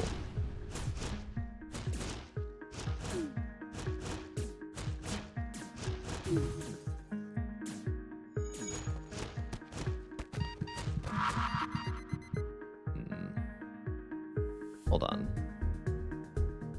Gotta be a little careful here. Human, you leave. Frostby, you go back in. Lock him in here.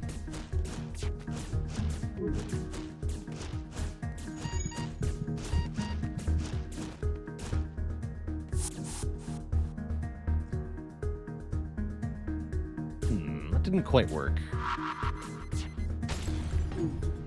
Oh!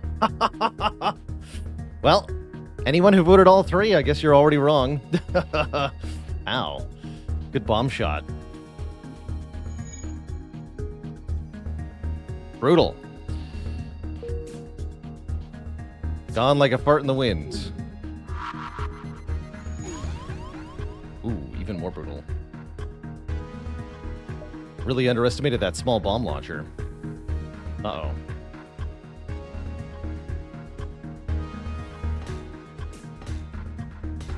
Run for your life.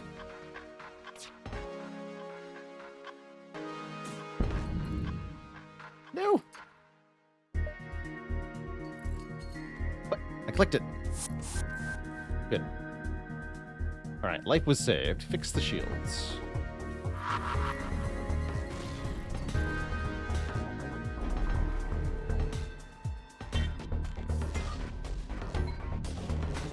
Killed by a bomb.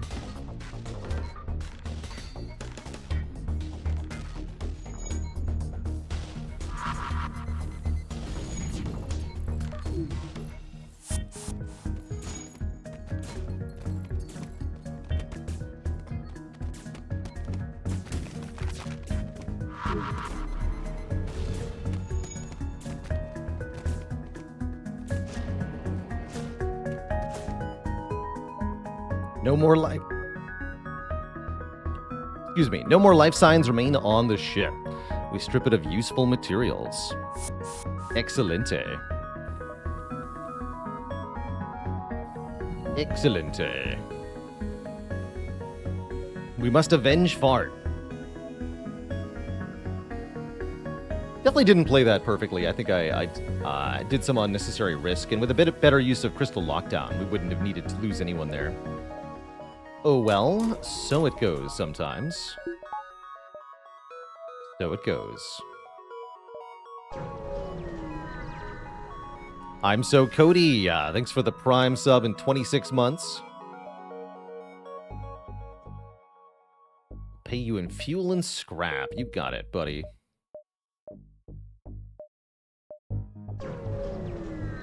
Part was hogging all the rations anyway. That's right. Is it possible for a ship to FTL away with your crew on it? Yes. Unfortunately, I cannot deal with this ship, as it has a super shield. So we just have to tank their attacks and then leave.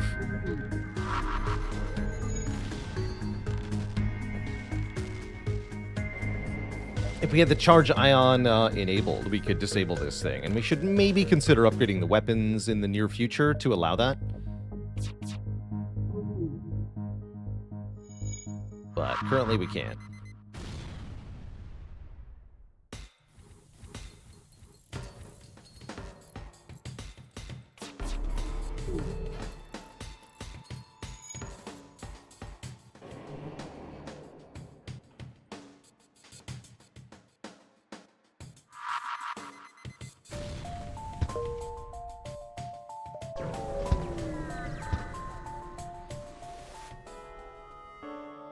Greetings, Traveler.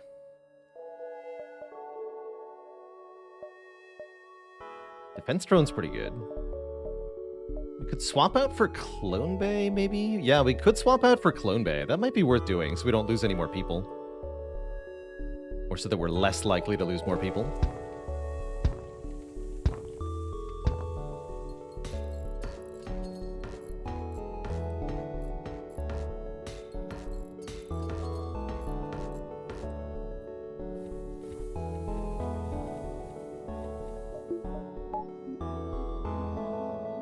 $50 scrap is a lot to pay, though.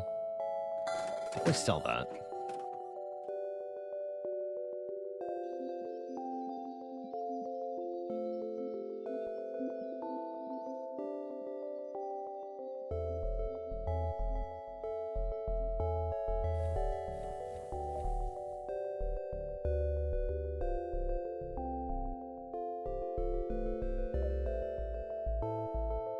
I think medbay on the ship is pretty good, actually. just go with what we have here. I'm going to buy a bit of fuel.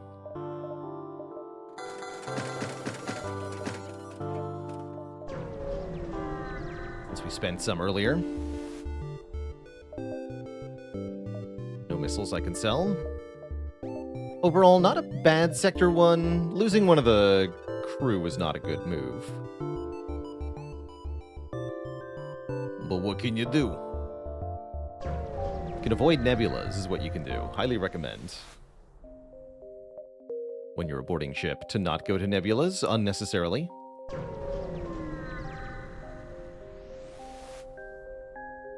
A free defense drone. That's kind of nice.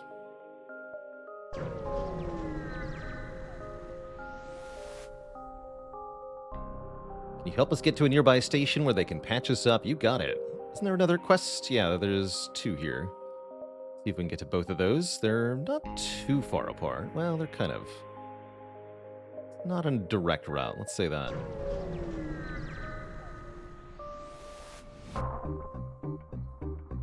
Single life form, investigate.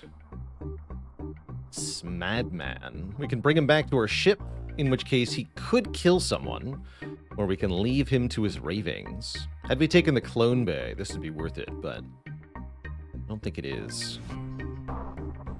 Can't risk losing another crew here. Leave the madman to his ravings.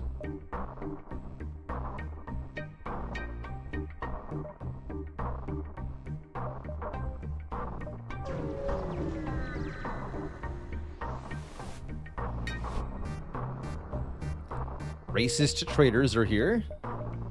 Okay.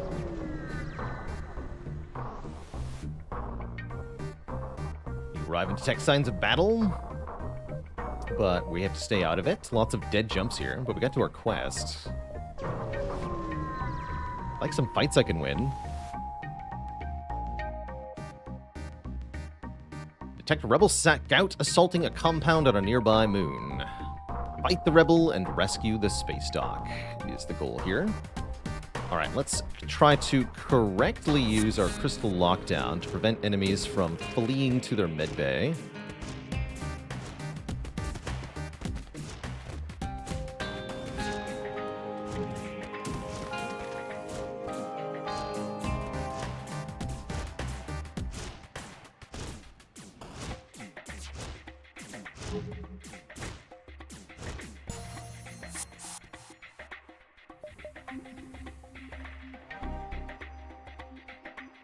Upgrading the teleporter is a good idea on this ship so that we have less of a cooldown between teleportation waves.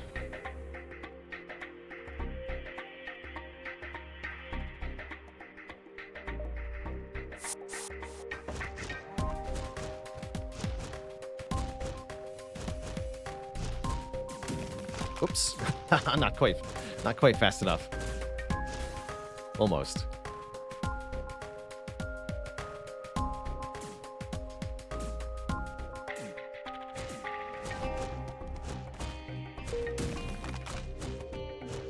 And stay out, that's right. Thank you. I don't know what we did to anger the rebels, but they were ready to kill us. Show you my goods and patch up your hull. Could get Burko.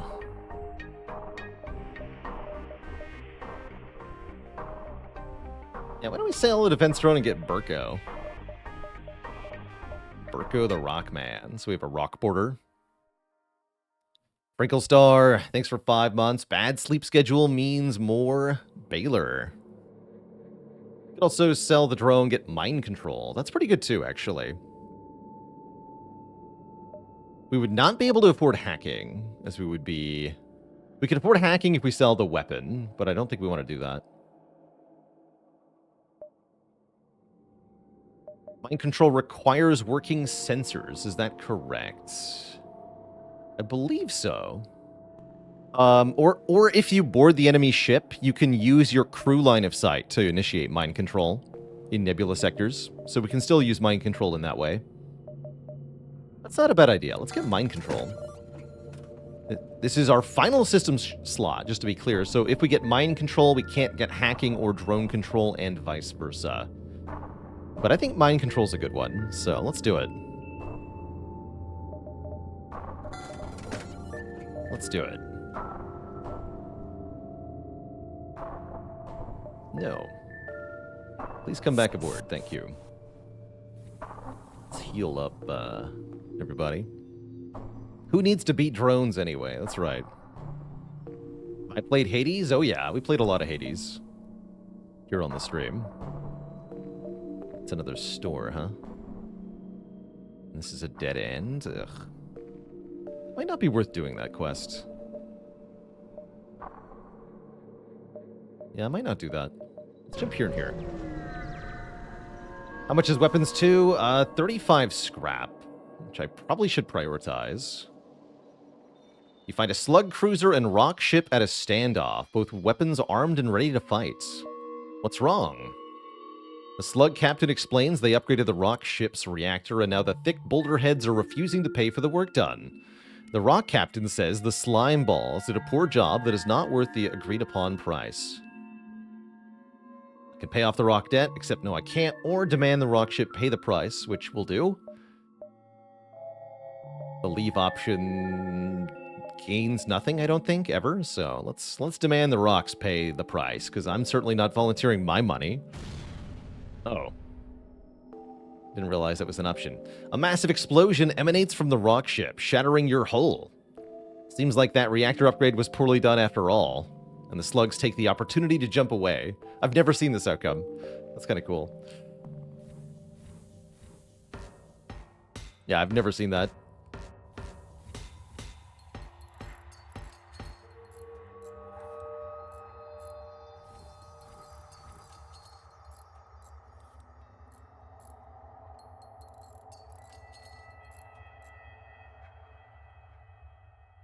I thought the only two options were the rocks pay and you get a reward from the slugs, or yeah, they attack you and then you get a reward. But no, they can just explode. Thanks. Thanks for nothing. Great.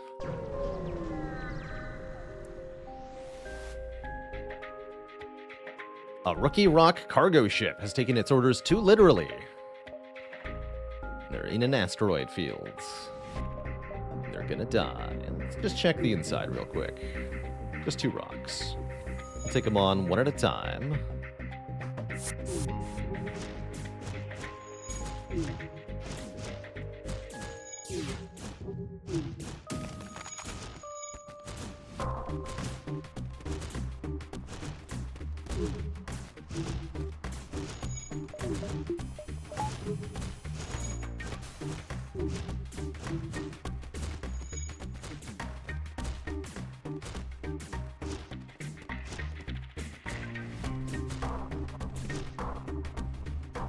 Not a lot of reward, but oh well.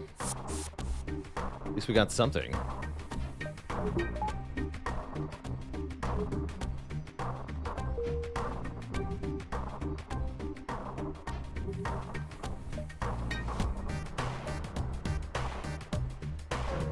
So I'll buy some more fuel.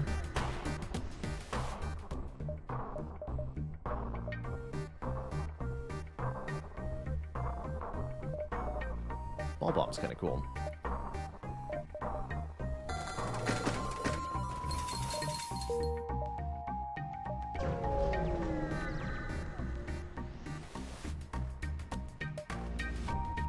So you jump in, a vast figure appears on the view screen.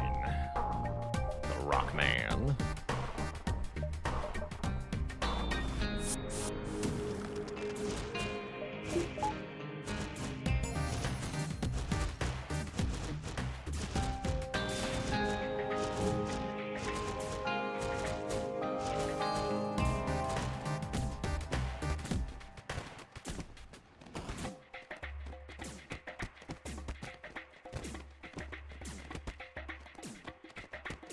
Looks like we're winning, right? Yeah, we got leveled combat. Using mind control? Kind of forgot about it, gonna be honest. Yes, we have mind control. Good reminder. Definitely forgot I had that.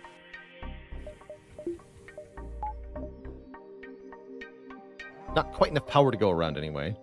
Well, I could depower shields when they're not being a threat.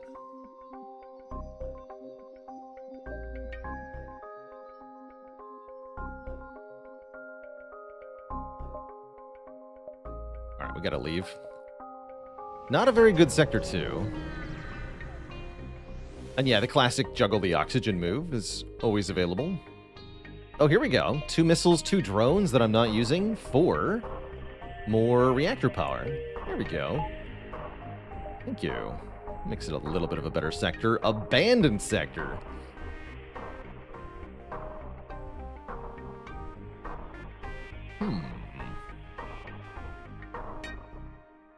Interesting.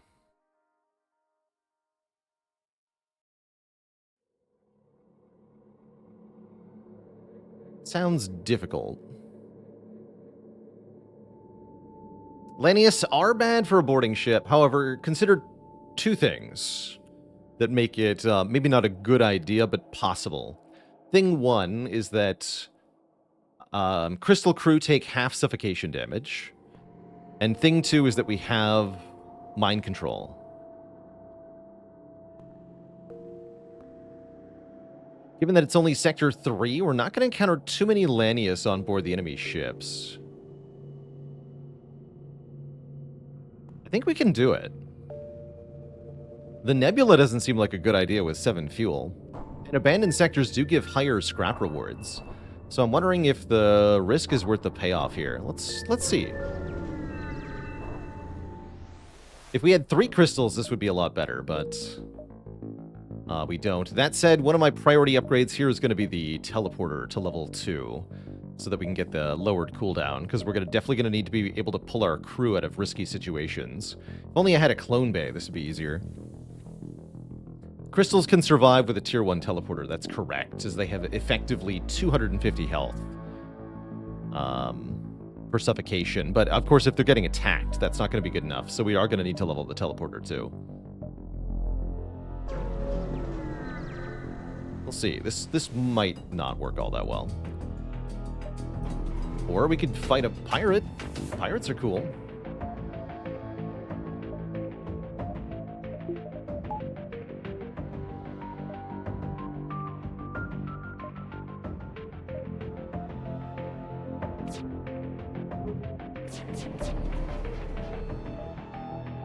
Got a med bay. Let's board weapons and lock down immediately as usual. There's even a slug in here.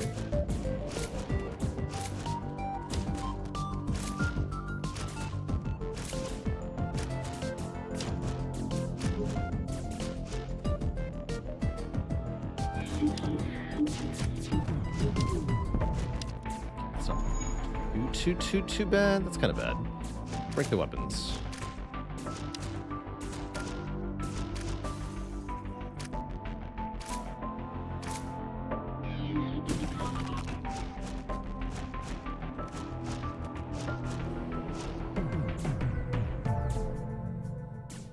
Cool.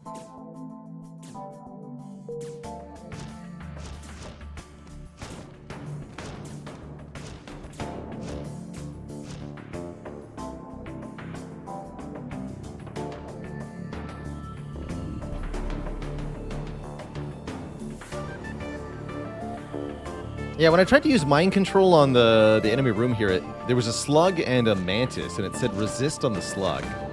And the mantis got mind controlled. Kind of weird. There we go. 24 scrap. Okay.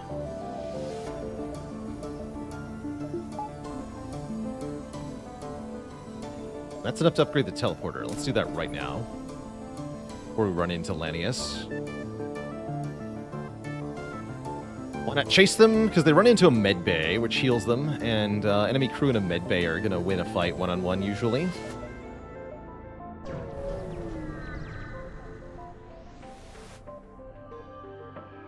On arrival, you are immediately surrounded by chaos. A planet's anti-ship battery is firing on a number of Lanius ships. One of the combat ships mistakenly believes your ship has arrived to assist the planetary defenses. Combat positions. Also, okay, yeah, so there's only 2 Lanius here.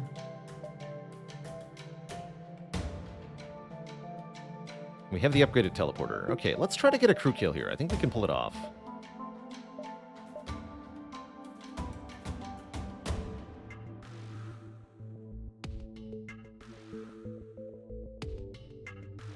right? Let's start by mind controlling them. Just having them fight each other. Gotta be careful here, because the anti-ship battery is going to be firing at their ship, which is going to mean boarding is kind of dangerous, actually.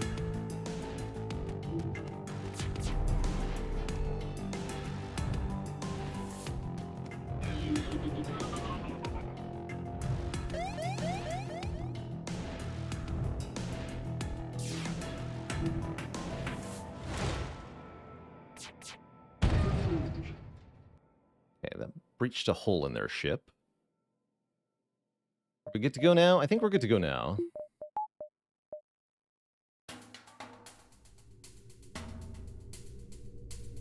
No, I'm gonna wait for mind control to be up again. I'm a little scared.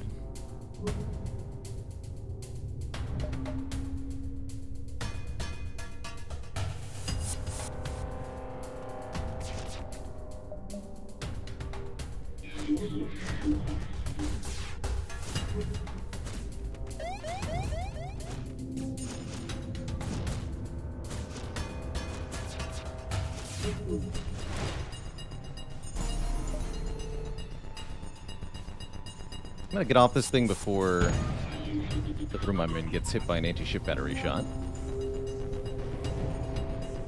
Put that thing on.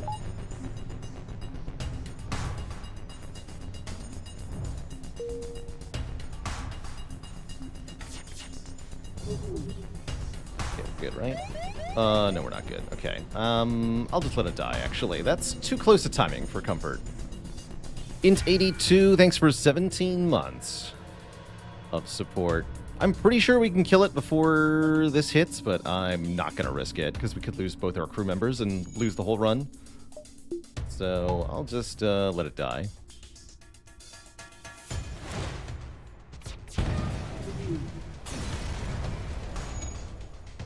And we get a good reward anyway. 1 missile, 1 drone, 18 scrap, and an anti-ship beam drone Mark II. The fight rages on in the distance. We best get out of here before nonsense occurs. We can sell that right away at the shop. Tempting. This is already going well. Let's jump one more. There's another Lanius ship, this time with a missile launcher. Again, just 2 Lanius is pretty easy to deal with.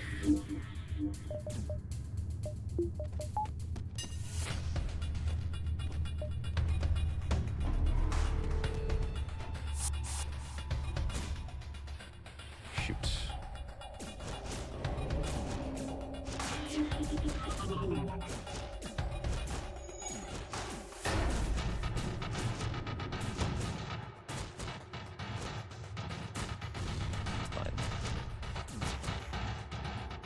Good.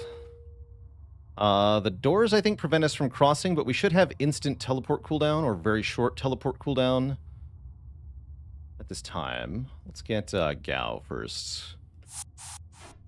Yeah, we just get them both. Okay, cool. So there we go. We boarded a Lanius ship, and it worked.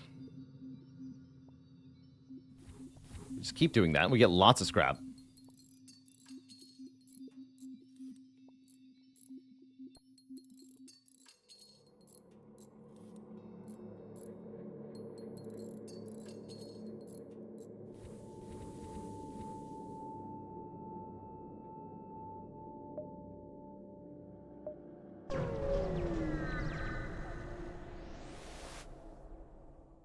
Everything must go.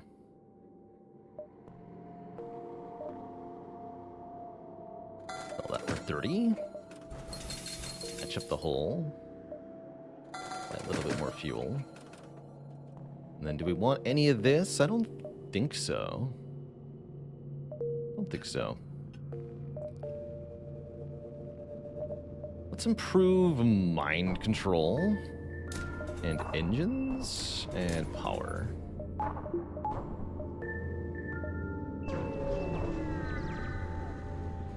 How hyped am I for Spire 2? So hyped. So hyped.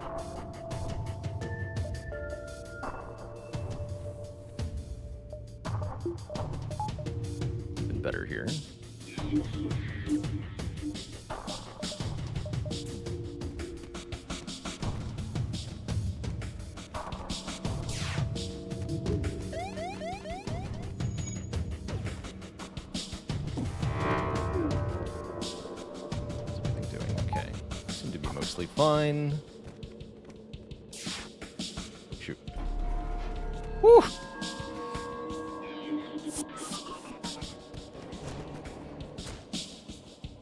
32 scrap from one ship. We're only in Sector 3 here.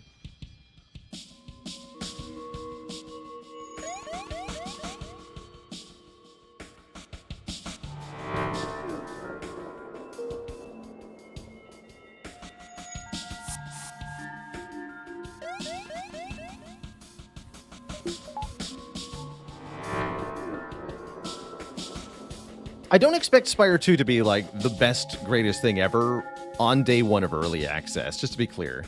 I think managing expectations for that is pretty important. No game is going to be perfect on day one, especially not if it's an intended early access release. I don't remember what kind of distress beacons are in abandoned sectors.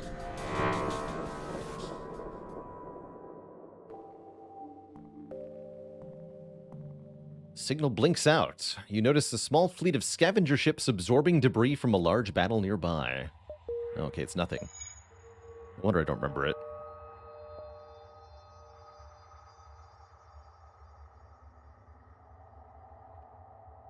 Yeah, between Spire 2 and Hades 2, I think it's going to be a good time, indeed.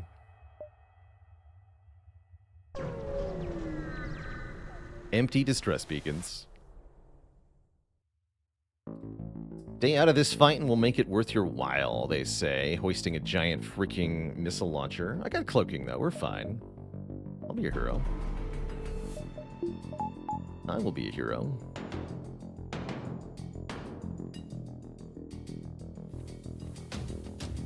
We should upgrade our sensors. Hello.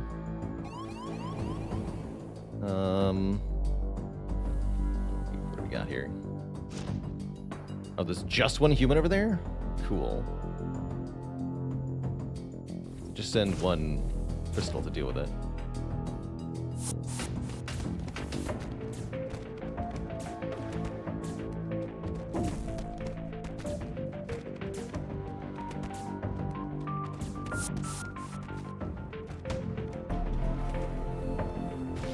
Ow. Was a 20% chance to happen. I was a bit worried about that.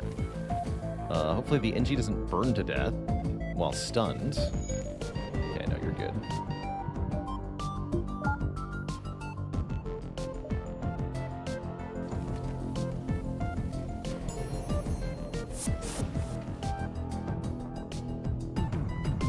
The Clone Bay.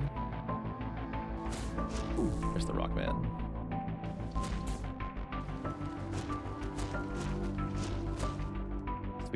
The pirates are dead. Thanks for the aid. I'm an arms dealer that usually only works with rebels. And there's a shop. Cool. Small bomb is good. Only 4 missiles, though.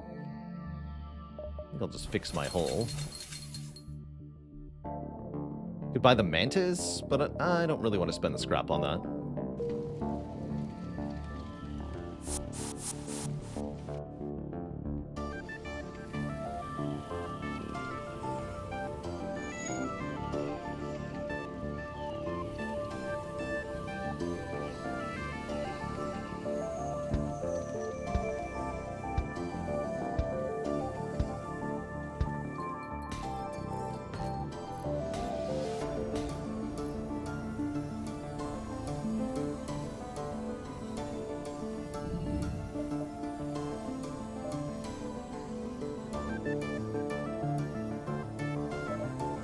It's 40 for the weapons upgrade. I think I need that while we're in the abandoned sectors, so we can wait on that.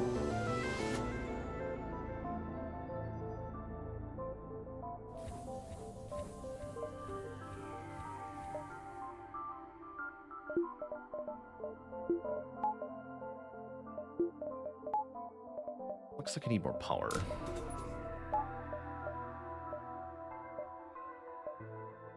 dead end, huh?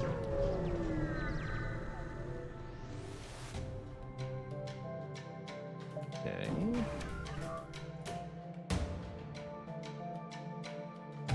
Upgrading weapons wouldn't have helped here. I have no way to kill this without sacrificing a crew member, so we just leave, unfortunately.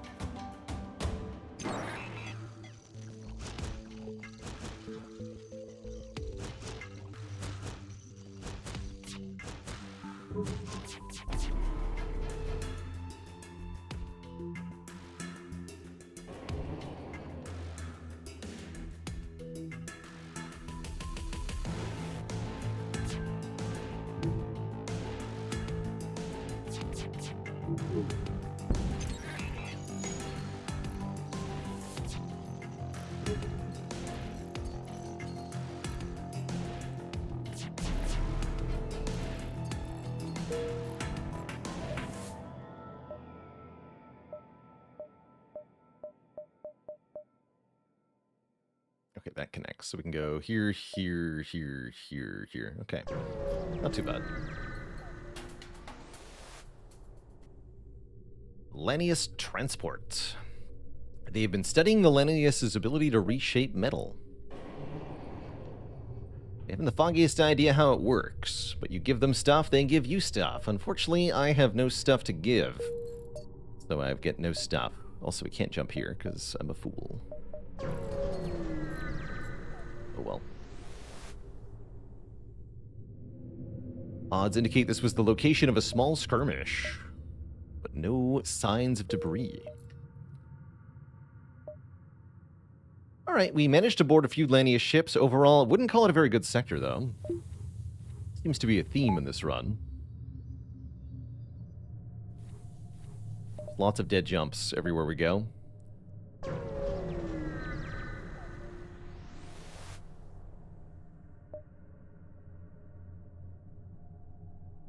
$28's a really good price for one crew. Dolan the Slug, welcome aboard the ship.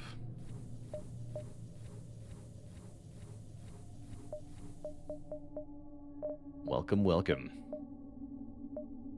Guess I'm leaving. Don't have much fuel, don't have much anything, really.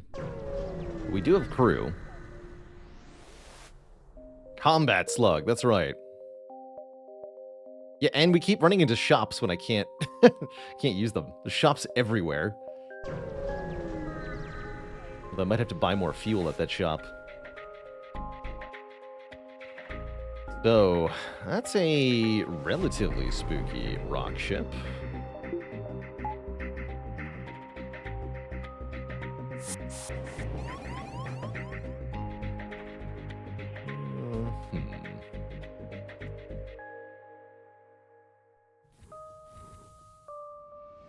Wait, no. 2.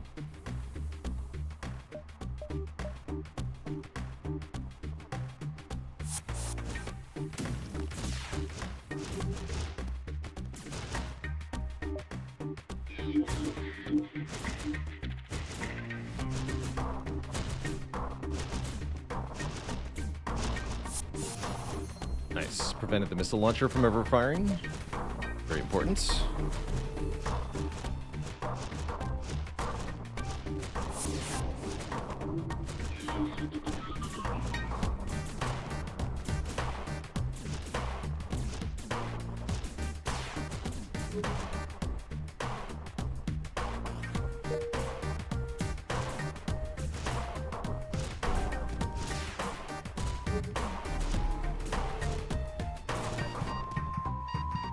Careful there. Perfect. We get 4 fuel and 37 scrap, solving our immediate fuel issue. Good.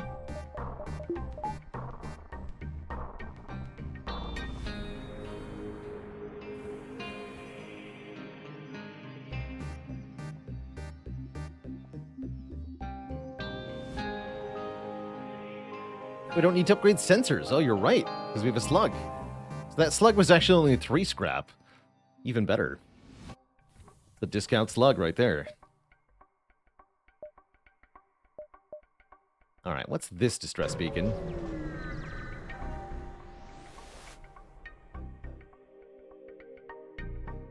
They need fuel?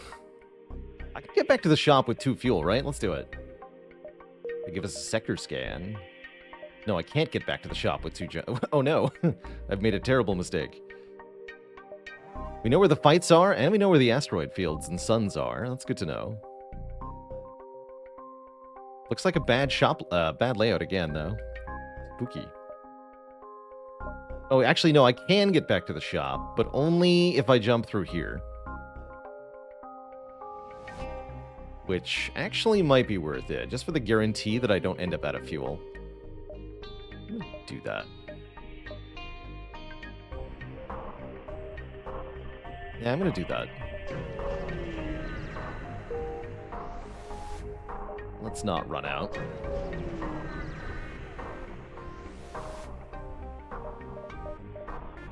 We only have 3. Reconstructive teleport. I wish I could buy that.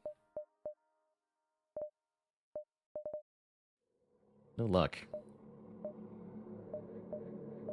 Alright, we can get to that shop too. It's all gonna be good.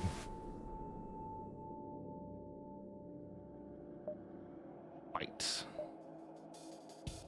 It's a scary burst laser, but I really outnumber this ship, so whatever.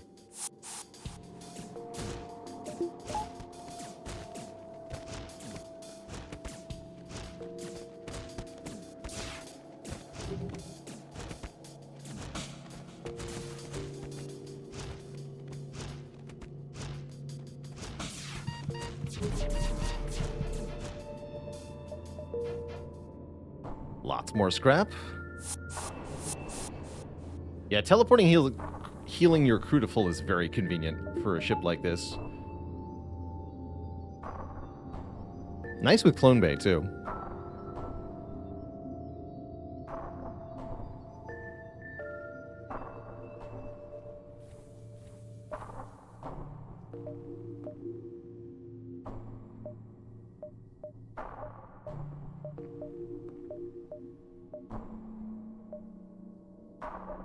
I like the theming of it as well, right? Since a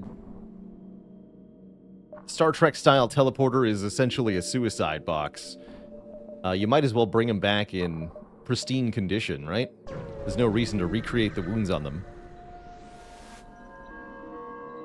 Greetings! They need fuel, huh? Well, too bad. I need fuel more. Get out of here. Too bad.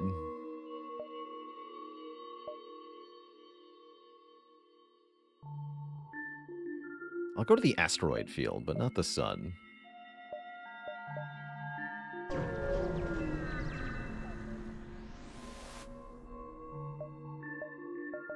don't think I've ever had to buy so much fuel in a run. Ooh, I'm going to get long-range scanners, though. That'll permanently give us the ability to tell where enemy ships are. And that will dramatically sort out our problems here. I'll allow naming of Mr. Slug here.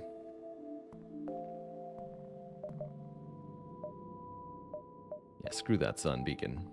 Do not want. Gart shall avenge fart. You got it. The Sharp Master.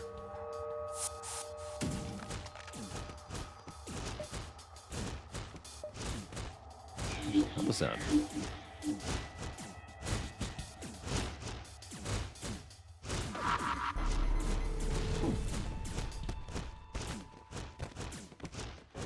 Total chaos aboard the enemy ship.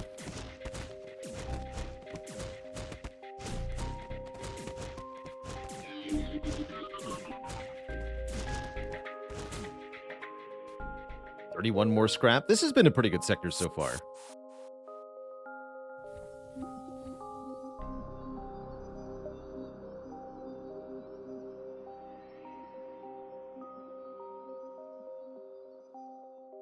Alright, let's upgrade the weapons so we can power up the charge ion if we need to. I'll do the asteroid field first. Hey, Sir Van Buren, glad to have you here for such a long time as part of the community. Thank you for those kind words. Do appreciate that.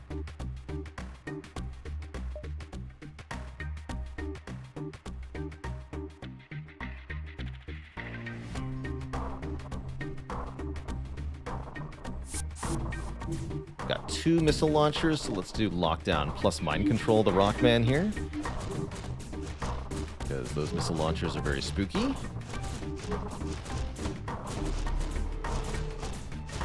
Right, and that can happen.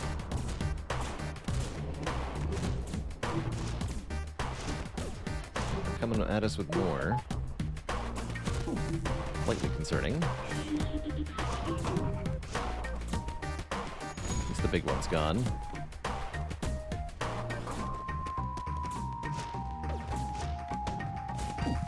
Uh-oh. Alright, we took a couple hits. That's worth it, though. Worth it for what we got in return.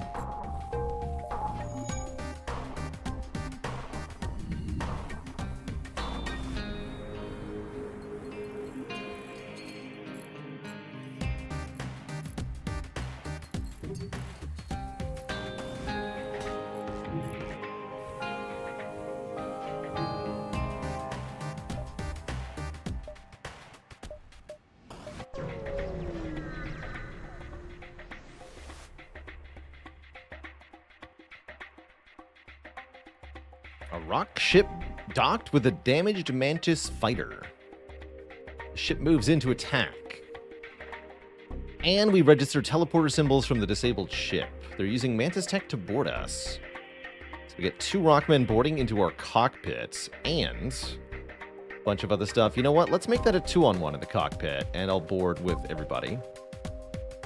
I know I don't need to select them. Where are you going? Hello? Get back in there.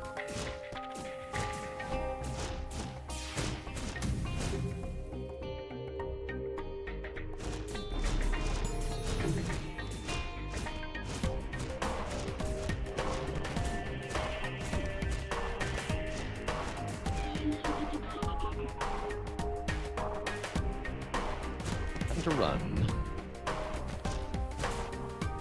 Cockpit's gonna get destroyed. Not much I can do about that right now. Oh, they have a med bay? We're gonna break the doors next, huh?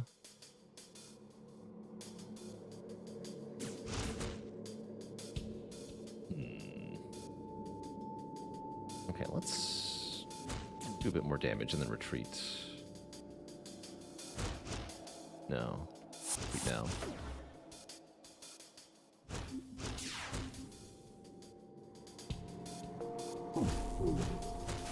Dang it. Not fast enough.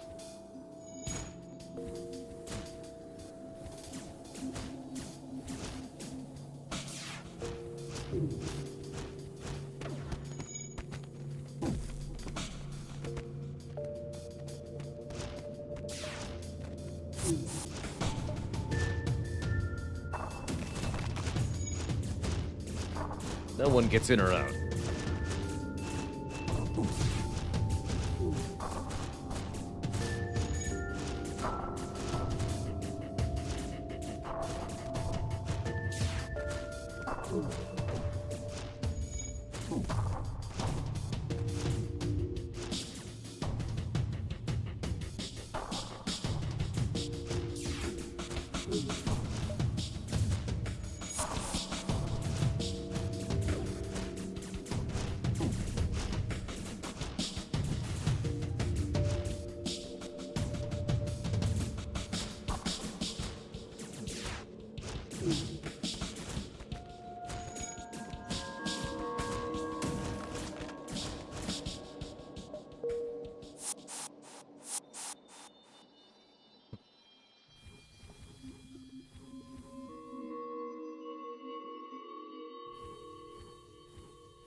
All right, let's get out of here.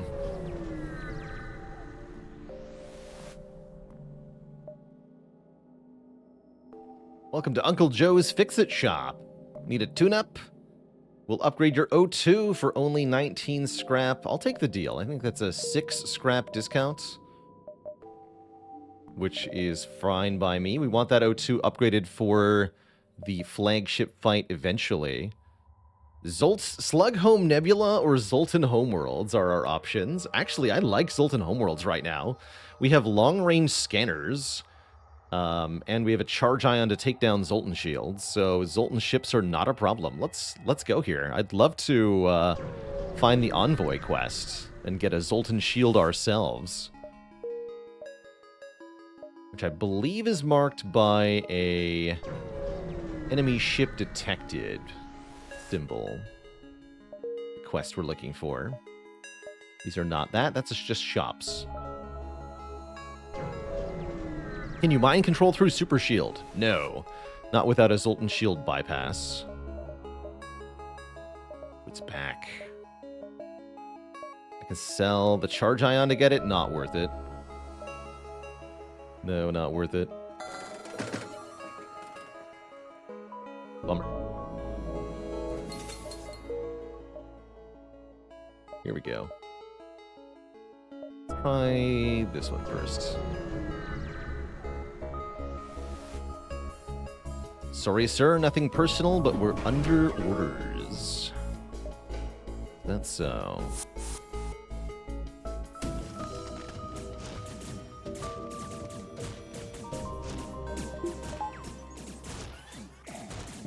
Ooh, got in there before the super shield went up. Oh.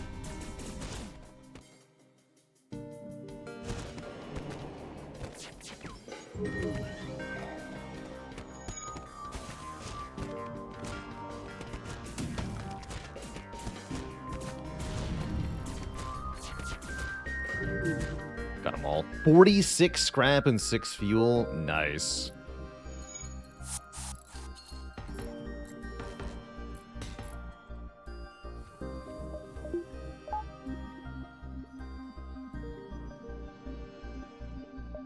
Upgrading our cloaking might be a good idea.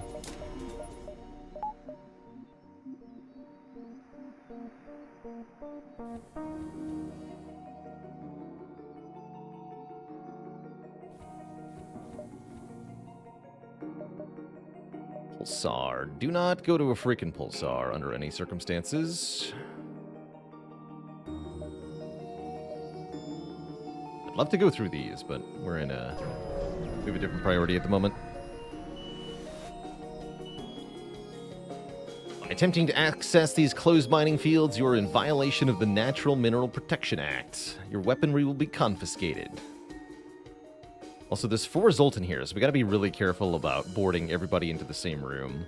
We should probably go into, like, paired rooms or something. Okay, start by powering up the charge ion.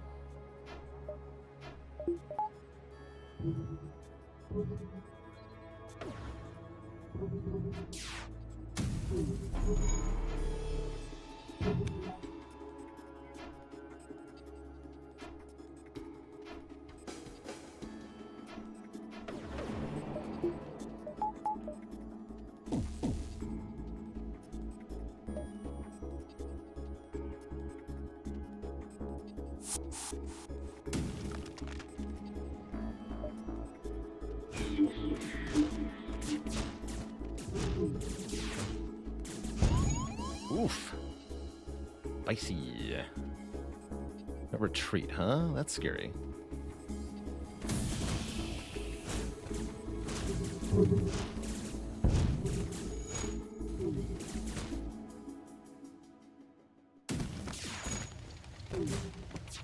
Who's the human here? I think we're gonna... I don't see any way out for them.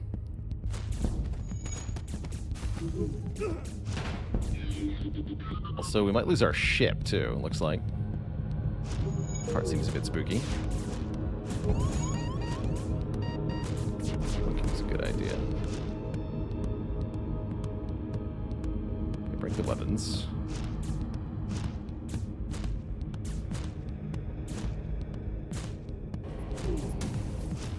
Well, this was way worse than I thought it was going to be.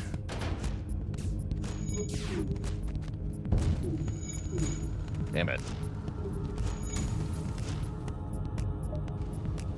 That's much worse than I thought.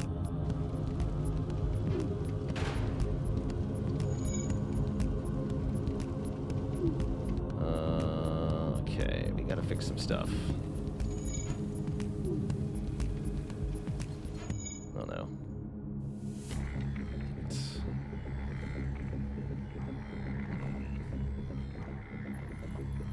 Fix the med bay first.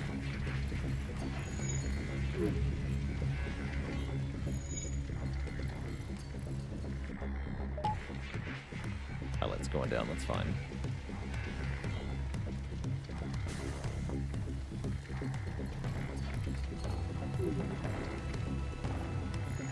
Teleporter seconds. Get our crew off of that ship, although, is there suffocation risk too high? I don't think so. It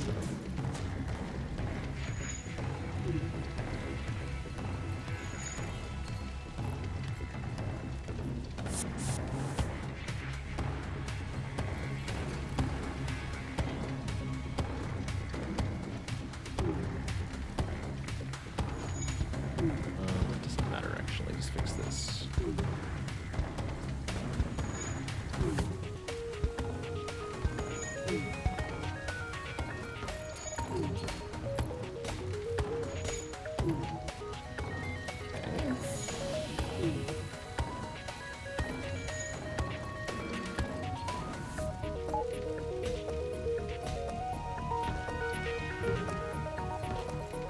Order is being restored.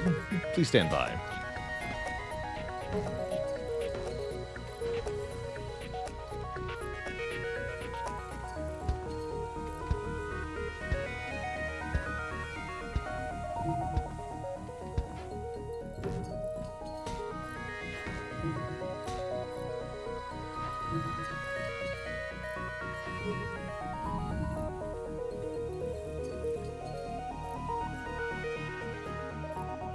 Alright, we fixed it up.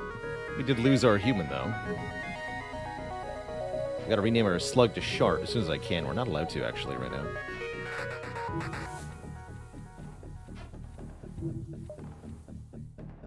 Going here.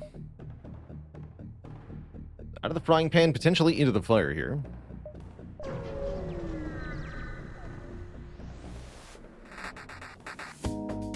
When the rebellion is complete, you'll see the safer world we provide. Well, you won't, but you get the point.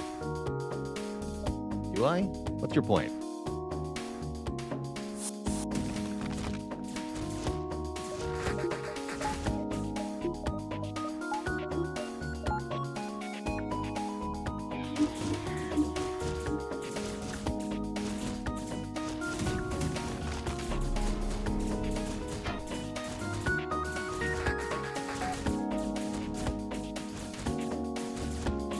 Take the guns out.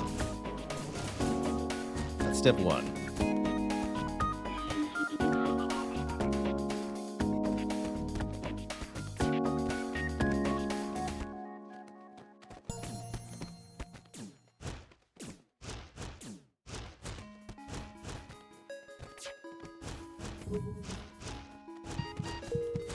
Wait, don't die.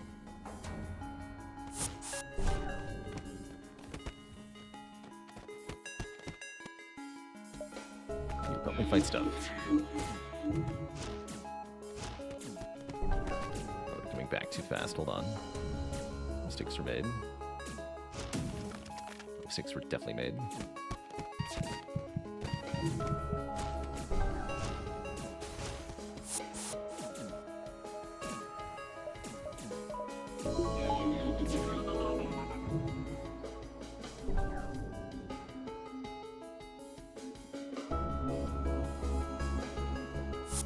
Got a high-level clone bay, I think.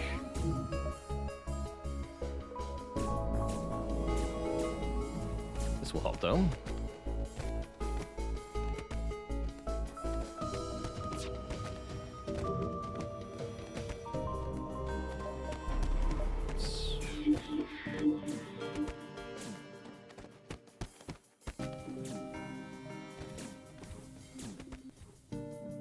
Break that, right?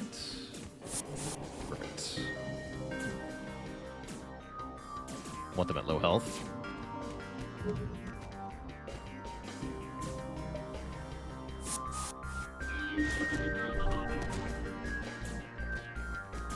Wouldn't you rather attack the guy in the shield room?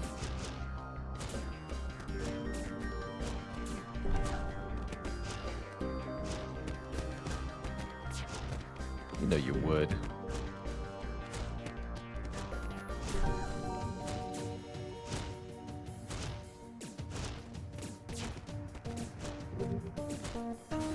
There we go. No more reinforcements for you.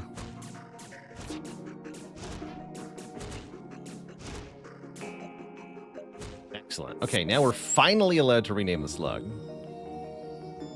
Short, welcome aboard. Sorry about that. Got lots of scrap, too.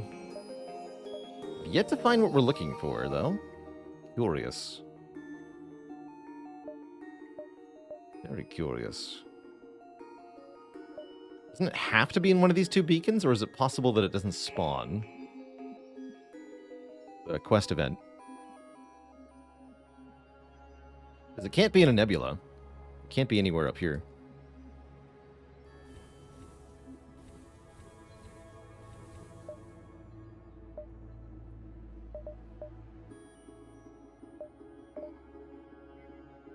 Doesn't always spawn. Okay. Duly noted. We should get level 3 shields. That sounds like it might make our life a little bit easier.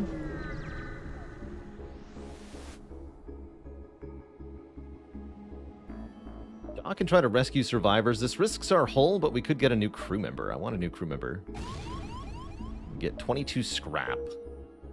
4 hull damage. Good enough of a trade, I suppose.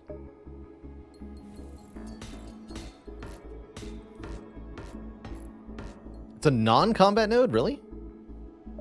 That was a combat node.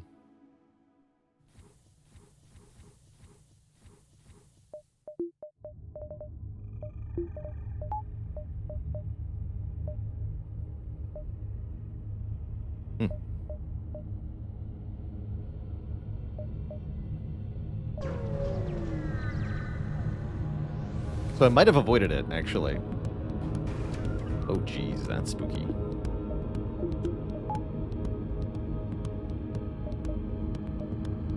What are we looking at here? Missile launcher and then some. Hacking our med bays. A little spooky. 4 Zoltan. It's not too bad, though.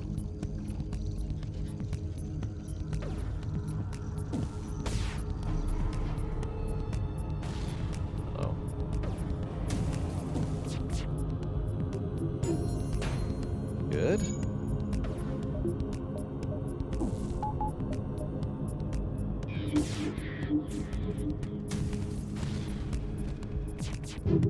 Oh no. Oh no. We're in real trouble here.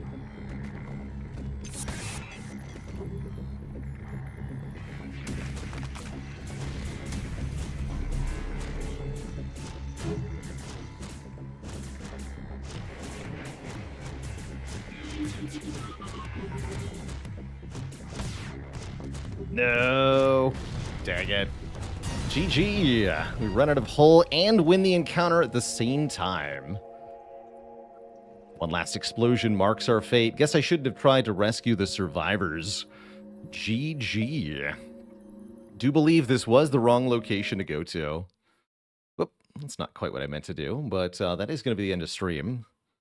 Didn't actually want to close FTL. GG. All right, I'll mark the prediction then. Choose outcome. We lose. Pay out to the doubters. And another defeat for the Crystal Bee. Another really hard start for the Crystal Bee. It's interesting, though I don't feel like our loss had anything to do with the randomness we were given. I think it was entirely my fault that we lost. A little bit rusty with the FTL, but it's fun. Fun to come back to and have it be challenging. Don't the doubters just have it so easy? They do. But that's going to be it for me, Twitch chat. We'll be back tomorrow with some more Slay. And probably some more Slice and Dice. See you later, Chitara, Duke of Lameness, Lego Lepsy, Julia Brune, Virtual 256, Nick Relic, NYC Relic, I guess, Explosive Ash, and everybody else. Thanks so much for watching. Till next time, my friends, have a good one. And ta-ta for now. Good night.